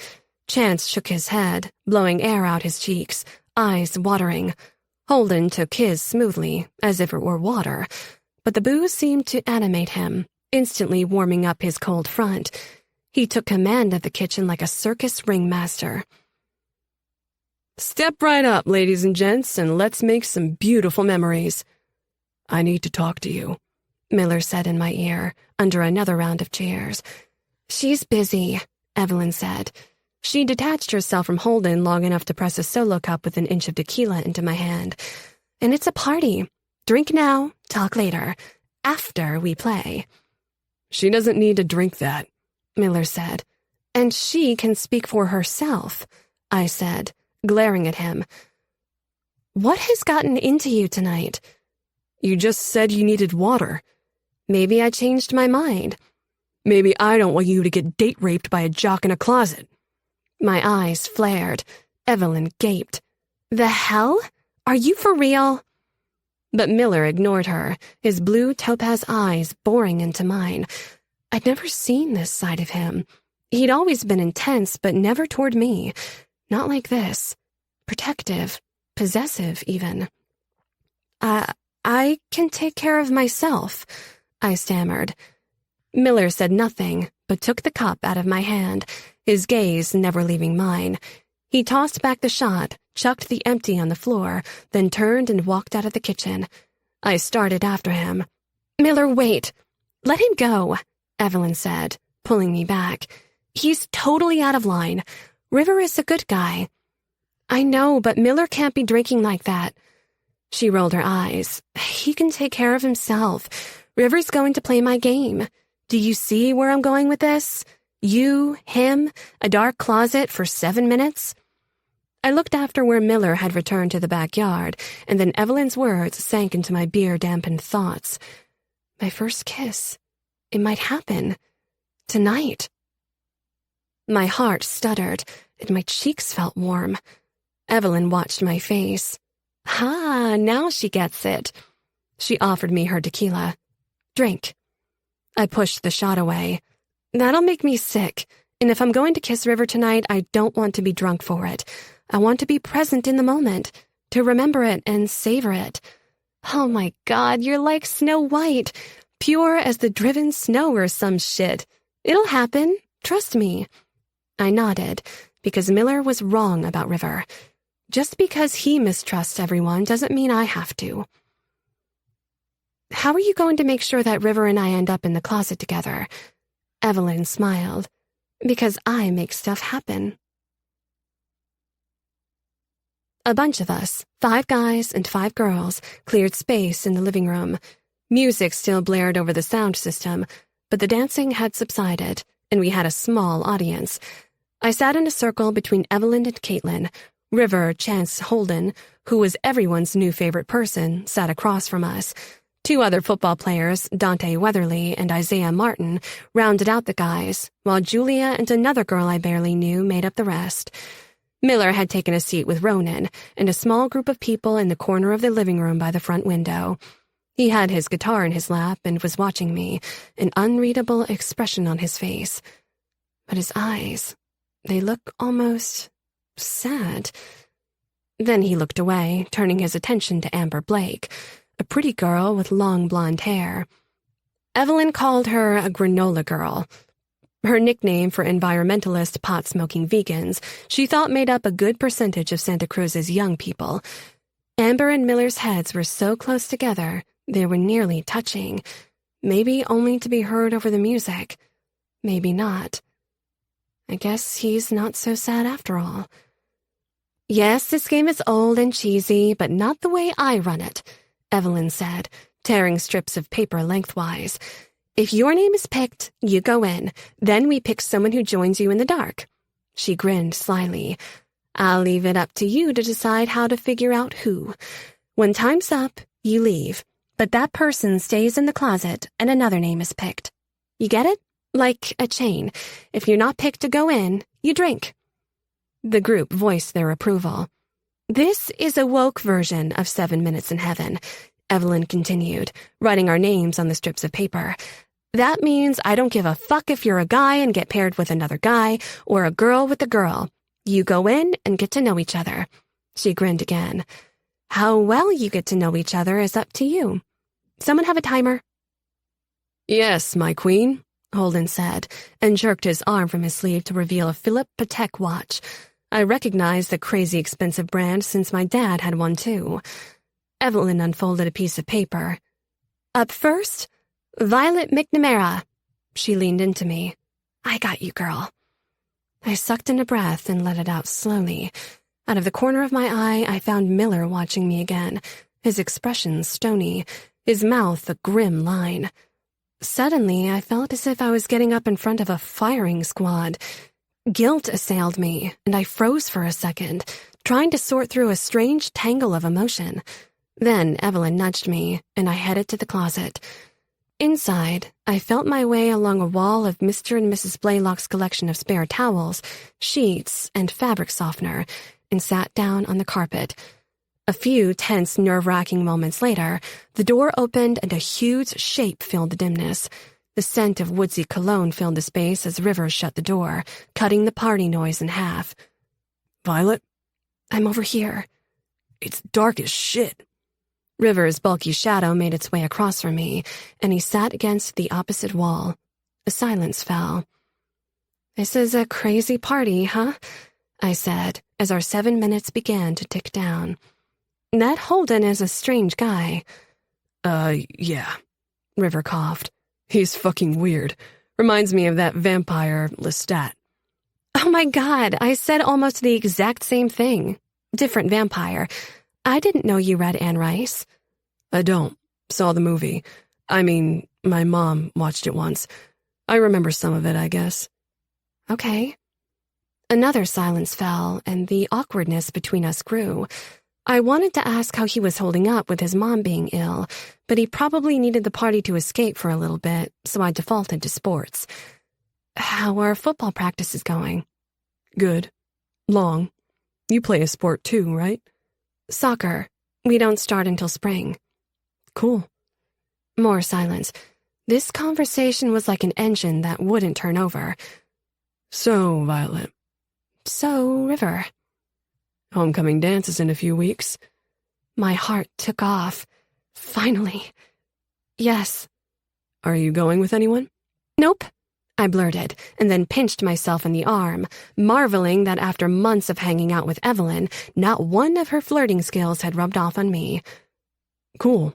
So, would you like to go with me? Yes, I'd like that. Thank you. My skin burned so hot with a mixture of happiness and embarrassment. I thought I must be glowing in the dark. Great. We can work out the details later, Rivers said. Sure. Another silence, and then someone pounded on the door, making me jump. Time's up. Come on out, Violet. Rivers, stay put. That's my cue. I started to get to my feet when Rivers' heavy, strong hand found mine. I felt him lean in. The dark between us shifted, and my space was filled with him. I closed my eyes, heart pounding, lips parted. This is it. My first kiss. Thank you, Violet, River said, and his breath, tinged with beer and the stronger tones of tequila, wafted over my cheek a split second before his lips landed there.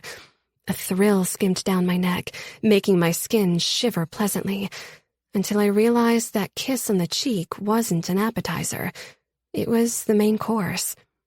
He sat back against the wall and let go of my hand. You'd better get out of here before Evelyn starts screeching. Oh, right. I got up while wrestling my skirt back down. Okay, bye. I hurried out, a forced smile on my lips, ignoring the group's catcalls and demands for details. Well? Evelyn hissed when I resumed my seat beside her. What happened? That felt like 7 years of awkward, I said through a smile. God, that was bad. I didn't say anything worthwhile or witty, just clammed up like a dork. You weren't supposed to talk, Evelyn said, frowning. He asked me to homecoming. Yes, I knew it. I know, but we had no chemistry. Zilch. I just wasn't myself. And he wasn't exactly all charm and swoon either. You got nervous because he's a hot guy and you like him. Give it time. Going to the dance with him is just the beginning. You're right, I'm overthinking it. My fake smile turned genuine, and I eased a sigh until I caught sight of Miller watching me. He quickly turned away, back to his conversation with Amber. That's good, right? Maybe he'll ask her to the dance. Maybe we can all go together. For some reason, the thought made me want to laugh, or cry, or both. I'd probably had too much to drink. The crowd was getting impatient, so Evelyn drew another name from the pile to join River. Holden Parrish. The crowd, guys especially, oohed and nudged each other. None of that Neanderthal bullshit, Evelyn scolded. It's the 21st century, for fuck's sake. Holden tossed back a shot and climbed to his feet, swaying slightly. If I'm not back in 7 minutes, wait longer. The group laughed as he strode to the closet and disappeared. Oh, grow up, Evelyn said to the guys who were still snickering. My game, my rules. Everyone took a drink but me, and the 7 minutes, timed by Isaiah, ticked down. 2 minutes in, the closet doors slammed open, and River strode out. Fucking asshole, he muttered, and stormed to the kitchen like a charging bull. The guys looked ready to follow, but Evelyn wasn't having it. The game isn't over. She snatched a name from the pile. Ooh, it's me. Bullshit, Chance said. Someone's thirsty for the new guy. She gave her ex the finger, adjusted her bustier-style top, and vanished inside the closet. But without Evelyn holding it together, the game was over. The guys got up to join their quarterback in the kitchen. Julia and Caitlin wanted to wait for Evelyn, but Miller was still 10 feet away, talking to Amber. Intimately. I suddenly needed to get outside and get some air. What's wrong with you? River asked you out. This is what you wanted. Still feeling as if I were on a boat tipping over mild swells, I carefully made my way to a lounger near the pool. Evelyn, Caitlin, and Julia found me a few minutes later. Well, that was a waste of my time, Evelyn said, fuming. River's right. That Holden is a fucking asshole. A psycho. What happened? I asked, alarmed. Did he try something? She looked at me as if I were stupid. No, that was the whole point. Instead, he just sat there singing. Singing? Yes, Violet. He's super drunk and... The other girls began to giggle and Evelyn shot them dirty looks. Oh, shut up. I need to get super drunk.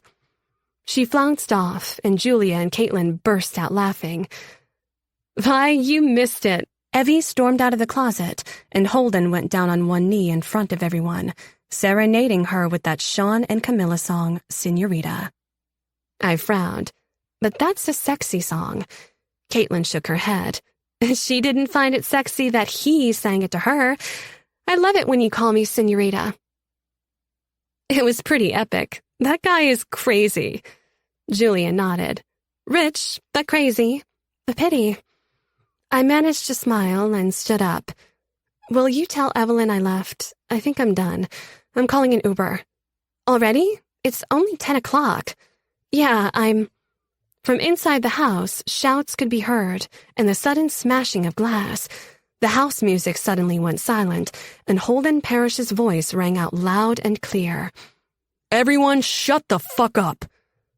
And that's when I heard it, the faint strains of a guitar. I hurried back into the house.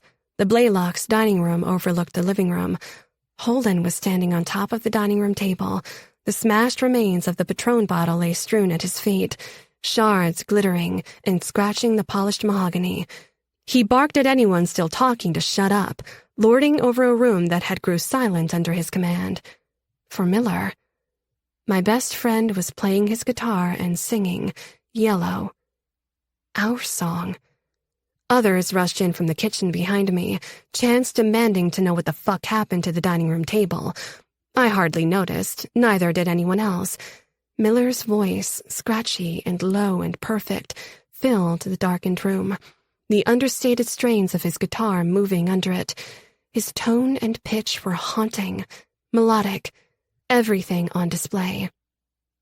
The talent he'd kept to himself for so long, now free and touching everyone who listened, including Amber Blake. She sat cross-legged in front of him, a dreamy smile on her lips. Miller's eyes were closed. He wasn't staring longingly at her, but my heart told me he may as well have been. Why do you care? You like River. He asked you to the dance. But Miller was singing for the first time in public, with Amber. For Amber, maybe. And he'd chosen our song.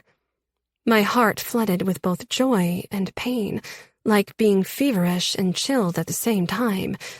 The room was wrapped. Some sparked up their lighters, others turned on the flashlight function on their phones so that the darkness turned ghostly and starlit. It was so easy to reimagine the living room as a dim concert venue in which Miller and his guitar sat under the spotlight. I tore my gaze from him to see the looming shadow of Ronan leaning against the wall casually, arms crossed but watching over Miller, protectively. I looked back to Miller, who is now watching me. Our eyes met, and he held onto my gaze mercilessly while he sang, "For you, I'd bleed myself dry." I must have drunk too much because suddenly I felt sick. I couldn't move. My stomach had twisted in knots so tight I could barely breathe. What is wrong with me? The song ended and quiet descended, until Holden, still on the dining room table, dropped 2 words into the stunned silence. "Holy shit." The rest of the party erupted into cheers and applause, and that's when I broke free of my stasis. I clapped too. I clapped so hard my palm stung. My smile was so wide it hurt my cheeks. Joy filled my heart, and yet tears were streaming. Miller witnessed my reaction. His expression softened, and he started to rise, but I pushed through the crowd, out of the front door, and into the night. Chapter 8. Miller. I lost her. My heart had already shattered into a million pieces, watching River follow Violet into that closet. It cracked again when she ran away. Follow her. Tell her. Now. I got to my feet to follow Violet out the door when Frankie Dowd and his friends, Mikey and Tad, came in, crowding me and pushing me back. "Well, look who crashed this party. Where you running off to, Stratton?" Frankie said, giving me a shove.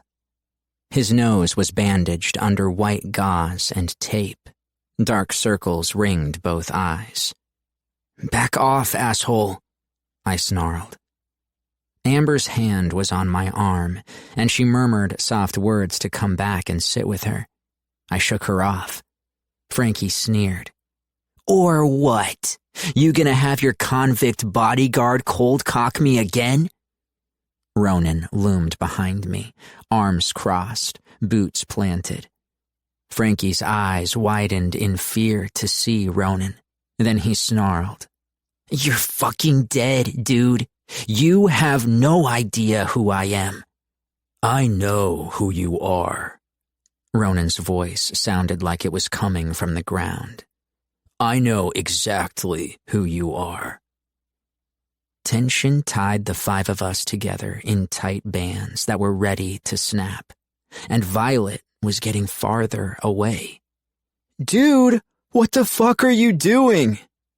The party noise flattened as all eyes turned to the dining room table. Holden was tap dancing on the mahogany amid the shattered glass and barreling through a watery version of Singing in the Rain.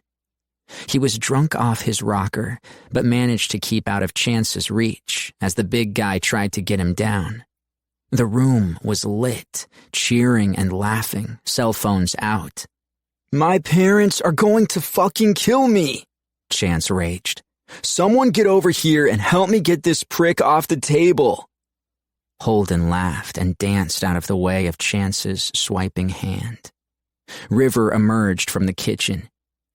"Show's over," he said, his voice cool and low. "Get the fuck off." Holden crouched and reached out a hand to River, crooning, "What a glorious feeling. I'm happy again." River snarled and smacked his hand away. He made a grab for him, but Holden sprang off the table with shocking agility. Both he and Chance chased him the short distance to the living room. where Holden hurdled the back of the couch, landing between two people, then jumped onto the coffee table. Beer cans scattered, a bottle shattered, and the glass ground under Holden's shoes. Just singing and dancing in the rain. Like everyone else, I'd been so riveted by the surreal scene in front of me that I'd been ignoring the scene behind me. "You're dead, fucker," Frankie snarled at Ronan, and I turned in time to see the crazy bastard pull a police-issue taser from the back pocket of his falling-down board shorts. "Whoa, hey," I began, then ducked as Frankie lunged for Ronan. Ronan, who'd been like a stone statue all night, quickly feinted right and knocked Frankie's arm up and out. The taser went flying, and Ronan gripped Frankie by the front of his shirt and drove him a few steps toward Holden and the coffee table. The crowd scrambled out of the way as the guys went down in a heap on the carpet, fists flying and hands grasping and tearing at each other. River and Chance rushed over to haul them apart, but Frankie, red blood roses blooming on the white bandages on his nose, spat and fought like a rabid dog.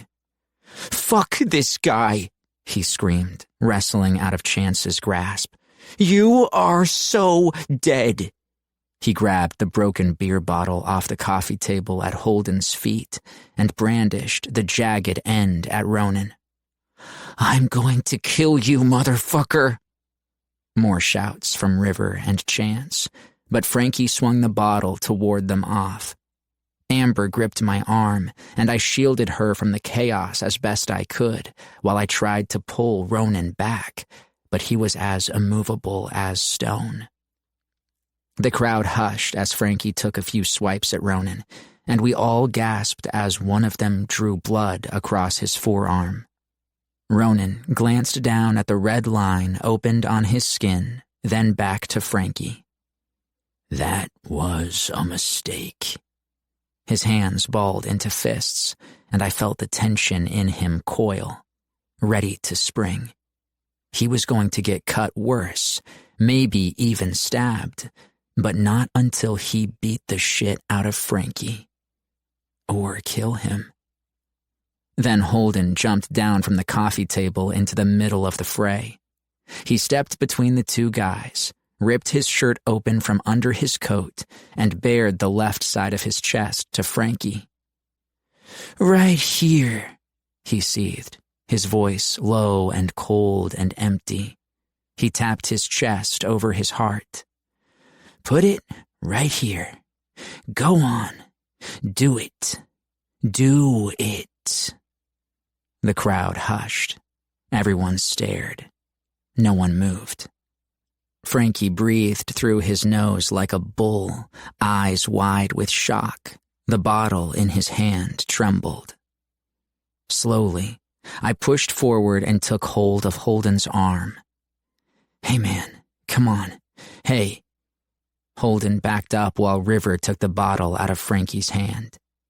A moment of eased tension, and then Holden jerked out of my grasp, pulled his coat together, drew a clove cigarette from his pocket, and said jovially, "Anyone got a light?" Chance's bleary eyes widened. "What the? Get out, you three!" He waved his finger between Holden, Ronan, and me.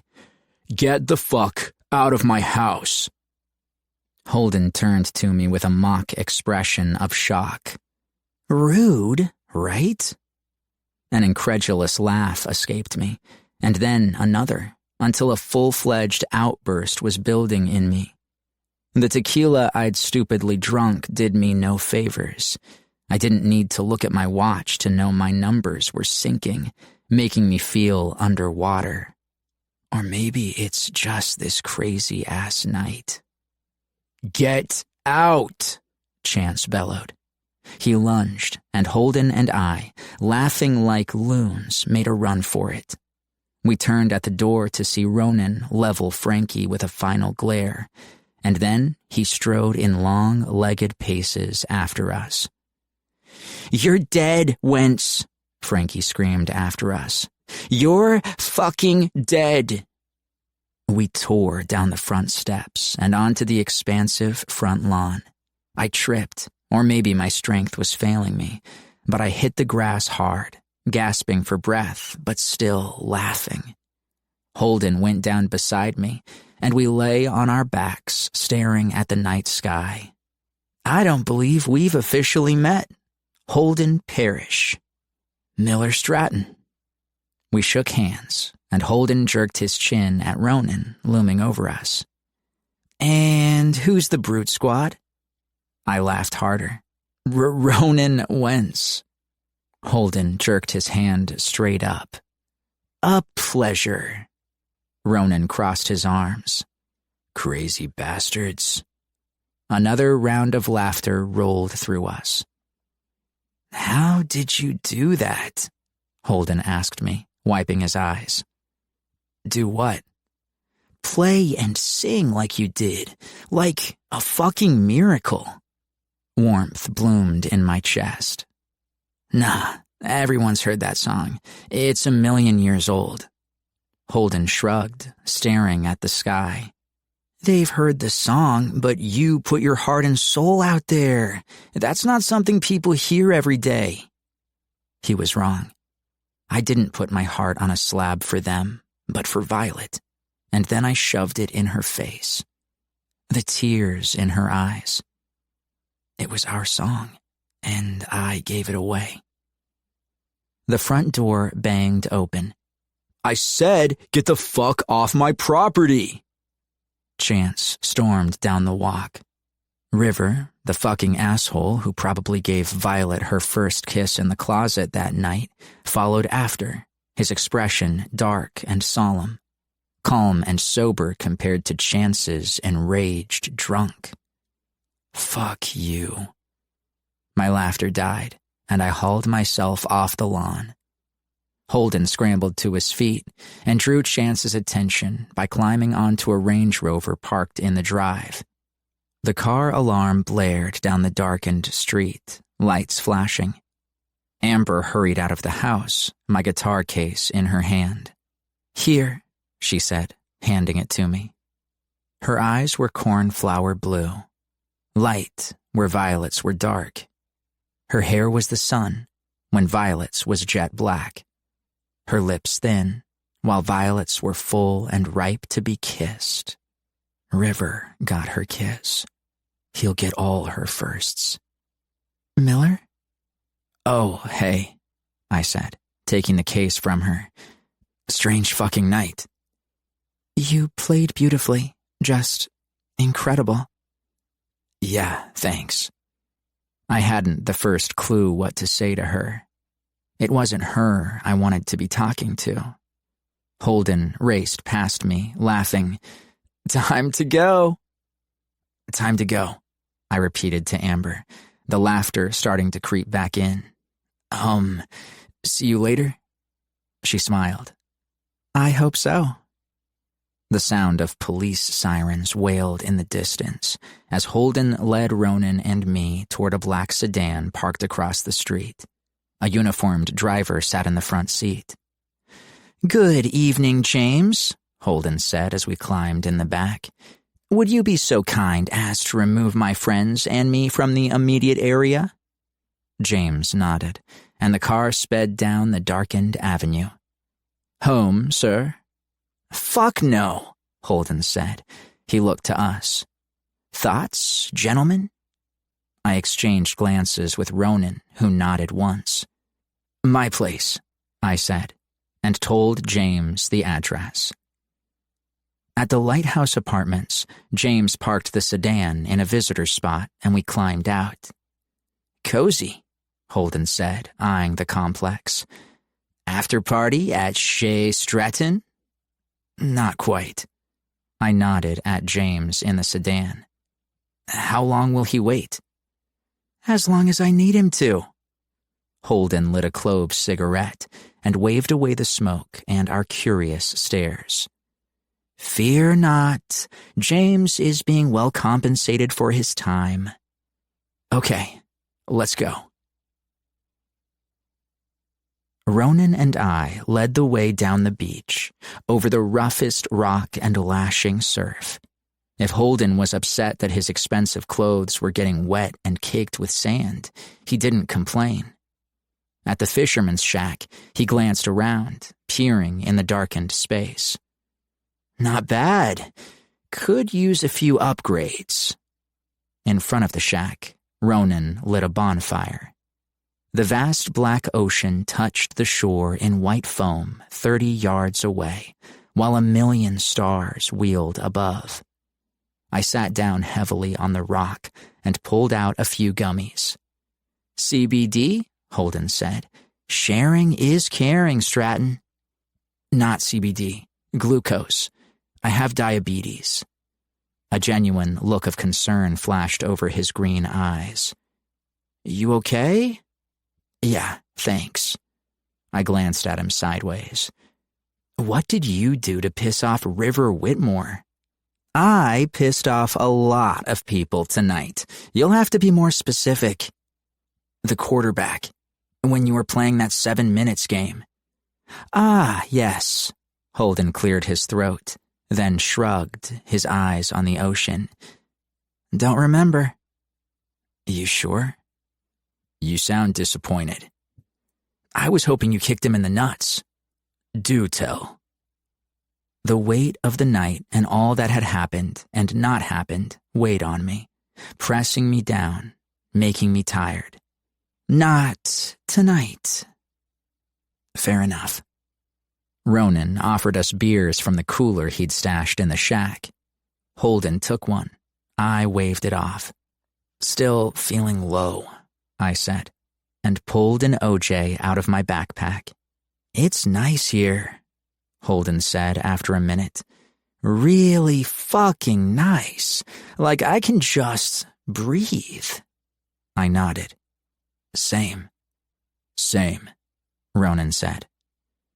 Do you guys hang out here a lot? Holden asked, and I saw vulnerability in his eyes. The shields came down a little. I'd only seen him on 2 speeds so far, cool and collected or wildly drunk. For the first time, he seemed more like a 17-year-old guy without any costume on. Most days. I took a pull from my juice. I checked in with Ronan, who nodded. You're welcome to come here too, anytime. Mi casa es su casa. Except it's not a house. How do you say our shitty shack is your shitty shack in Spanish? Nuestra casucha es su casucha, Holden replied immediately in a flawless Spanish accent. Ronan and I exchanged glances. You speak Spanish? And French, Italian, a little Portuguese, and some Greek. You some kind of genius? Ronan asked. So they say, Holden said, his gaze on the ocean. My IQ is 153. I gave a low whistle. Holden nodded. Sounds as if it could be helpful, right? Helpful? I snorted. That's like having the answer key to life. He scoffed. If only. As far as I can tell, it just means the nonstop thoughts in my head are more cunning and can torment me in multiple languages. I waited until the tension eased a little, then casually asked, So, do I email you all my homework assignments directly, or do you prefer hard copy? Holden rolled his eyes, laughing, and the dark shadow that had fallen over him seemed to lift. No chance, Stratton. I grinned. Worth a shot. A more comfortable silence fell. Yeah, it's pretty damn perfect right here, Holden said. Like we're at the edge of the world and no one can touch us.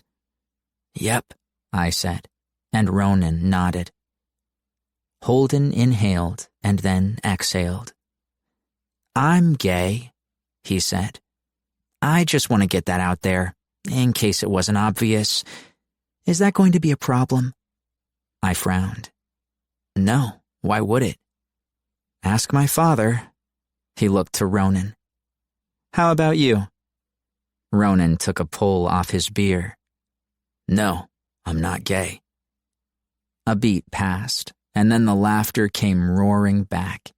My sides ached and tears built in the corners of my eyes. Even Ronan chuckled and spewed more lighter fluid on the fire. Any tension that might have existed between the three of us burned up in the flames, and I felt like I had when I first met Ronan. That Holden Parish belonged here too, with us. You're a crazy motherfucker, you know that? He wiped his eyes. So I'm told. You could have been in with them, you know, the popular kids. Why would I do that when fucking with them is so much more fun? Fun, Ronan said, his voice flat, cutting into the laughter like a cold knife. Is that what that shit with Frankie was about? Fun? Holden's smile fled, and a cold shadow seemed to drop over him. I did it to throw him off guard, that's all. That wasn't all, not by a long shot. But we all had secrets and dark shit in our pasts. What made Ronan stick around was that I didn't pry, and neither of us was about to start now with Holden. But as the night deepened, he told us a little about himself, how he'd moved here from Seattle, and that he lived with his aunt and uncle in Seabright, the wealthiest neighborhood in Santa Cruz. The mansions even dwarfed Violet's house. You had only one more year of high school, I said. Why leave? Not up to me. After my sophomore year, my father arranged for me to take a little detour into the wilderness. You mean like a camp? Sure, he said sourly, hunching into his coat, despite the fire and the warm summer night. A camp. And that camp necessitated that I spend a year in Switzerland at the Sanitarium du Lac Léman, he said, in a French accent as flawless as his Spanish. That's Lake Geneva to you and me. Sanitarium? Loony bin, crazy house, mental institution. Take your pick. I faced forward. Jesus. There was no Jesus as far as I could see, Holden said, smiling sadly. Believe me, I looked. A short silence fell, and then Ronan arched another stream of lighter fluid on the fire. That must have been one hell of a wilderness camp. I held my breath while Holden stared. Then he threw back his head and laughed. Is this guy for real? 100%. I clinked my juice to Holden's beer bottle. To you, for surviving the camp, and Switzerland. Holden swallowed, trying not to show how those words touched him. To Ronan, you magnificent bastard. He reached across me to toast with the big guy. For being 100% fucking real. Ronan dug into his jacket pocket and pulled out a small yellow device. To Frankie, the stupid fucker who didn't notice I swiped his police taser. The earth stood still for a split second, and then we laughed, all three of us. We laughed so fucking hard that for a few hours, I forgot that my heart was broken. Chapter 9. Violet. The gym was loud with the sounds of cheers, stamping feet, and music. The cheerleaders, Evelyn leading, performed a routine in their blue and yellow skirts and sleeveless sweaters. Metallic gold pom-poms rustled and glinted in the sun streaming in from the huge windows behind the basketball hoops. The crowd gasped as two male cheerleaders tossed Evelyn high into the air, where she pulled off an intricate gymnastic flip and landed in the cradle of their arms. I sat with some friends from my study group, guys and girls who were working toward their own med school or MIT dreams, and Shiloh, who had earphones in, eyes closed, tuning out the pep rally as if she were meditating in a forest. I scanned the crowd and found Miller sitting high up in a corner of the gym with Ronan and Holden. Videos captured on cell phones had circulated in the few weeks since Chance's party. Holden's tap dance on the Blaylock's dining room table was a hit, but his confrontation with Frankie had freaked people out. "He's so hot," Evelyn had lamented a few days after the party. "I don't get it. He's got charisma to spare, but also apparently a death wish. Not to mention he burned all his bridges with River and Chance, so now he's relegated to hanging out with your boy and the criminal." But Holden seemed perfectly happy with Miller and Ronan. That morning, the three were watching the performance, talking and laughing. An odd trio, a grunging musician, a tattooed bad boy, and a billionaire genius who dressed like he was walking the winter runways in Milan every day. None of whom gave a crap what anyone thought of them. It had been a long time since Miller had hung out with me as freely. The cheerleaders finished their routine to applause that echoed throughout the cavernous gym of polished wood. Principal Hayes took a microphone onto center court. "And now, the homecoming chair. Layla Calderon will announce your homecoming court." Layla, a gal with long dark hair and a miniskirt and a tight t-shirt, pushed a small rolling table covered with a black cloth to center court. On it were 4 crowns, 2 large and 2 small. She took the mic from Principal Hayes with the practiced ease of a news anchor. "The votes have been counted, and the results have been tabulated. Put your hands together and welcome your homecoming prince, Dante Weatherly." The crowd cheered, thunderous in the gym. The football team, sitting in a cluster near the front of the assembly in their Letterman jackets, whooped and thumped their star wide receiver on the back as he joined Layla on the court and let her put a plastic, sparkly coronet over his brow. He tried to walk away, but Layla grabbed his arm. "Not so fast. Every prince needs a princess. This year's homecoming princess is Evelyn Gonzalez." A small shockwave went through the crowd that morphed with agonizing slowness into cheers. I gasped. "Oh, shit. Oh, no. Poor Evelyn." Shiloh's eyebrows shot up and she turned to me. "Queen Vi?" "What? No. No way. Julia or Caitlin," I said, as Evelyn plastered on a tight smile and made her way from the cheerleader bench to accept her coronet. Shiloh smirked. "I wouldn't be so sure about that." "And now your homecoming king," Layla said, and paused for effect. The football players jostled and teased River, who brushed it all off with lazy amusement. "River Whitmore." The gym erupted in cheers, and I added my voice to the crowd. Not a surprise, but I'm still in shock for Evelyn. Holy shit. "Uh-huh," Shiloh muttered. "You got your speech ready?" "Oh, stop." "And now," Layla said, quieting the crowd, "it is my pleasure to announce that your Santa Cruz Central homecoming queen is—" The gym went silent, holding its breath. Frankie Dowd shouted into the quiet, "Your mom!" Laughter followed and a stern shake of Principal Hayes' head. Layla waited until she had her attention again. "Violet McNamara." I sat stunned, while my friends cheered and clapped and urged me to go down and claim my crown. "This is nuts," I hissed to Shiloh. She heaved a dramatic sigh. Being right all the time is so exhausting. A little laugh burst out of me, but was smothered when I saw the devastation on Evelyn's face. She wanted it far more than I did. I hadn't truly wanted it at all, I realized, and now that I had it, I had no idea what to do. I climbed over legs to get to the stairs, then made my way down to the court. River grinned at me, a silly faux red velvet and gold plastic crown on his head. Layla placed a smaller version on mine, while I sent Evelyn an apologetic smile. She quickly looked away, her own smile wide and joyless, as she clapped with the rest of the school. I leaned into River. "How did this happen?" "Democracy in action. You got the most votes, plain and simple." His confident smile slipped and he cleared his throat. "Kind of works out perfect, right? Since we're going to the dance together?" "Right, except, are we still going together?" "Yeah. Sorry I haven't called or anything. Just been busy with practice and games and stuff at home." "No, of course. I'm sorry, I should have thought of that." "Hey, it's fine. he said quickly, talking under the cover of Layla reading off a list of the homecoming court's accomplishments that helped to land us up there.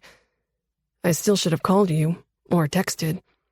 I'm not sitting by the phone or anything, I added, then cringed. God, that came out all wrong. What I mean is, I'm also busy with studying half the time anyway. I haven't seen you at my place. We must be on different schedules. Yep. Like in the closet at Chance's party, conversation with River felt like trudging through mud, getting nowhere. I cleared my throat. Tell me, does this royalty gig come with a lot of duties? He chuckled. Aside from sitting in a car and waving, no. I laughed too with relief, a minuscule step toward being more comfortable around each other. Or maybe it was him. He seemed more nervous around me than I was around him. The announcements ended, and we were released back to our seats. Call you soon, River said. Promise. Or I'll see you at my house? Definitely. I winded my eyes and put on a scary wide smile, doing my best impersonation of the overly attached girlfriend meme. You can't escape me. He burst out laughing. Thanks for the warning. He reached out and awkwardly patted my arm. See you around. My smile felt permanent until my gaze went to Miller in the corner of the gym. I gave him a wave and pointed at my crown. Crazy, right? I mouthed. He didn't even crack a smile, but quickly turned back to his friends. And Amber Blake. The pretty blonde had appeared and was sidled up close to Miller. A strange ache stabbed my heart. Like any good scientist, I'd clung to logic and facts to untangle the messy emotions that had arisen the night of the crazy party, after Miller had played our song so beautifully, so powerfully, with Amber practically sitting in his lap. 1. I drank too much that night, which made me overly emotional. 2. I had a crush on River, and he'd finally asked me to a dance. Achievement unlocked. 3. Miller was free to date any girl he wanted, and I'd be happy for him. Asterisk. Except that mental asterisk wouldn't go away. If he and Amber got together, why wouldn't I be happy for him? Why would it matter that he chose our song to introduce himself to the world as the brilliant musician he was? He was my best friend. Being happy for him was my job. Except that my best friend never called or came over anymore. At school, he barely looked at me. Like now. Bathroom emergency, Julia said, tugging my arm and breaking me from my thoughts. It's Evelyn. I hurried with her and Caitlin to the nearest bathroom, outside the gym. Julia shooed out a freshman who was washing her hands and tapped softly on a closed stall door. Evelyn, you okay? I'm fine, came the throaty reply. I got my period. Julia looked to me and shook her head. I cleared my throat. Ev, it's me. You sure you're okay? I said I'm fine. Jesus. Caitlin shrugged and went to the mirror to redo her lip gloss. So tell me, my queen, what's the story with Miller Stratton? I flinched and shot a glance at the bathroom stall. What do you mean? We've been dying to talk to you about him, but you're so busy all the time. Julia pulled her cell phone from her bag and swiped at it, and then aimed it my way. She means this. A video played. Chance's darkened living room, but for lit lighters and ghostly phone flashlights falling over Miller as he sang Yellow. Julia smiled dreamily. All this time he was this, and we never knew? Yeah, what else are you holding out on us? Caitlin said with a nudge. Oh, the irony. I'd been telling anyone who would listen how talented Miller was for years, but it took visual proof to dispel the aura of poverty and homelessness. Caitlin peered over my shoulder at the video. He's got this scruffy, alternative rocker hottie vibe going on. You two ever... No, never, I said, stepping back and leaving the two of them to watch the performance. Really? You've been friends for years and never... Not even a kiss? We almost did. Once, 2 years ago. I leaned against the sink, the memory falling over me. Miller and me in my room, hanging out as usual. He played his guitar and sang for me, emotion beyond his years pouring out of him. I watched his mouth the entire time, mesmerized by how his full lips moved and the sound that came from them. And for some reason, at that moment, I started thinking about how neither of us had ever been kissed. No one had kissed that mouth of his, and that was crazy. What happened? We were 15, and neither of us were getting any action, I said. I told him that we should kiss for practice, so when the moment came, we wouldn't be totally helpless. I told him that it wouldn't count toward a real first kiss or anything, just research. And? Julia asked, jarring me from my thoughts. He refused. I'm not kissing you for practice, Miller said, the last word coming out sourly, so that some other guy... He bit off his words and went back to his guitar, messing with the frets. My cheeks burned. Sorry. Forget I brought it up. Probably better anyway. It might be weird. Yeah, Miller said, still not looking at me. Weird. I looked up to see Caitlin and Julia offering cringy glances on my behalf. I waved them off, my cheeks flushed again like they had been then. No, it's fine. It just proved what I thought, that we're only friends and that he's not interested in me in that way. He seems pretty interested in Amber Blake, Julia said with a sigh and put her phone away. A pity. Seems like we missed the boat. My brows wrinkled. You're interested? Maybe. Intrigued, definitely. Can't blame her, Caitlin said.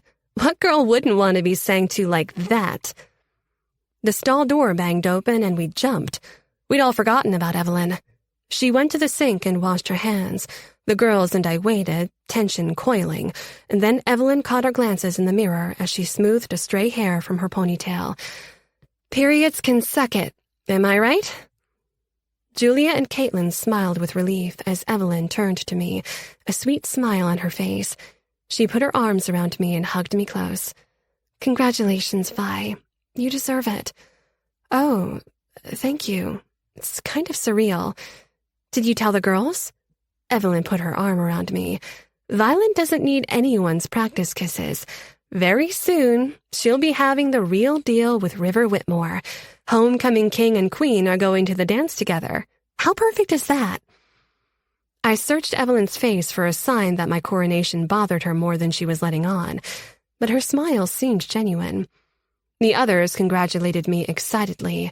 Not a moment too soon, Evelyn said. Vi's our sweet little Snow White, our Drew Barrymore, never been kissed. Girl, you have a lot of catching up to do. A lot.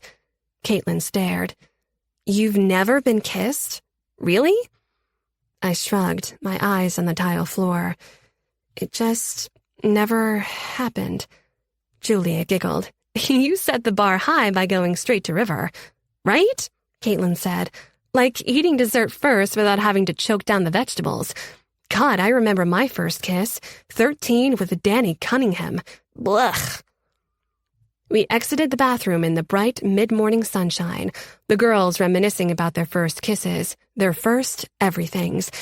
They were all so experienced compared to me, having rounded all the bases with more than one boyfriend, while I'd been sitting on the bench, studying and working and letting those events pass me by. Maybe Julia was right that I'd been holding out for River. My long-standing crush was finally coming to fruition. Maybe we'd be boyfriend and girlfriend, and we'd make up for everything I'd missed. Then he'd go off to Alabama or Texas for football, and I'd take the first steps toward becoming a doctor. All according to plan. Except that my grand plan felt dry and hollow lately, and the reason was as stark and simple as a math equation with only one answer. Because Miller wasn't in it. I drove to the Whitmores after school for my volunteer time with Nancy. River's truck was parked in the drive. Dotsia had told me to let myself in from now on since she was in and out, and Mr. Whitmore worked at the auto body shop until late. I took the stairs up to the second floor to Nancy's room. The door was ajar and low voices came from inside. River's voice. I started to back off to give them privacy, but something in Nancy's tone, soft but intense, arrested me. More than anything, I just want to see you happy. Don't think about that right now, Mom, River said. There's a lot going on. I know, but keep your heart open. That's all I ask. And please don't force anything on my behalf. I was just curious if there might be anyone special." A short silence fell and I turned away, ashamed at myself for eavesdropping. "Violet," River blurted. I froze, my heart crashing. My Violet? Really? She's lovely, but... "Yeah, and actually I have some news. I think I heard her car pull up. Hold on." Oh, shit. I started down the hall, but it'd be obvious I'd be running away. I turned back around and reached for the door just as River threw it open. I jumped back with a little cry. My nerves lit up. "Shit, sorry I scared you," River said. He rubbed the back of his neck, looking just as nervous as me. "It's fine. I can come back if..."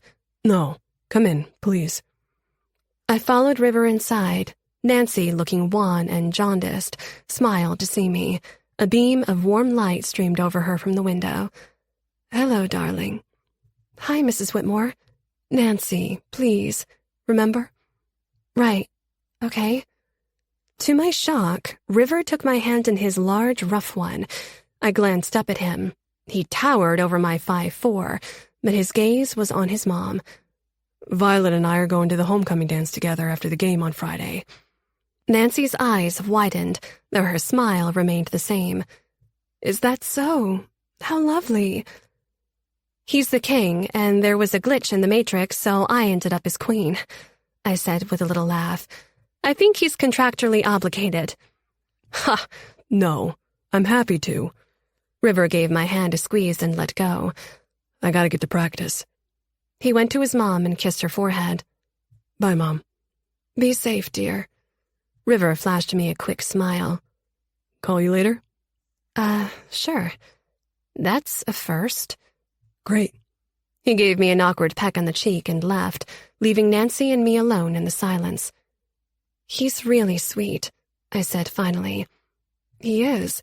You two are growing close?" "I'd say baby steps. We're both really busy." Nancy nodded. "Indeed. Might I trouble you for some tea? And a Hot Pocket, maybe?"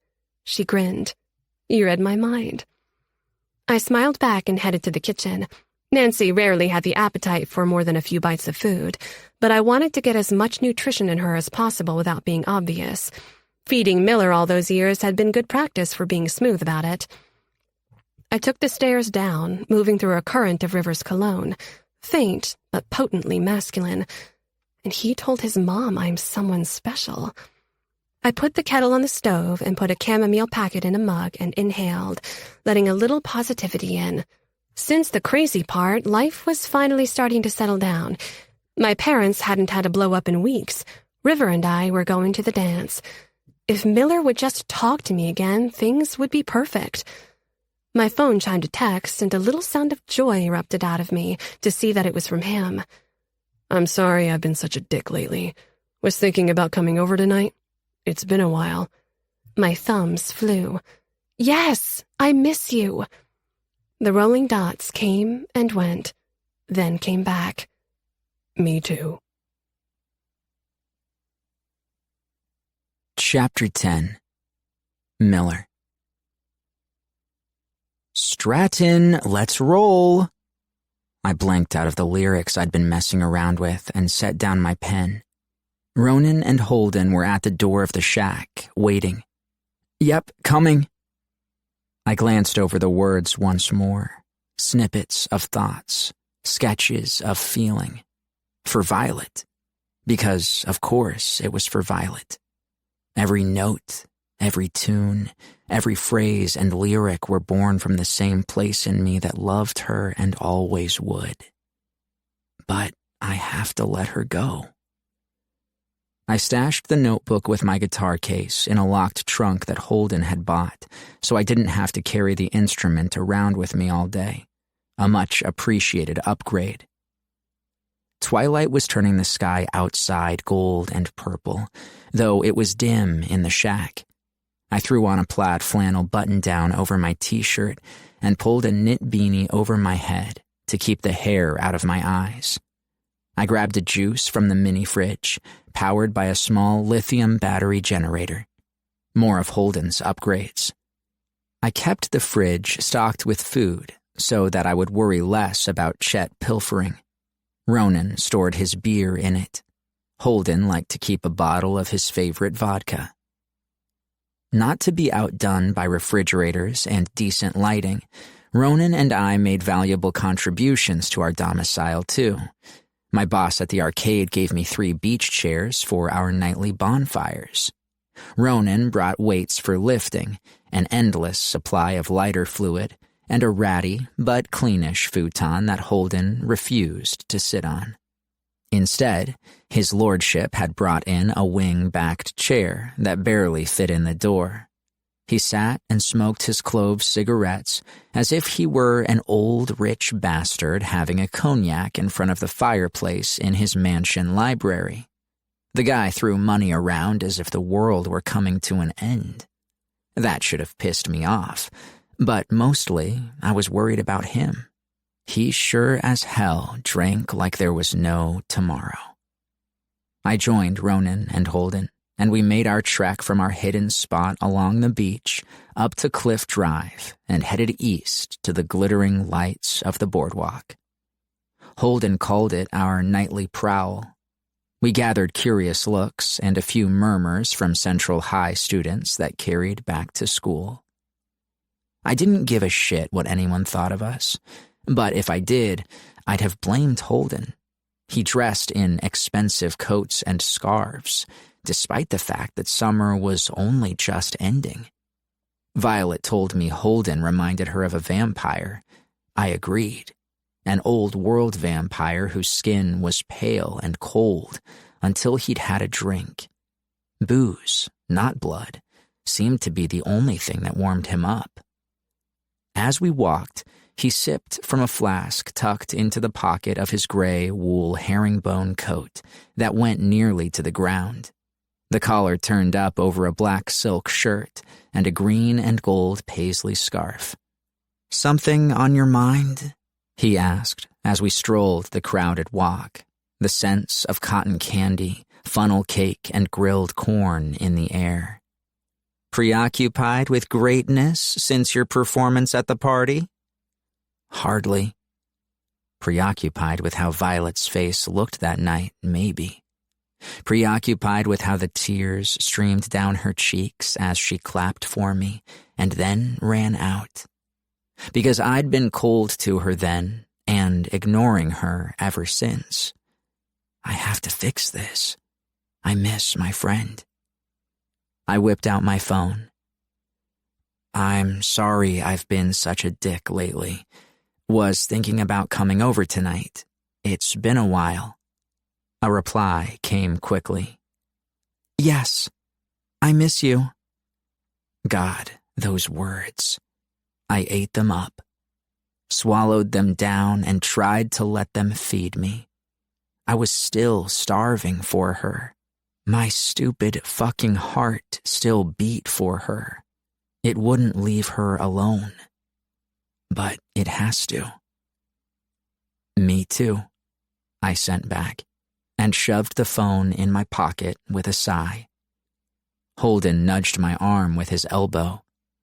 "What's that all about?" "I asked Vi if we could hang out tonight." "And that's cause for dramatic smolder because he's in love with her but won't tell her," Ronan said. "I'm not in love with her." "My ass." Ronan stopped at the ball toss game, his favorite. He liked to smash things. He hadn't been at school or the shack for a few days and had finally returned in a darker mood than usual, with a bruise over one eye and another peeking out of his t-shirt. I wondered how many more were hiding under his clothes and who gave them to him. But when we'd asked that afternoon, he'd barked at us that it was none of our fucking business. I worried about him, too. Ronan hurled the ball with tremendous force, and the plastic bottles went tumbling down in a heap. The carny running the game flinched. "Jesus, take it easy." Holden grinned. "This game is supposed to be rigged, isn't it?" "Not when Ronan plays it." You can take a small prize now or try your luck again to upgrade, the carney said. You lose, you get nothing. Ronan held out his hand. Ball. The carney sighed and handed it over. Well, Holden asked me, which is it? Are you in love with her or not? He is, Ronan said, taking aim. He's just trying to talk himself out of it. He let the ball fly, and another stack of bottles was demolished. One more, and he'd take home one of the ginormous teddy bears affixed to the booth's ceiling. I'm trying to talk myself out of it because she wants to stay friends. Holden put his flask to his lips.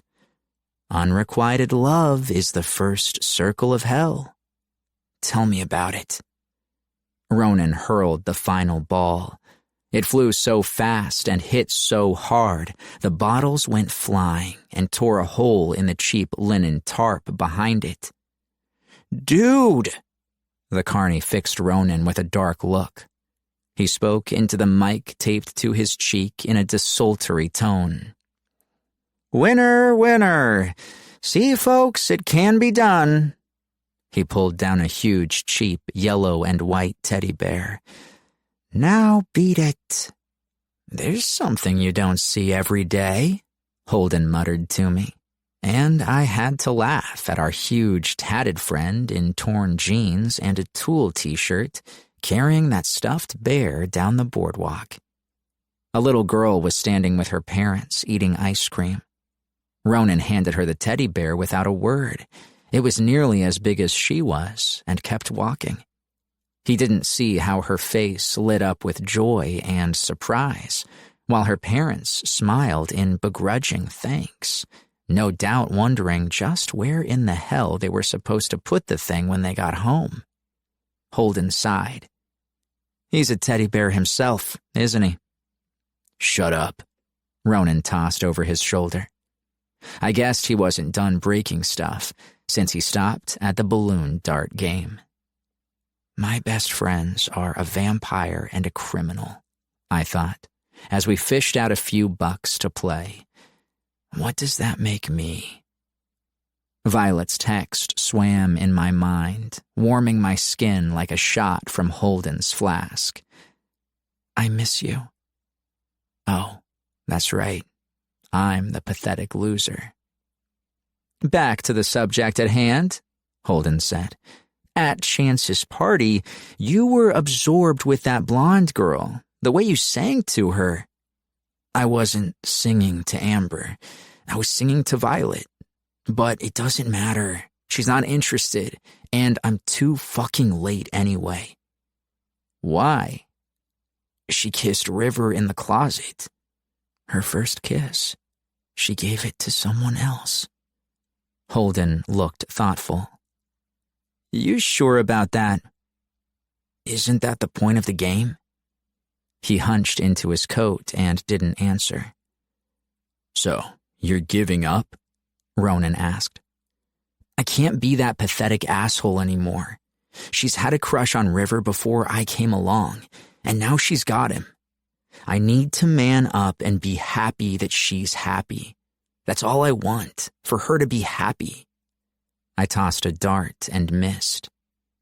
That's what I'm going to tell her tonight. Honorable to a fault, Holden said. You're the best of us, Miller.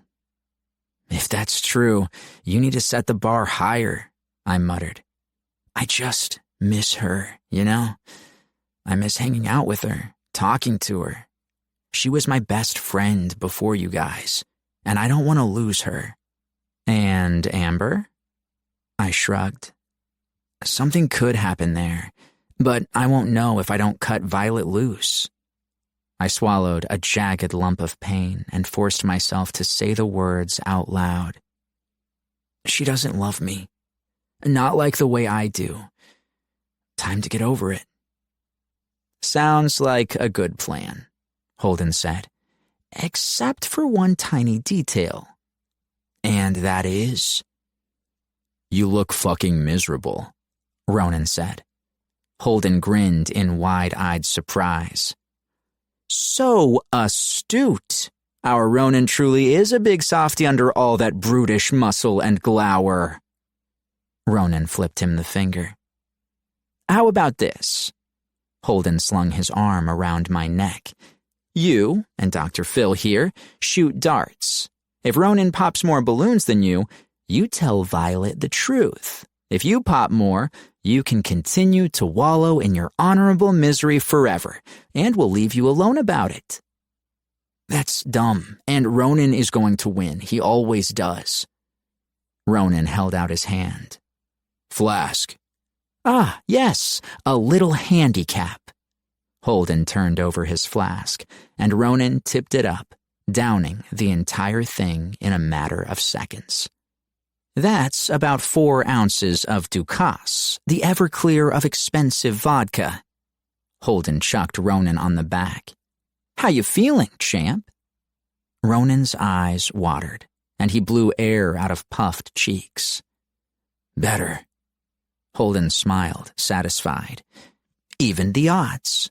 Right now, our buddy couldn't find his own reflection in a mirror. Truly, Ronan looked shit-faced, swaying slightly, while Holden produced a wad of cash. 6 darts, my good man. The carney laid them out.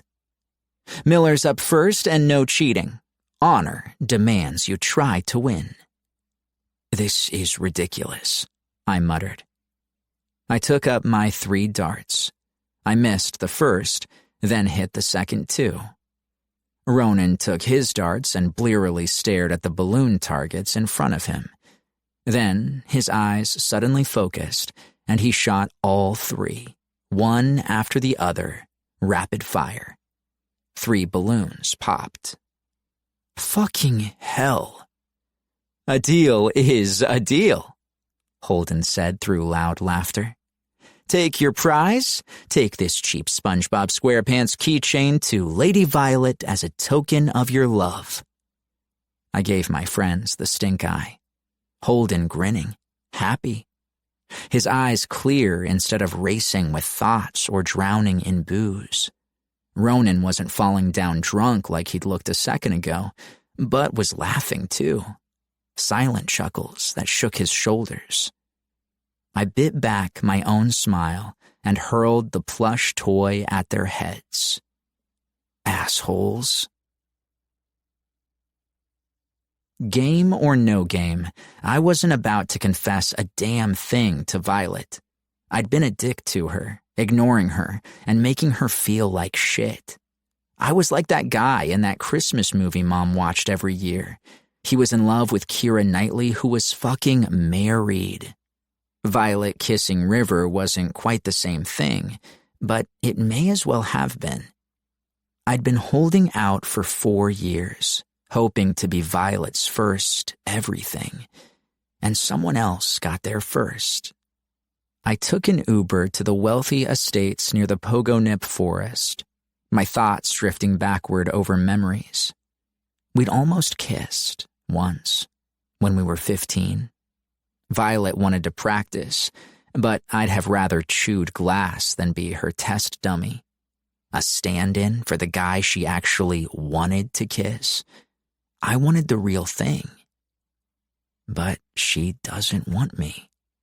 I climbed out of the Uber and went around to her backyard. My guitar case banged against my shoulders as I climbed the trellis.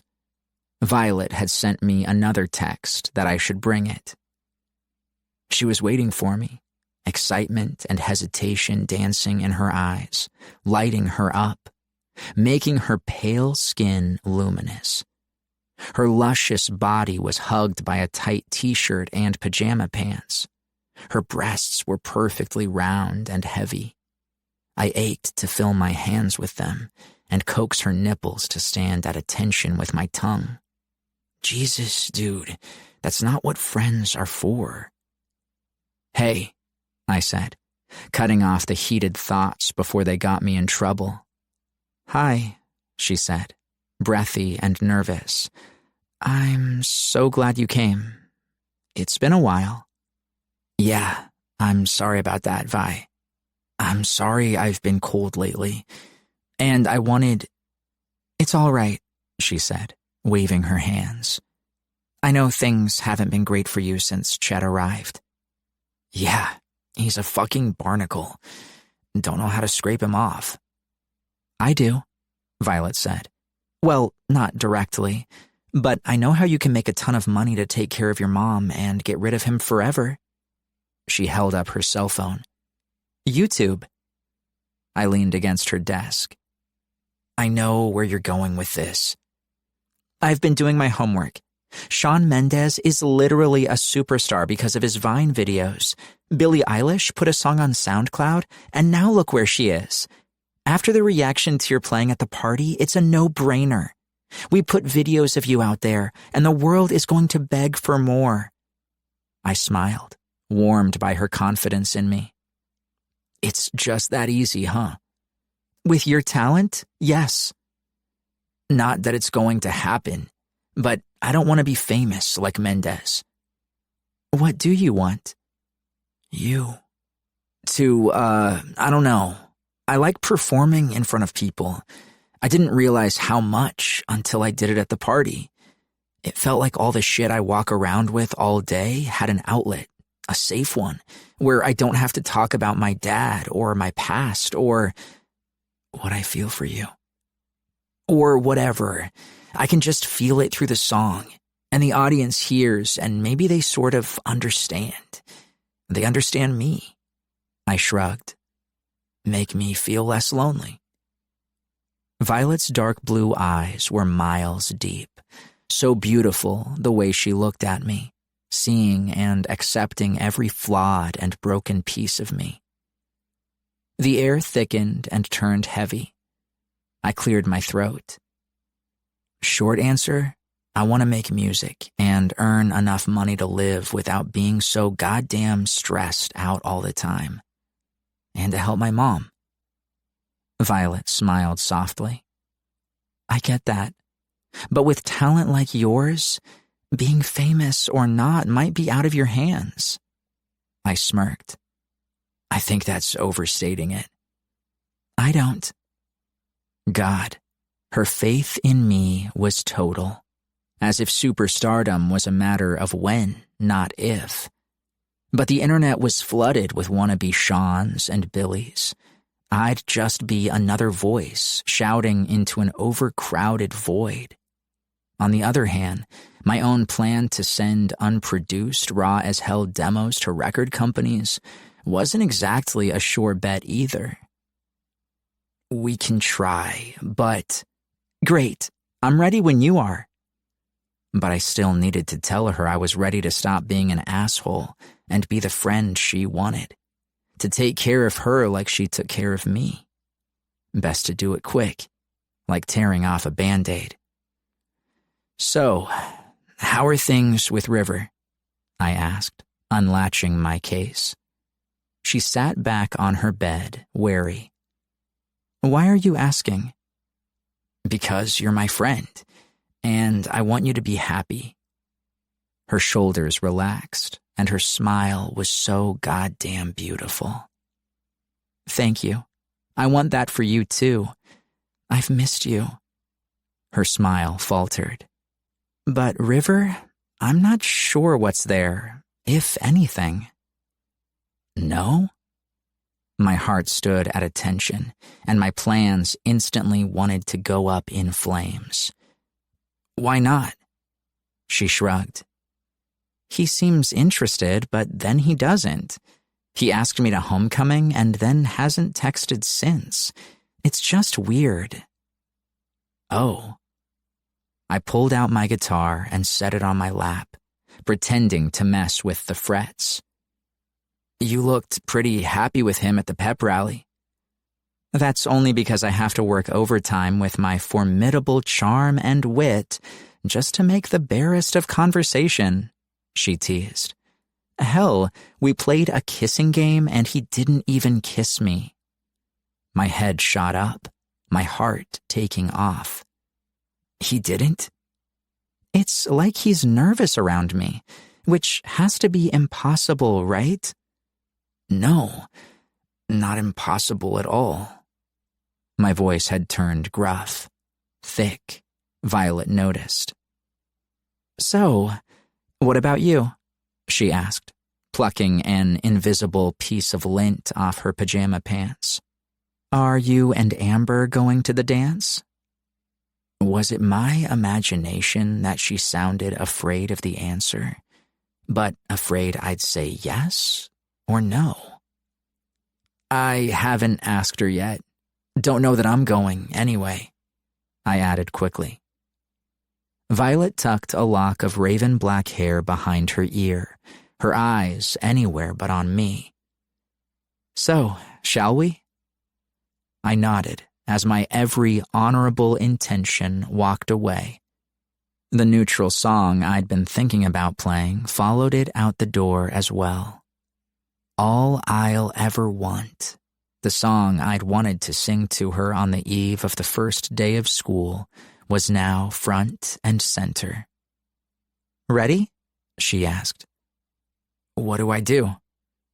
"Introduce yourself and tell us the name of the song you're about to destroy us with." I sat on the edge of Violet's bed, and she sat beside me, cross-legged, phone held up.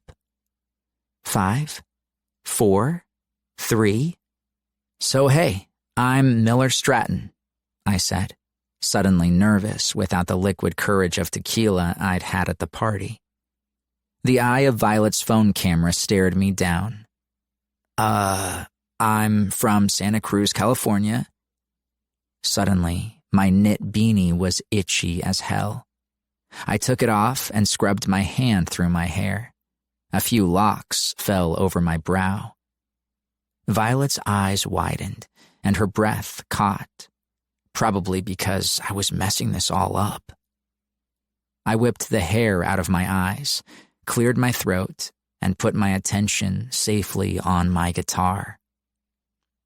"I'm going to play a song called All I'll Ever Want." My fingers found the strings and strummed, creating sounds that helped make order out of my chaotic feelings. The emotions and harmonies were like twin currents that carried my voice, and my voice spoke the words, 100 different ways of saying the same thing, asking Violet the same thing, to fall in love with me the way I loved her. At the last chorus, my voice rose up and my heart clenched, squeezing hard and emptying itself, giving everything. "Feels so good and feels so weak. This love cuts until I bleed. Don't touch me, baby. Don't look at my scars until you want to know which ones are yours.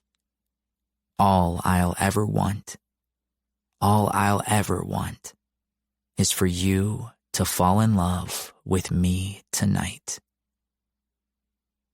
The last note wavered, then dissipated. Violet held the phone a moment more, then hit stop and dropped her hands in her lap. Her mouth was open, her lush, full lips parted. Her porcelain skin was flushed and her eyes lit up. I saw me reflected in her eyes. Someone who just might make it out of this shit life after all, with whatever talent God or the universe saw fit to give me.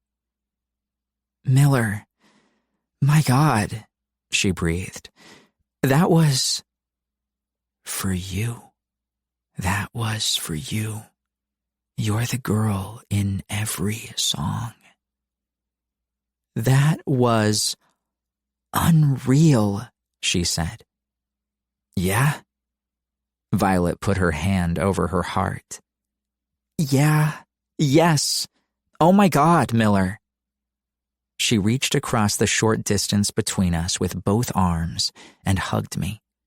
I slid my guitar away and held her tight, closing my eyes and sinking into the circle of her embrace. Soft, warm. It smelled of her skin, her hair, her sweet breath on my neck. "You're going to go all the way," she said, her lips against my shoulder. I can feel it. And in that moment, bolstered and enveloped by her faith in me, I felt it too. My head moved a little, led by my mouth that wanted hers. Her smooth cheek brushed against my stubbly one. Another small movement, hesitant, but with my entire heart bared behind it, and my lips brushed the corner of her mouth. She pulled back, but only far enough to meet my gaze that was full of naked want. Her lips parted with a breathy little gasp, stripping away any restraint I had left. With a small, rough sound of pure need, I kissed her. I kissed my best friend. I altered us forever. No going back, nor wanting to. Not wanting anything ever again but this. My lips claimed hers, gently at first, and then with increasing need when she didn't pull away. I was astounded that she didn't pull away. She kissed me back. Her tongue, soft and warm, shyly sought entry into my mouth. Curious and hesitant, I let her in, taking this kiss and giving it back in waves of heated, wet perfection. God damn, she tasted like apples and sugar. She was warmth and home. She was where I wanted to be always. I held her face in both hands, taking and sucking and drinking from her. Breaths came in short rasps through my nose. I needed her more than I needed air. With every passing moment, I grew more shocked and scared about how strong that need was. How kissing her was everything, and yet nothing I was prepared for. I couldn't break away or save myself from the depth of my love for her.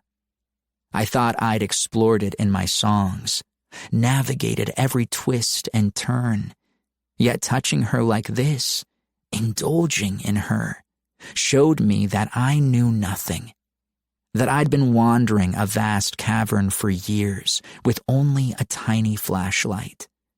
Now the walls were falling away, and the sunlight was pouring in. Too much. Too good. It can't be real. Can't last. Nothing this good ever does. And then it stopped. Cold nothing replaced the warmth and wetness of her mouth as Violet gave a little cry and reared back, pushing my hands away. Her wide eyes searched mine. Her full lips were swollen and still wet from my kiss. Her delicate skin chafed by my stubble. Her nipples, now hard and straining against her shirt, tortured me for want of touching them. "What are we doing?" she whispered. I fumbled for something to say. The poetry that lived in my heart for her only came out on paper. In my mouth, it tangled and tripped over my self-doubt, my fears. The voice in my head that said I was a poor nobody, and she was a rich girl who deserved better. The sinister whisper, wearing Chet's voice, that told me she'd wake up someday and realize it too. Her fingertips flew to the redness on her lips. "Why did you kiss me?" "I don't. It just happened." "I told you River didn't kiss me and your whole face changed," she said, sliding off the bed and backing away, her fingers still on her lips. "You said you were happy for me." "That's not what I said," I told her, my voice hardening. "I said I wanted you to be happy, That's all I care about. That's all I've ever cared about." She shook her head, staring out at nothing, 1,000 thoughts in her eyes. The hand on her mouth slipped around to touch the pale skin of her neck, which was flushed pink. "You've been ignoring me for weeks, and now you kiss me?" "And you kissed me back," I said, my jaw clenching. "And it was everything. So much. Too much." The familiar sounds of her parents blasting each other in muffled but loud voices rumbled up from below, sudden and unnerving. Like a leaf burning in a beam of light, Violet curled up on herself, hugging her elbows and casting her eyes to the ground. She said in a small voice, "River and we're going to homecoming." "So what? You don't like him. That's a story you tell yourself instead of loving me." Violet lifted her eyes to me, heavy and shining. "Do you hear them? Is that what happens? It all blackens and rots away?" Fury raged in me, at her, but at myself more, because a part of me was just as fucking scared as she was. Nothing good lasts. Not your health, not the roof over your head. Not fathers who should stay but don't. The thought stopped me dead, like a punch in the chest. I never let myself think of him, ever. I pretended I was okay. I told myself his leaving hadn't cut me to the core, but now I could see my scars were the same as Violet's. Her parents had done nothing to guide her either. We'd both been left out in the cold by the people who should have sheltered us the most. I inhaled through my nose, a million fiery words burning on my tongue, and tore out of Violet's room. Her footsteps followed behind. "Miller, wait, what are you—" I found them in the kitchen. Mr. and Mrs. McNamara shouting over one another, a broken dish shattered on the floor in front of them. "What the fuck are you doing?" They stopped and fell silent, shocked and staring. I felt Violet slip behind me, her hand on my arm, small and trembling. "Miller, no," she whispered. "Yes," I shouted, my wrathful glare going between her parents. "Do you know what you're doing to her? Do you care? You just fucking shout and break shit and then pretend like it's all normal, like she can't hear you. Because she can, and it's fucking tearing her apart." The soft sounds of Violet crying behind me. Incredulous stares in front of me. Mr. McNamara was the first to break free of his shock. "Now hold on, young man. You can't just—" "Shut up," I barked. "Shut up. For once in your lives, shut up when you think you need to scream at each other. Shut the fuck up and spare one goddamn thought for what you might be doing to your daughter." I must have been losing it, since all of my own pain bubbled to the surface. Pain I'd tried so hard to keep buried put a red haze over my eyes. I hardly understood the words that were pouring out of my mouth, or who I was talking to anymore. "You can't do that to your kid," I raged. "You fucking can't. You can't just leave. You can't go and leave behind giant fucking black holes in someone's life that suck the light out of everything." "Miller?" Violet's hand on my arm gave me a squeeze, grounding me back to reality. I blinked the red haze away, my breath coming hard. Jesus, what was that? "How dare you come in here and speak to us like that?" Mrs. McNamara said in a seething tone.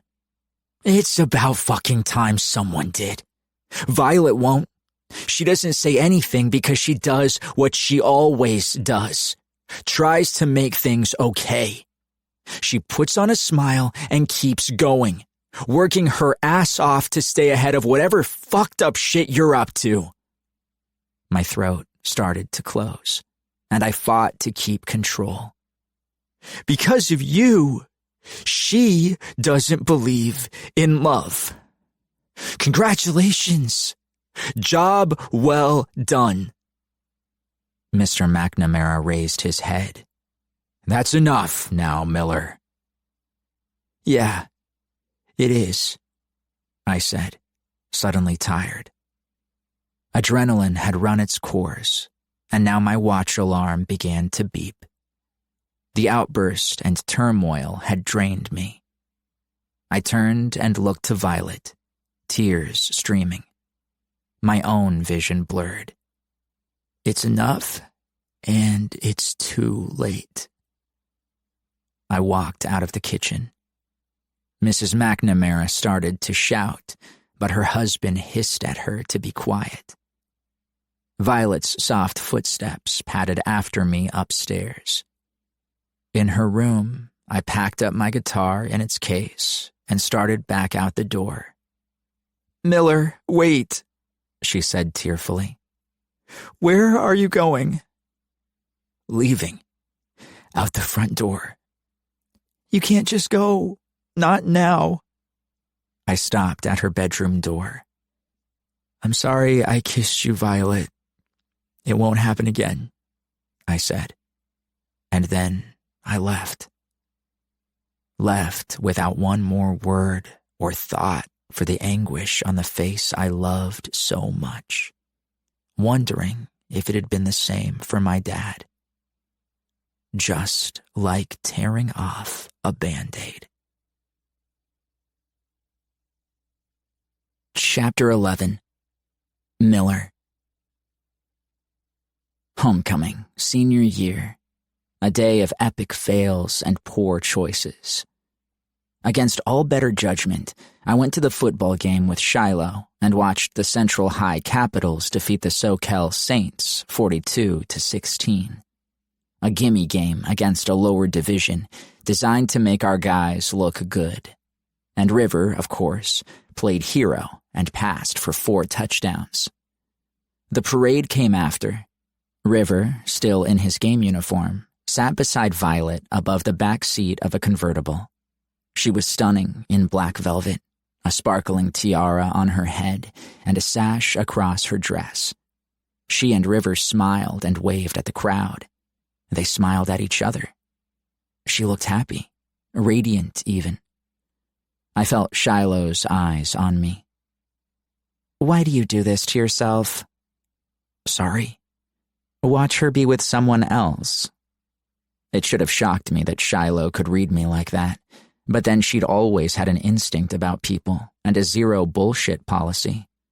I admired that about her, probably because I wallowed in my own bullshit on the regular. I'd walked out of Violet's room the other night, pretending I'd succeeded in letting her go. What a fucking crock. All it took was one sense memory of her lips on mine, our tongues exploring, and our hands touching in ways that defied friendship, and I was hopelessly sucked back into miserable want for her. I need proof that she's okay with him, that he'll take care of her, or I'll sick Ronan on him. Shiloh shrugged. River's unproblematic. At least there's that. Fuck River, I thought, with stupid, possessive pride, knowing that I'd been Violet's first kiss. And she was mine, because there could be no one else. Speaking of River, did Vi mention that she and I kissed? Shiloh's head swiveled to me, braids cascading down her billowy shirt. She tried to corral her shock, but it was too late. Pain slugged me in the chest. I faced forward. I'll take that as a no. I haven't seen her much lately, but no, she didn't say a word. She nudged my arm. I'm sorry. I always knew something was going on there. Don't be sorry. Just confirms everything she's been telling me for years. That our kiss hadn't been worth a mention to her best girlfriend. It wasn't still lingering on her lips like it was on mine. It hadn't completely shocked and upheaved her life the way it had mine, throwing the depth of my love for her and my fears with it in my face. I'd easily faded from her senses, yet I could still taste her. Is that why you asked Amber to the dance? Shiloh asked. To get over her for real? To protect myself. I have to try. Maybe something could happen with Amber. Maybe if I give her a chance, I could move on and be the friend Violet wants me to be. Uh-huh. Amber is a friend of mine. Shiloh pierced me with her strong, dark-eyed gaze. A real flesh and blood human, not a blow-up doll to take your frustrations out on. Jesus, I know that. She released me from her stare. I know, you're a good guy too. Try telling that to Vi. She already knows. That's why she's fighting so hard. In her mind, things are either falling apart or they're standing still, never becoming something beautiful. She gave me a sad smile. She's trying to hold the two of you still, so you don't fall apart. Where do you think you're going? Chet bellowed from the living room. Drunk, again.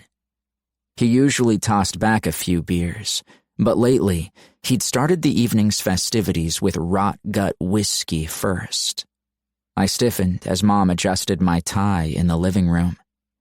I told you, Miller has a big dance at school. She met my eyes briefly, smiling tiredly. Mom had been pretty before Dad left.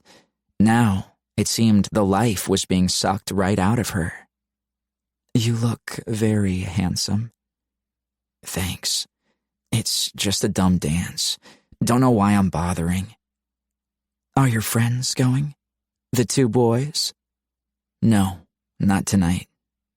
The bastards. Ronan wouldn't be caught dead, and Lord Parrish said he had other plans. I went back to my room to grab my wallet and phone and to take one last look in the mirror. I'd put on my best faded black jeans, a white button-down, tie, and an old gray blazer Mom had found at Goodwill. Not bad. I was sure River would be dressed in an immaculate rented tux, and Violet would be breathtaking on his arm. I shoved the thoughts away and headed back out. Where's your date? Chet wondered with a belch. He chuckled. She coming to pick you up? He loved to point out I didn't have a car. Mom still drove the station wagon we'd lived in, but it'd be a cold day in hell before I drove that to school. I barely had money for the dance tickets, and when our lights were shut off a week ago, I'd had to work extra shifts to earn the cash to turn them back on, never mind taking Amber to dinner. I'm meeting her there. I kissed Mom on the cheek. Bye. Have fun. Don't stay out too late. Chet snorted. Late? He doesn't come home most nights at all, not until the early morning. I stopped at the door. Didn't know I knew that, huh? Yep, comes in before dawn, stinking of beer and smoke. How about that? I gripped the doorknob tight. How about you mind your own fucking business? He sat up and leveled a finger at me. Watch your mouth, son. You'd better just watch it. Or what? You'll actually get off the couch? I didn't say it, only because I didn't want to leave Mom with him in a rage. I looked to her, begging her silently to get rid of this asshole before things got worse. She only gave me a final, tired smile, then turned and quietly went back to her room. I left, letting the screen door bang, and bumped up, get rid of Chet fucking Hyland on my mental to-do list, right after becoming a global musical superstar. Huh, what a joke. As I'd suspected, the video Violet had uploaded of me on YouTube had only a few views, and none of them from salivating record execs. My bitterness flooded me. By the time I got to the school, my mood was thoroughly foul. The homecoming theme was Hollywood. Standing lights had been set up on the walk leading to the gym, complete with a red carpet. Faculty and photographers, mostly parent volunteers, lined the walk, calling out to attendees like paparazzi. Amber was waiting for me near the red carpet walk. She looked pretty in a pink bohemian-looking dress, loose and flowing around her ankles. Her long blonde hair flowed over her shoulders, and she smiled brightly at me. "Hi." "Hey," I said, mustering a smile in return. She nodded at the small cluster of daisies in my hand I'd picked on the way over. "Are those for me?" "Oh, yeah," I said, my face heating with embarrassment. "I didn't get you a corsage, but I saw these. I thought you might like them." "They're perfect." She laced a few in her hair and tucked the largest behind her ear. She was right. They suited her perfectly. "You look very nice," I said. "So do you. Shall we?" That was something Violet liked to say. I forced a thin smile on my face and put Amber's hand in the crook of my elbow. I endured the paparazzi red carpet walk and stepped inside a dark gym illuminated with follow spotlights that beamed across the ceiling. A papier-mâché Hollywood sign had been erected on one side, and long silver streamers and black and white balloons were everywhere. A DJ spun the latest pop and alternative songs over a crowd of dancing students. 2 minutes in, and I already wanted to leave. "You want something to drink?" I shouted in Amber's ear. "Sure, I see some friends. Meet me there?" She pointed. I nodded and left to get us some punch, scanning the crowd for Violet without conscious thought. Shiloh's warning rang in my ears over the bass thundering in the gym. She was right. I had to be fair to Amber and not string her along. At the punch table, Ms. Sanders, my English teacher, guarded the bowl of red liquid like a hawk. She smiled when she saw me. "Miller, so nice to see you here." "Thanks. 2, please." "Your final essay on the Great Gatsby was pretty brilliant," she said, ladling 2 cups for me. "I'll return them on Monday, but spoiler alert, you received an A." "Cool."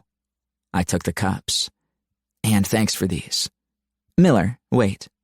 She leaned over the table with both hands. "Your essay was beautiful, poetic even, but there were elements to it that frankly made me concerned." She smiled gently. "Is everything okay at home? I mean, now isn't the time or place." "No, it's not," I said, and then softened my tone. "I'm fine, thanks for asking." Translation, things are shit. There's nothing you can do about it, but it's nice that you care. Ms. Sanders read me loud and clear. "Okay, but my door is always open if you need to talk." "Thanks." "And hey, word is getting around that you're quite the musician. Guitar, right?" "Where'd you hear that?" "Some kids were passing around a video of you playing at a party. Mr. Hodges has started an instrumental club, Tuesdays and Thursdays." Miss Sanders smiled encouragingly. "Could be something right up your alley." I pressed my lips together. "I have to work every Tuesday and Thursday. I have to work every day after school, and all day Saturday." Ms. Sanders' shoulders slumped. I wish that wasn't the case. Such a failure of our system that lets talented kids like you fall through the cracks so easily. I'll be okay. Kids like me have to get shit done on our own. I hefted the cups. Thanks for the punch, Ms. S. She smiled sadly. Take care, Miller. No sooner had I left the table than 3 girls I vaguely recognized as new friends of Violet's accosted me. Miller, right? Said one. I'm Julia. This is Caitlin and Evelyn. I took a step back, mindful I was holding 2 cups of red punch while wearing a white shirt. Relax. We just wanted to say that your performance at Chance's party was amazing, Caitlin said. Insanely good, Julia said. You're very talented. Yeah, thanks. Are you here with someone? Evelyn asked, glancing at my cups with shrewd, calculating eyes under fake lashes. She was the prettiest of the 3. Amber Blake. I should get back. Julia pouted. I knew it. Too late. Too late for what? But my words were drowned by the DJ dropping a beat and the gym exploding with sound. You should have been hired to play this thing, Evelyn shouted in my ear, moving in close. You would have slayed it. Violet is always telling us how talented you are. My chest tightened at her name. Thanks. I should go. Hold on. Care to spice those up? She produced 2 mini bottles of vodka. I was about to say no, but then Julia said, Oh, I see Violet. God, she looks so freaking pretty. I gritted my teeth and forced myself not to follow Julia's line of vision. Tradition at Central was that the king and queen took their spotlight dance together, alone. The entire school would circle around River and Violet to watch them dance like a married couple at their wedding. I can't. I fucking can't. Evelyn was watching me with a knowing look. Sure, hit me, I said. She poured 1 bottle to each cup, leaned in, and planted a lingering kiss on my cheek. Have a nice night, Miller. The girls melted into the crowd of writhing bodies, likely to join Violet and River. I downed 1 cup of punch, the sickly sweetness hitting my tongue first, followed by the bite of vodka in the back of my throat. It warmed me from the inside out, and without thinking about the sugar intake or my numbers, I downed the second one. The night mellowed and smoothed out, turned liquid and murky in my vision. Somehow, I made it back to Amber. No drinks? She laughed and took my hand. Come on, let's dance. The DJ played Dance Monkey, and Amber bounced along to it, both my hands in hers. I don't dance, I shouted blearily. You're so cute. She twirled herself in my arms, but I pulled out of her grasp. I was already having trouble keeping myself upright. The room spun, and I could feel my numbers dropping. I gotta stop. Need air. Amber moved in close. Good idea. Let's go be alone. She took my hand and led me out of the gym and into the cool night air. Around a corner and into a deserted hallway, I slumped against the wall. Amber pressed her body to me and kissed me hard, her hands roaming. I've wanted to do this for weeks, Amber said between kisses, her voice sounding like it came from miles away. The way you sang at the party, it was like you were singing right at me, right into my soul. God, I'm such an asshole. I should have pushed her away and told her nothing could happen between us. But her mouth was insistent and hot. Her kiss, nothing like Violet's. But then, that was the point, wasn't it? To get over her and move on. Becoming a global musical superstar felt more realistic. I struggled to keep my head, but it swam in vodka. I was submerged under the sensations of Amber's body and hands and tongue, watching images swim by. Violet smiling at River, Chet's snarl, Ms. Sanders' pitying look. Lights shutting off in my life, one by one. Amber dropped to her knees, her hands on the fly of my jeans. Amber, wait. After what was coming next, there'd be no going back. She looked up. What's wrong? Inside the gym, the muffled sound of the MC calling the king and queen to the floor for their dance, followed by raucous cheers. Violet in River's arms, gazing up at him adoringly. Nothing. My head fell back against the wall as Amber freed me from my jeans. I moaned softly, shut my eyes, and let the world spin out from under me. Chapter 12. Violet. Dear Diary, it's been a long time since I've written in here. Years, even.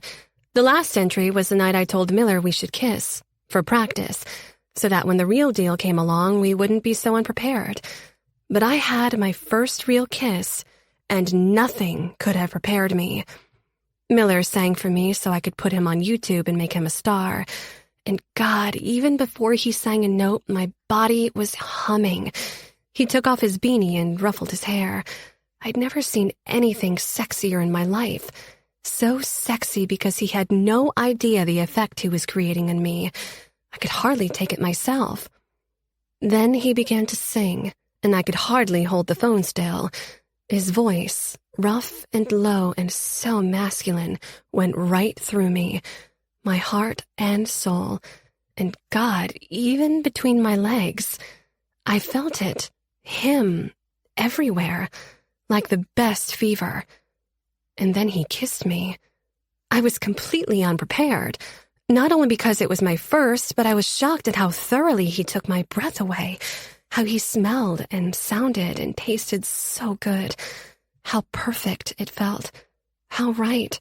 It did everything a first kiss was supposed to do. It swept me off my feet and made me want more. It made me want him. My body now feels awake, alive. Miller told me he was okay with us being friends, but that was a lie. No boy kisses a girl like that unless he cares about her more than she could have ever guessed. I felt everything in Miller from his kiss. How he felt about me.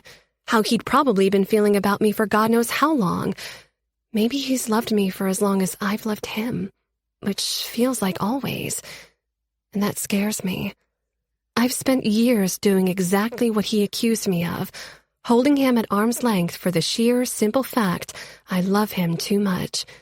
I love him so much I'd rather keep him in my life as a friend than ruin us. I know that sounds crazy, but good and precious things like Miller Stratton only come along once in a lifetime. To have him and lose him? I can't even write it. It nearly happened 4 years ago, and that night scarred me for life. But he kissed me, and now everything's different. I feel different. And angry. He shouldn't have done it. But he did. And now I can't go back. And the worst part is, I don't want to. I shut my diary on those words, my confession, and exhaled a shaky breath. If I didn't hurry, I'd be late to the school where River Whitmore would be waiting for me. After the parade, we'd gone our separate ways so I could change for homecoming, while he had a victory dinner with his team. He suggested we meet at the dance in case his dinner ran late. Not exactly romantic, but okay. And I realized it didn't bother me anyway. My crush on River had begun long before I met Miller, but now I felt like I was clinging to it as a safety net. Miller's kiss cut the wires, and now I was falling. I wish Shiloh was there to slap some sense into me, but she wasn't going to the dance either. She had other plans. Evelyn had been acting cool toward me, and I was in too much emotional turmoil to call anyone else.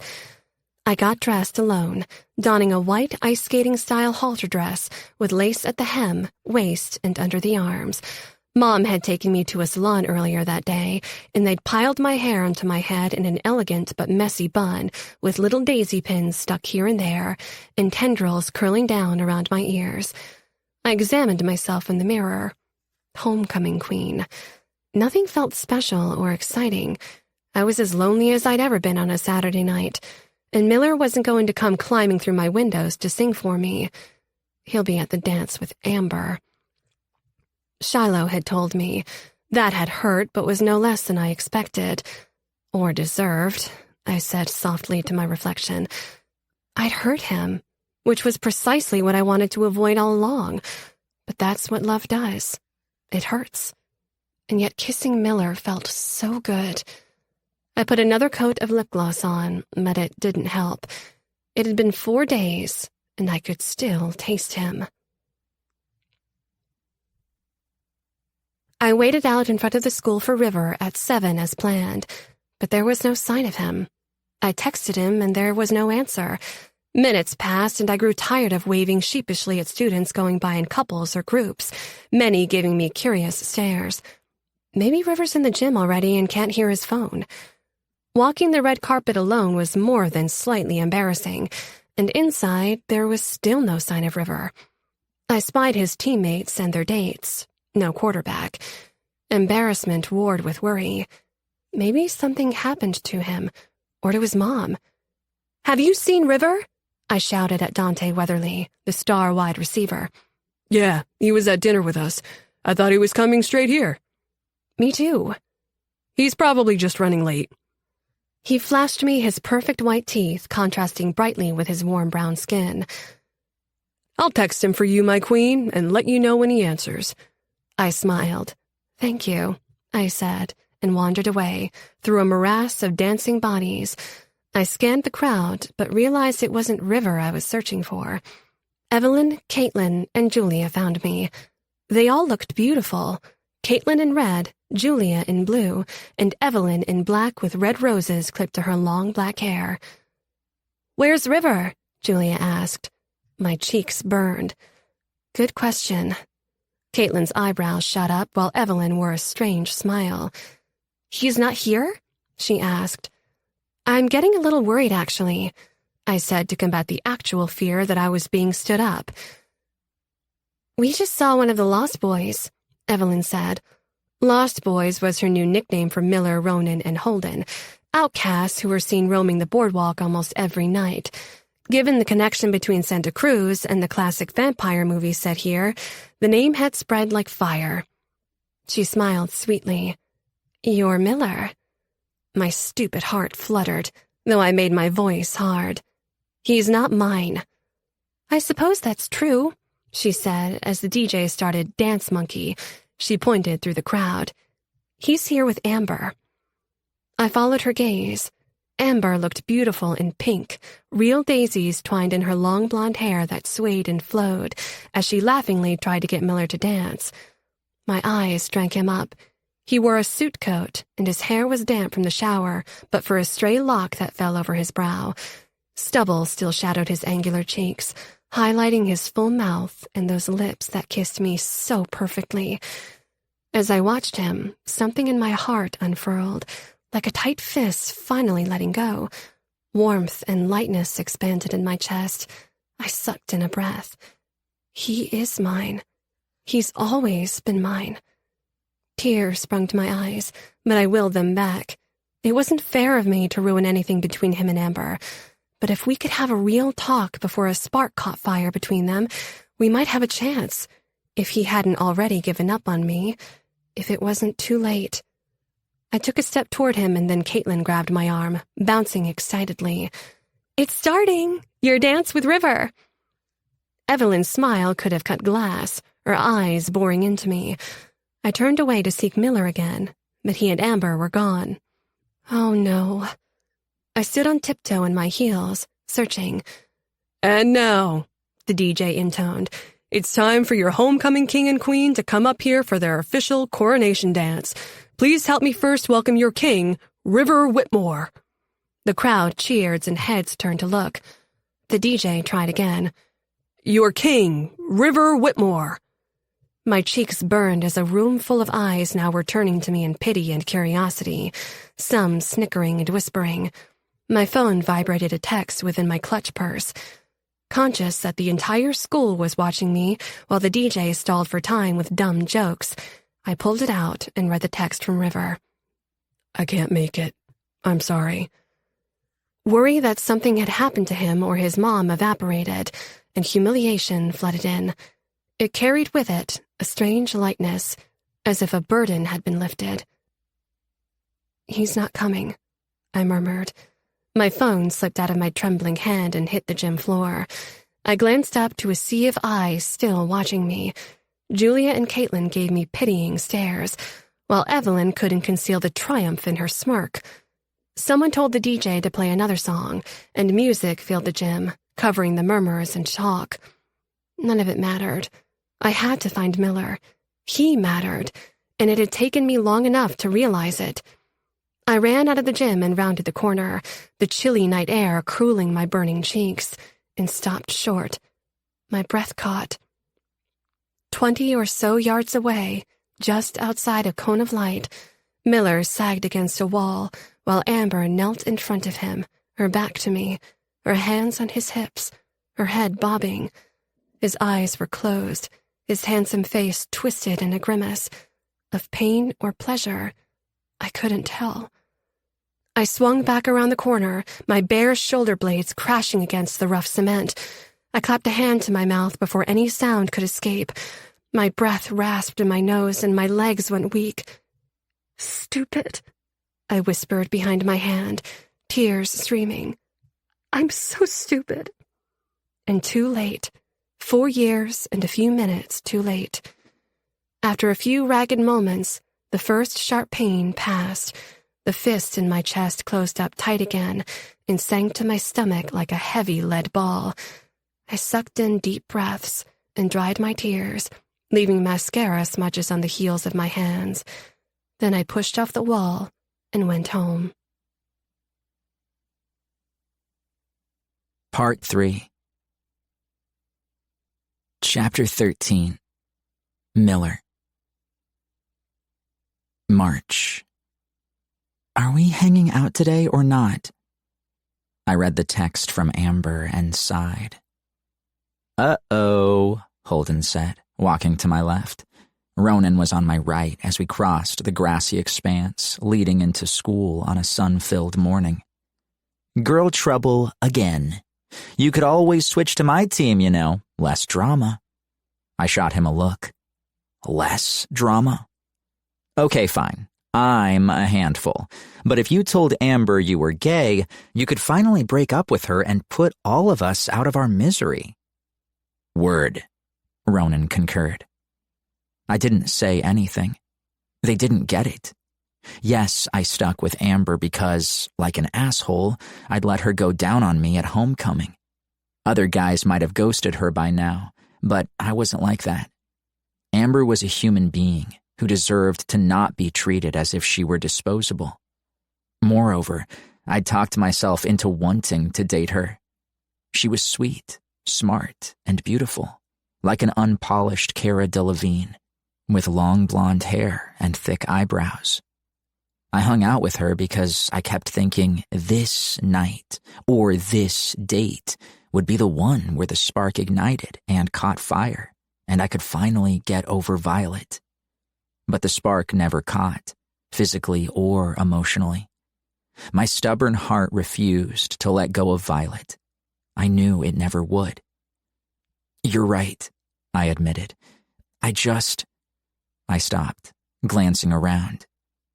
Students were huddled in their usual clusters before the first bell, but now they were all watching us, talking behind their hands and smiling. Girls offered flirty little waves. Guys tilted their head in greeting. What the hell is this? I looked to Ronan. You? He shrugged. I just got off another suspension. His fourth. Ronan and Vice Principal Chowder had a relationship modeled after Bender and Mr. Vernon from the Breakfast Club. Ronan had spent more time in detention or suspended than he did in a classroom. You spray-painted rapist on Mikey Grimaldi's brand new Jeep Rubicon? I said. Most girls consider you a hero.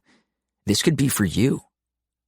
They don't know that I did it, Ronan said. And that's not what I got suspended for. Holden shot me a commiserating glance. I know, I can't keep up with his vigilantism either. He gestured at the crowd with a flourish. This, my friend, is for you. Your performance at the Winter Talent Show, perhaps?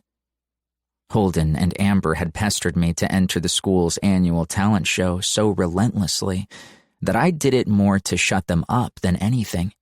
Plus, I figured I needed the practice of performing in front of a crowd.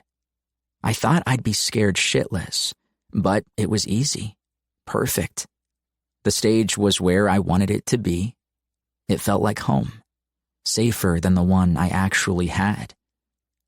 That was months ago, I said. This is some new shit. We crossed the quad and took a seat on the cement wall that separated the lower level of the school with the upper. Stares, waves, and murmurs followed.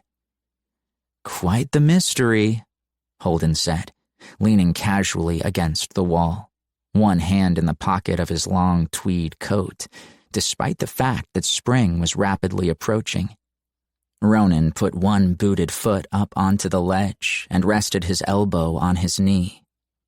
Maybe Miller finally fucked Amber, and she's told the school about his magical, giant dick. Holden's eyes widened.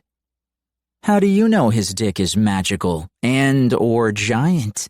Are you two holding out on me? Can you both stop talking about my dick? I snapped. And no, that's not it. We haven't. Never mind.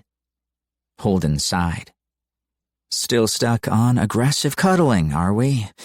What are you waiting for? Violet, Ronan said.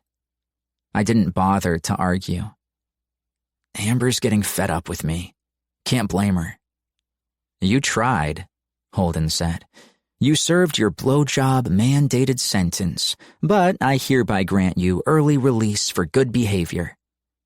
Dump her, Ronan said. Or what he said. I snorted a laugh at my friends as Evelyn Gonzalez approached. She wore a short, tight skirt, breast-hugging t-shirt, and her long black hair flowed in waves over her small, lithe stature. I took inventory of her assets with the same enthusiasm I used to take inventory of the prizes at the arcade. She was another beautiful girl in a school of beautiful girls that my heart and aforementioned magical dick didn't give a crap about, including my own girlfriend. Aha, answers, Holden said as Evelyn joined us. Miss TMZ, do you know why the entire school is making eyes at our Miller? Maybe, she said, a mischievous glint in her dark eyes under cat eye liner.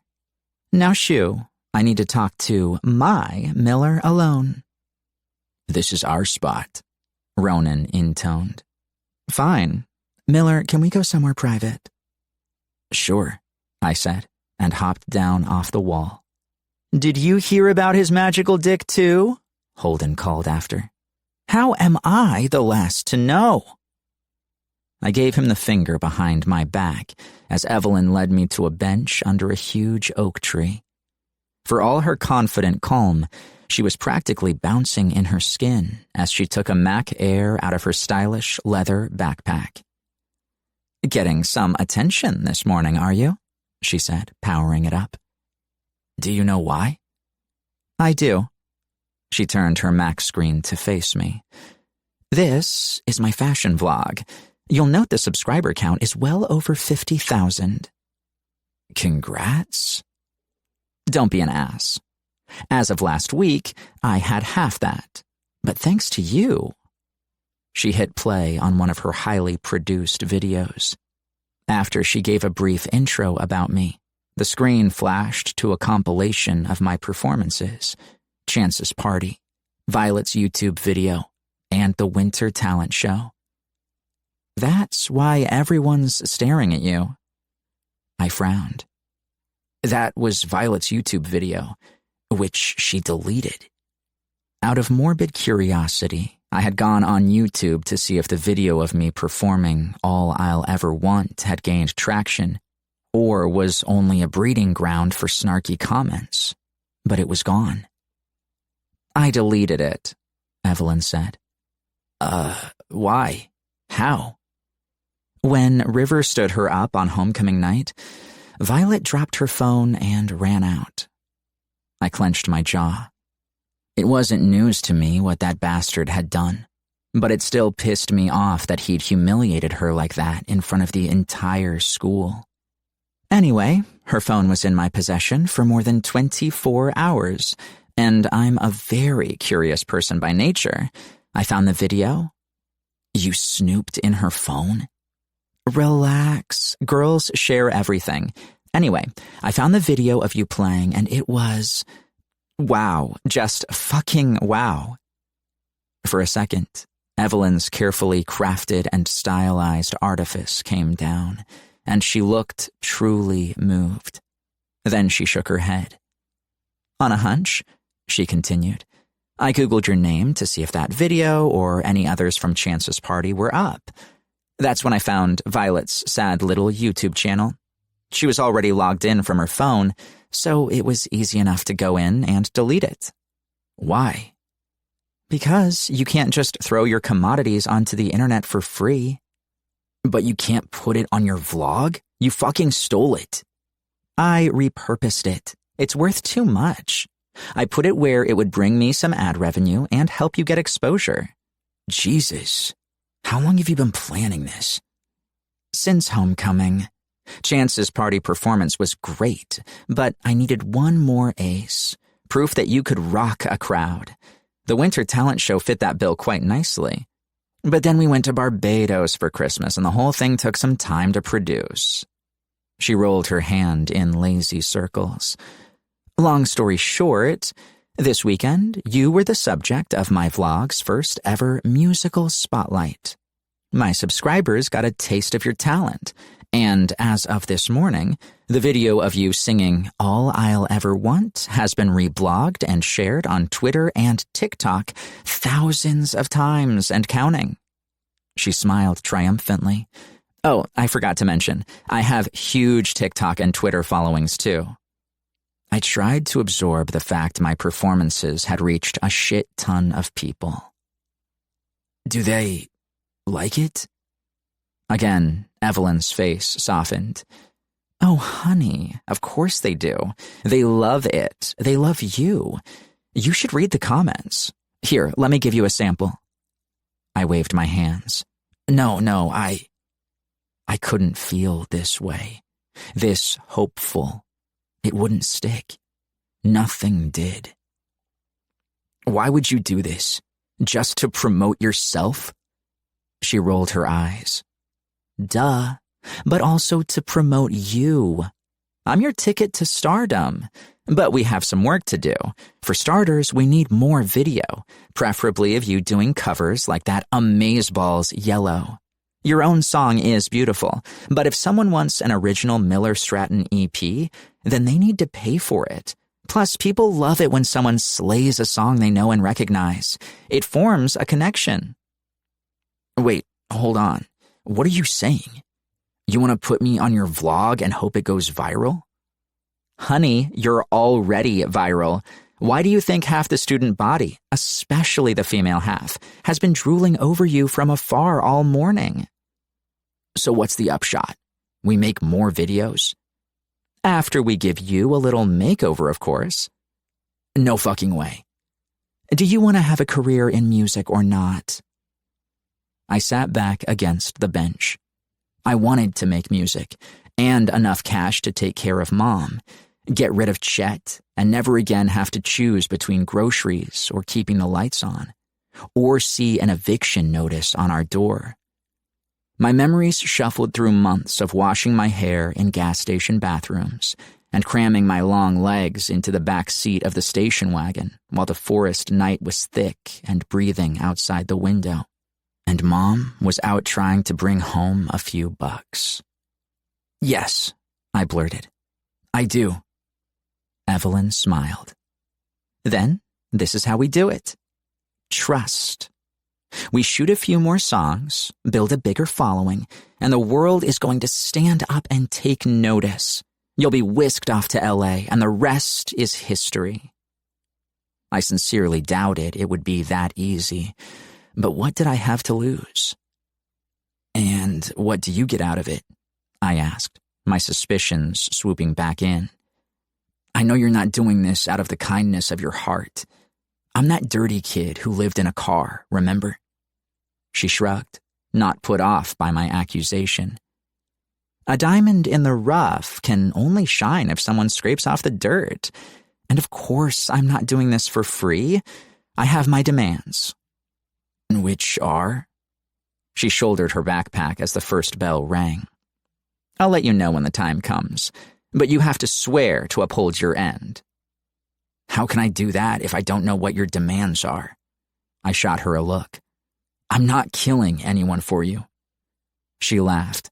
"I promise it's not something illegal." She offered her long, lacquer-nailed hand. "Deal?" My eternal pessimism told me this was fucking crazy, but where had listening to that voice gotten me? I took her hand. "Deal." We sealed it with one shake, and then she jumped off the bench. "Great. Meet me at my house after school today." "Can't. I work. Sunday is my only day." She heaved a sigh. "Fine, Sunday. I'll text you the address." "How did you get my phone number?" "I had Violet's phone for an entire day, remember?" She glanced at my t-shirt under an unbuttoned plaid flannel and tapped her fingernail to her chin. "This adorable scruffy look works, but needs accessories." "Hell no," I said. "I'm not dressing up as someone I'm not." She rolled her eyes. "Of course you won't. Luckily this works for us. Rags to riches. Humble beginnings." She touched her finger to the tip of my nose. "Leave it to me. I got you, boo." Evelyn strode away, leaving me with a weird feeling in my chest. Her plan was nuts. The chances of anything coming of it were slim, weren't they? She'd said a diamond in the rough can only shine if someone scrapes off the dirt, the dust. And that's when I recognized the feeling in my chest. Hope. Chapter 14. Violet. I carried the cup of steaming tea into Nancy Whitmore's bedroom. Spring was fast approaching, bringing warmer weather with it. A beam of brilliant afternoon sunlight fell over her, and I beamed with it. She's getting better. Somehow, against all medical odds, Nancy's stage 4 cancer was on a pause. Not in remission, but her tumor had shrunk and the cocktail of medications she took every day was holding it at bay, giving her time. Dacia, her best friend, was in town again, and her smile matched mine. "Ah, yes, she looks radiant, doesn't she?" she said in her faint accent. Over the last few months, I'd learned that Dacia was from Croatia, and that she and Nancy had been roommates at Washington University. Friends for life, like Shiloh and me. "You do look radiant," I said to Nancy, and sat on the other side of the bed. "I'm sad that my time as your PCV is ending, but it seems you won't be needing me anyway." Nancy smiled. Her skin was no longer sallow, and she'd gained a few pounds. "You're sweet to stay with me so long. I'll miss you." "Me too," I said, my throat thick. Over the last few months, I'd come to look forward to being with her. Her calm tone and gentle wisdom felt so maternal, especially since my own mom was caught up in her own turmoil with Dad. Would you mind giving us a minute, Dots? I'd like to have a word with Violet. Uh-oh, Dotsia grinned. I feel a Nancy talk coming on. She pinched my cheek on the way out. She's a wonderful school teacher, but Mr. Calling as a therapist. Agree, I said with a smile, though it faded fast. I suspected I knew what Nancy wanted to talk about. It's not about River, she said, as soon as the door clicked shut behind Dotsia. I laughed. Am I that transparent? You wear your emotions all over your sweet face. She took my hand in hers. I know you haven't forgiven him for standing you up at homecoming.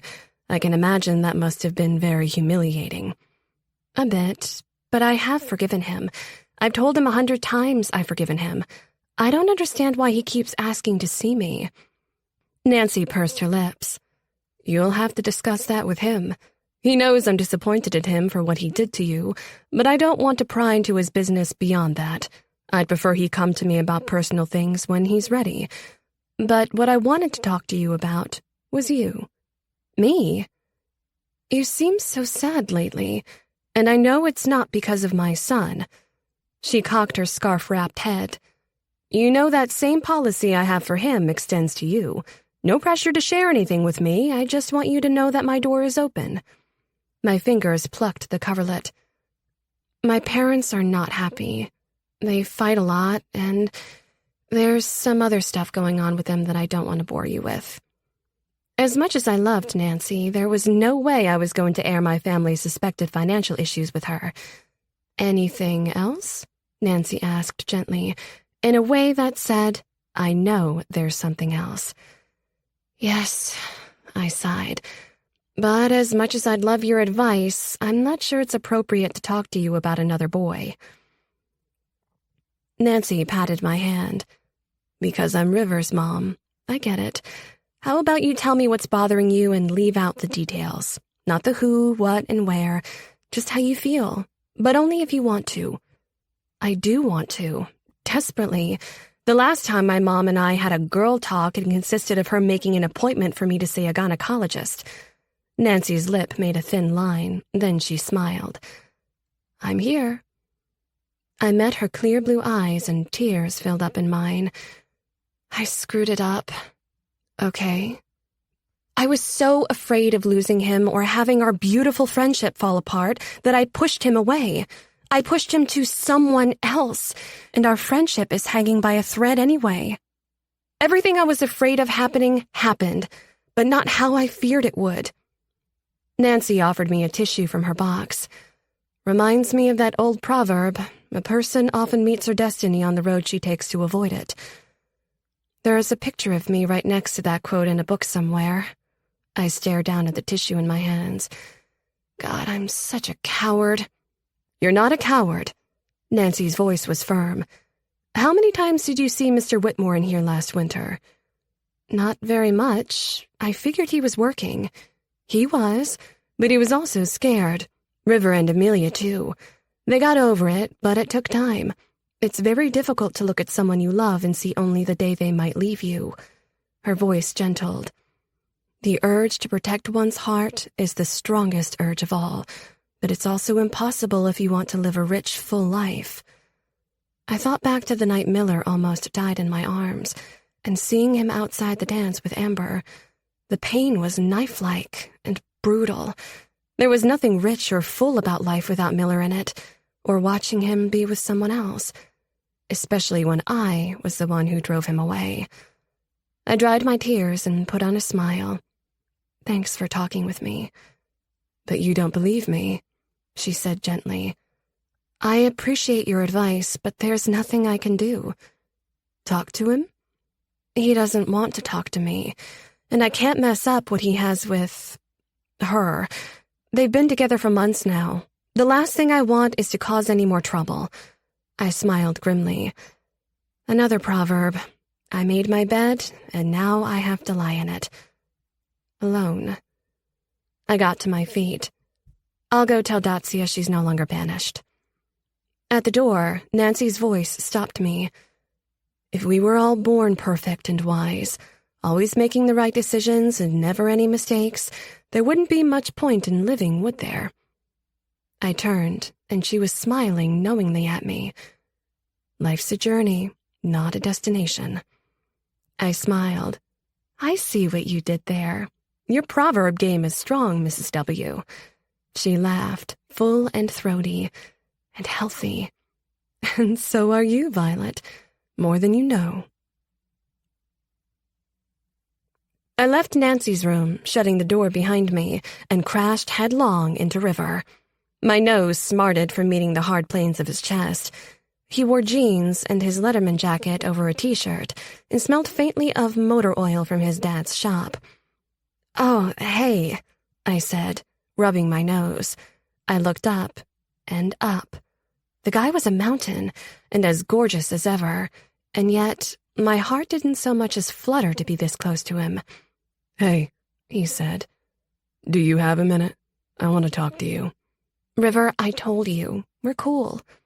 "I know, but He rubbed the back of his neck and then pulled me away from his mom's room. "I want you to give me a second chance." "We've been over this. I don't think—" "I like you, Violet." I blinked. "You do?" "Well, yeah. I think we make a good pair."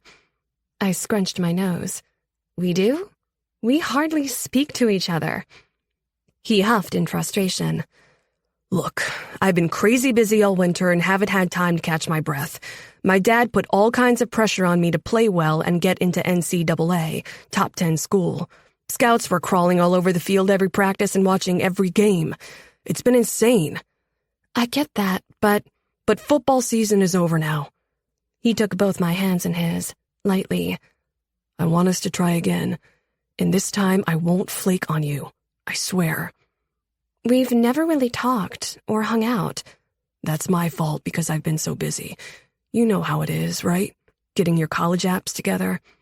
"Yeah, that was nerve-wracking as hell," I said with a laugh. "Worse, I put in for early decision. I should be hearing back any day now." I'd applied to UC Santa Cruz, of course, and then UCSF, Georgetown, Baylor, and the University of Cincinnati for backup. Just thinking about getting the letter with UCSC on the envelope made me queasy with excitement. River misread the light in my eyes. He smiled, and a hint of his usual insouciant charm returned, the casual confidence of the star quarterback who could get any girl he wanted. So why me?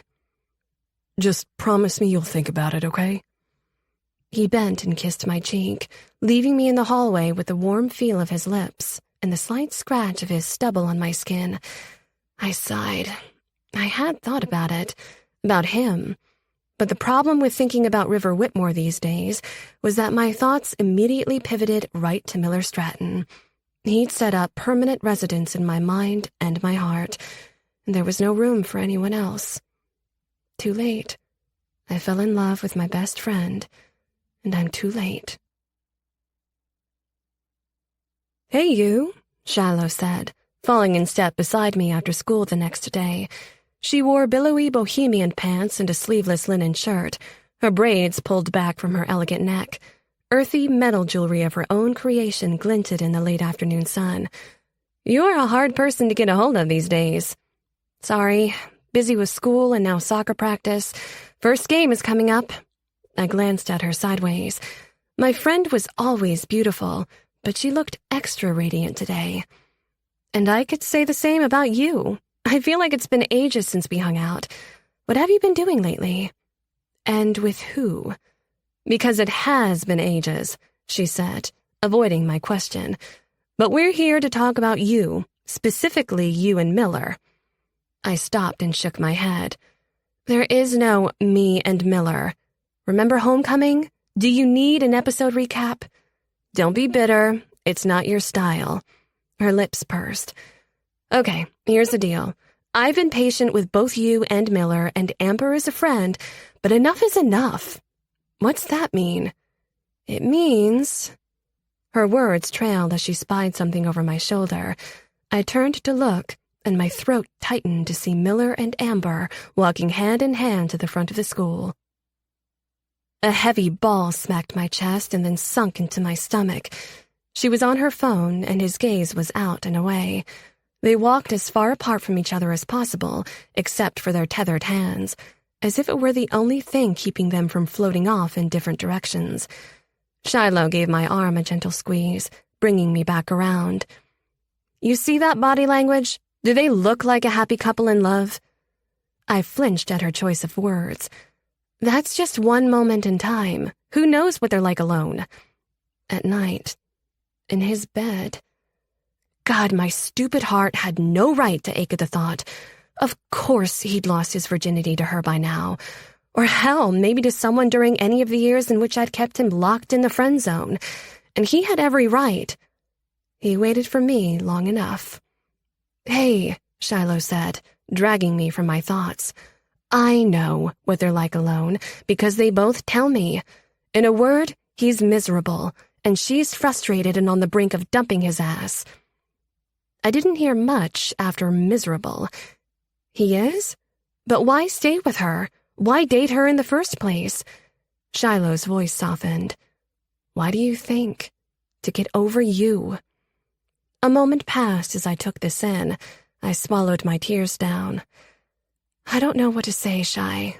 They're together now and, trust me, it's not serious. Homecoming looked pretty serious to me. She sighed. I know. I warned Miller not to get involved with Amber, and he did it anyway. Now he's trying his best to be a good guy. I'm sure he even likes her, but I'm not sure he'll ever be over you. I tried to keep my face neutral and my voice steady. So why not break up? Because he's doing the honorable thing. Because things went too far that night and he doesn't want to bail on her. Because he's a good guy, even if he's stubborn as hell. She arched a brow. You two have that in common. I shook my head. What am I supposed to do, Shy? Barge into their relationship, and then what? What happens next? It's not like my fears of us being ruined have magically evaporated. Uh-huh. And how's not even talking to him working out for you? He's miserable, but so are you. Neither one of you are capable of being happy without the other. At the very least, you guys need to fix your friendship. Start there and see what happens. How do you know all this stuff about him and Amber anyway? From her? Shiloh began to walk and I followed to catch up. And him. I'm getting it in stereo. Does Miller talk to you a lot? Sort of. I've been hanging out with the so-called Lost Boys at their beach shack under the lighthouse cliffs. Jealousy stabbed me in the gut. I wasn't aware that they had a shack. Because you've been so busy with your college apps and study loads and not talking to Miller. She smiled and looked away. It's nice. Bonfires at night. The guys drink beer and behave like horses' asses most of the time, but it's nice. Miller invited you? No, Ronan. My eyebrows shut up. Really? Since when are you two friendly? He sits right next to you in our history class and you never talk. She waves a hand.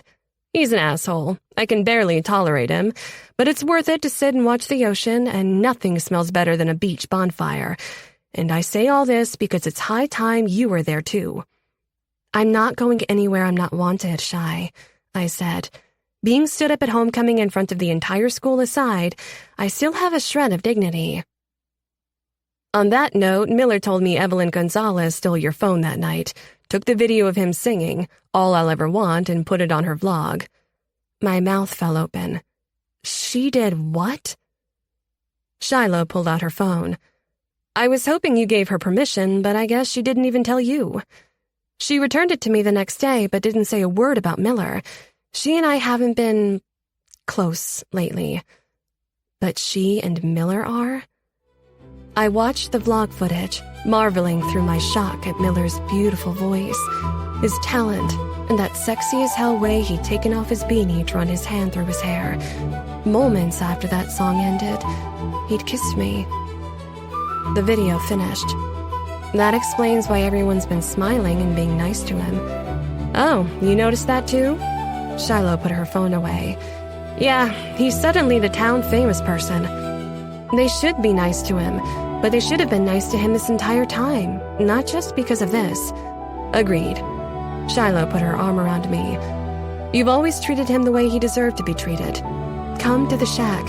You're wanted there. Believe me. She gave me a squeeze. And not just by me. A few days later, I worked up the nerve to take Shiloh up on her offer. As the sun set behind the ocean, she led me on a crazy path over jagged, porous boulders, while the tide washed over our ankles. "You're not taking me out here to murder me, are you?" I asked, tripping over a tangle of seaweed while protectively clutching a paper bag, holding the 6-pack of beer I'd stolen from Dad, an offering to the Lost Boys for having me at their bonfire. My Converse were drenched, and the rolled-up cuffs of my jeans were damp. "This is getting a little rough, Shy." "Almost there." Shiloh wore sandals and another pair of billowy linen pants. We'd both worn hoodie sweatshirts, as she'd warned the wind could be bitter at night, fire or no fire. I followed her slim shape, her long braids flowing behind her, and was relieved to see the terrain grew easier and farther away from the ocean. We rounded a huge boulder, and there he was. Miller sat on a worn-out beach chair in front of a roaring fire, his guitar case at his side. Ronan Wentz and Holden Parrish sat in similar chairs, and they were all talking shit and laughing. The shack was a little fisherman's hut built against the rock. "Hello, boys," Shiloh said, stepping into the ring of light. She looked pointedly at Miller. "You all remember Violet, don't you?" Miller met my eye, and I swear the smallest flicker of a smile touched his lips, then vanished. Shut down. He was guarding his heart the same way I had been for 4 years. We're like a pendulum, swinging back and forth, I thought, wondering when or if we'd ever be unguarded at the same time. "Miss Violet," Holden said, rising to his feet and offering me his chair, right next to Miller. "Please sit." He kicked at Ronan's boot. "Wentz, mind your manners, for fuck's sake, we have company." Ronan pulled in his long legs that had been stretched out to the fire so I could cross to the chair. "I come bearing gifts," I said with a small smile. "An IPA. I hear it's good." "You're an angel," Holden said, taking the bag from me and dumping it in Ronan's lap. "He's in charge of libations." Ronan grunted and shot Holden a scowl, then turned his silvery eyes on me. I knew next to nothing about him except that he was constantly in trouble at school, and that Frankie Dowd had made it his life's mission to one day kill him. Judging by Ronan's bulk, his muscled and tatted arms, and the dangerous aura around him, I guessed he had little to fear. He could break scrawny Frankie in half. But I wasn't prepared for the shrewd intelligence in his gaze that followed me to my seat. Holden procured 2 more chairs, one for Shiloh, between Ronan and Miller, and another for himself, between Ronan and me. "The circle is complete," Holden said, and then his smile slipped at a sudden thought. "Almost." "Hi," I said to Miller. Shiloh had assured me he knew I was coming, but I still felt like an unwanted guest. "Hey." He took a pull from his beer. I bit back the urge to ask how he was feeling and how his diabetes management had been going. That was Amber's job now, and that of his friends. I wasn't sure if we were even that anymore. "How have you been?" I asked. "Good. You?" "Fine." Jesus, making small talk with Miller after years of deep, thoughtful debates and bickering conversations about life was torture. I met Shiloh's gaze from across the fire. She jerked her head and mouthed the word, "Go." I cleared my throat and leaned in to Miller. He smelled of smoke and salt and whatever made him, him. "Can we talk? Maybe take a walk?" He stared at the fire, walls up, his eyes hard, but when he turned to answer me with a no on his lips, his gaze softened slightly. "Sure." He stood up and offered me his hand. I took it, my heart pounding. The last time we'd touched was months ago, when he kissed me. His hand was hard and rough in mine, but gentle, and he pulled me to my feet and then let go. "We'll be right back," he told the group, a slight emphasis on right back. Feeling 3 pairs of eyes on us, I dusted sand off my butt and followed Miller. The shack sat in a dead end where the cliffs had collapsed and slid into the sea. He led us back the way we had come, away from the bonfire, to the relatively smooth patch of sand before the way became trickier again. The full moon provided our light. Miller was silent, hunched in his plaid flannel, waiting for me to speak. My pulse pounded in my ears like the surf, scared to death that I'd lost him completely, and afraid to know for sure. Nancy's word came back to me that I wasn't a coward. I drew a breath. "I'm sorry." Miller frowned, wary. "For what?" "For what happened between us. For everything." His shoulders came down a little. "It's not your fault. I shouldn't have kissed you." The wind blew my hair over my face, hiding the pain that flashed over me. When I could think of nothing else but our kiss, he regretted it. The pendulum had swung to me and wasn't going to budge. "Whatever happened, happened," I said. "I came here tonight for the simple fact that I miss you. I miss my friend. That's all I wanted to say. These last months have been really hard without you, and I just wanted you to know that." It was silent but for the wind and the ocean crashing on the shore. Miller stopped and half sat, half leaned on a boulder, hands in his pockets, his knit beanie keeping the hair from his eyes as they looked up at me. "A bunch of stuff to say to you popped in my head when you asked me if we could talk," he said gruffly. "Cutting or cold things meant to push you away, keep you at a safe distance. But I don't want to hurt you. It's really the last fucking thing I want to do." I shivered, hugged myself in my sweatshirt. "I don't want you to be hurt either. I love seeing you here with your friends. I'm glad you have them. So glad for that." Miller's jaw clenched, a muscle ticking in his cheek. Finally, he threw up his hands. "Jesus, Vi, you're standing there looking like you do, saying sweet things and making it impossible." "To what?" I breathed. "Nothing. Never mind. I miss you too. You've always been there for me. Always. And to not have you..." He crossed his arms, as if holding his walls in place. His voice turned ragged with regret. "But I'm seeing someone else, and I don't take any commitment lightly." "I know you don't. I'm not here to interfere, I promise. But if I am, I'll go. I'll leave you alone. Even if it wrecks me." He watched me for a second, then gave a short laugh, shaking his head. "You leave me alone?" I frowned, confused. "I don't... Dr. McNamara can't leave a patient alone if she tried. How hard has it been for you to not ask me about my numbers?" I eased a breath, understanding what he was doing. Damn near impossible. I crossed my arms and gave him a stern look, even as my heart was bursting with joy and relief. "Well, how are they? How many beers have you had?" He chuckled and pushed himself off the rock toward me. "They're fine. I've had one beer and I'll have one more. That's it." He was standing in front of me now. "Good," I said, my throat thick. "And if you try for a third, I'll throw sand in it." "I bet you would." Miller's smile faded as he looked down at me. Strands of hair were stuck to my cheek by the wind. His hand came up as if he wanted to brush them away, his eyes on my mouth. Then he caught himself and stepped back. "You're shivering," he said. "We should get back to the fire." "Okay." I wanted a hug to seal the deal. I ached to feel his arms around me, to lose myself in the familiarity of him. But I guess he felt we weren't there yet. I swallowed back my disappointment and contented myself with the fact that we were talking again. He had a girlfriend now, and it wasn't fair or right to ask for more. We returned to the circle of friends. Shiloh immediately read on my face that things were better. Not to where they had been. After the earth-shattering kiss, they probably never would be. But it was a start.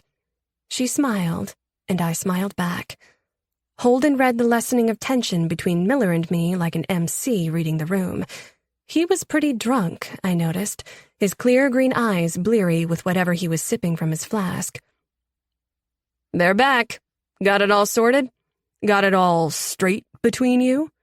"Shut up, Parrish," Ronan intoned.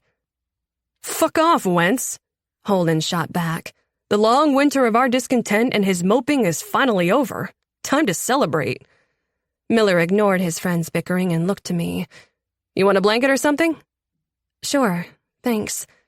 I scooted from the chair to sit in the soft sand.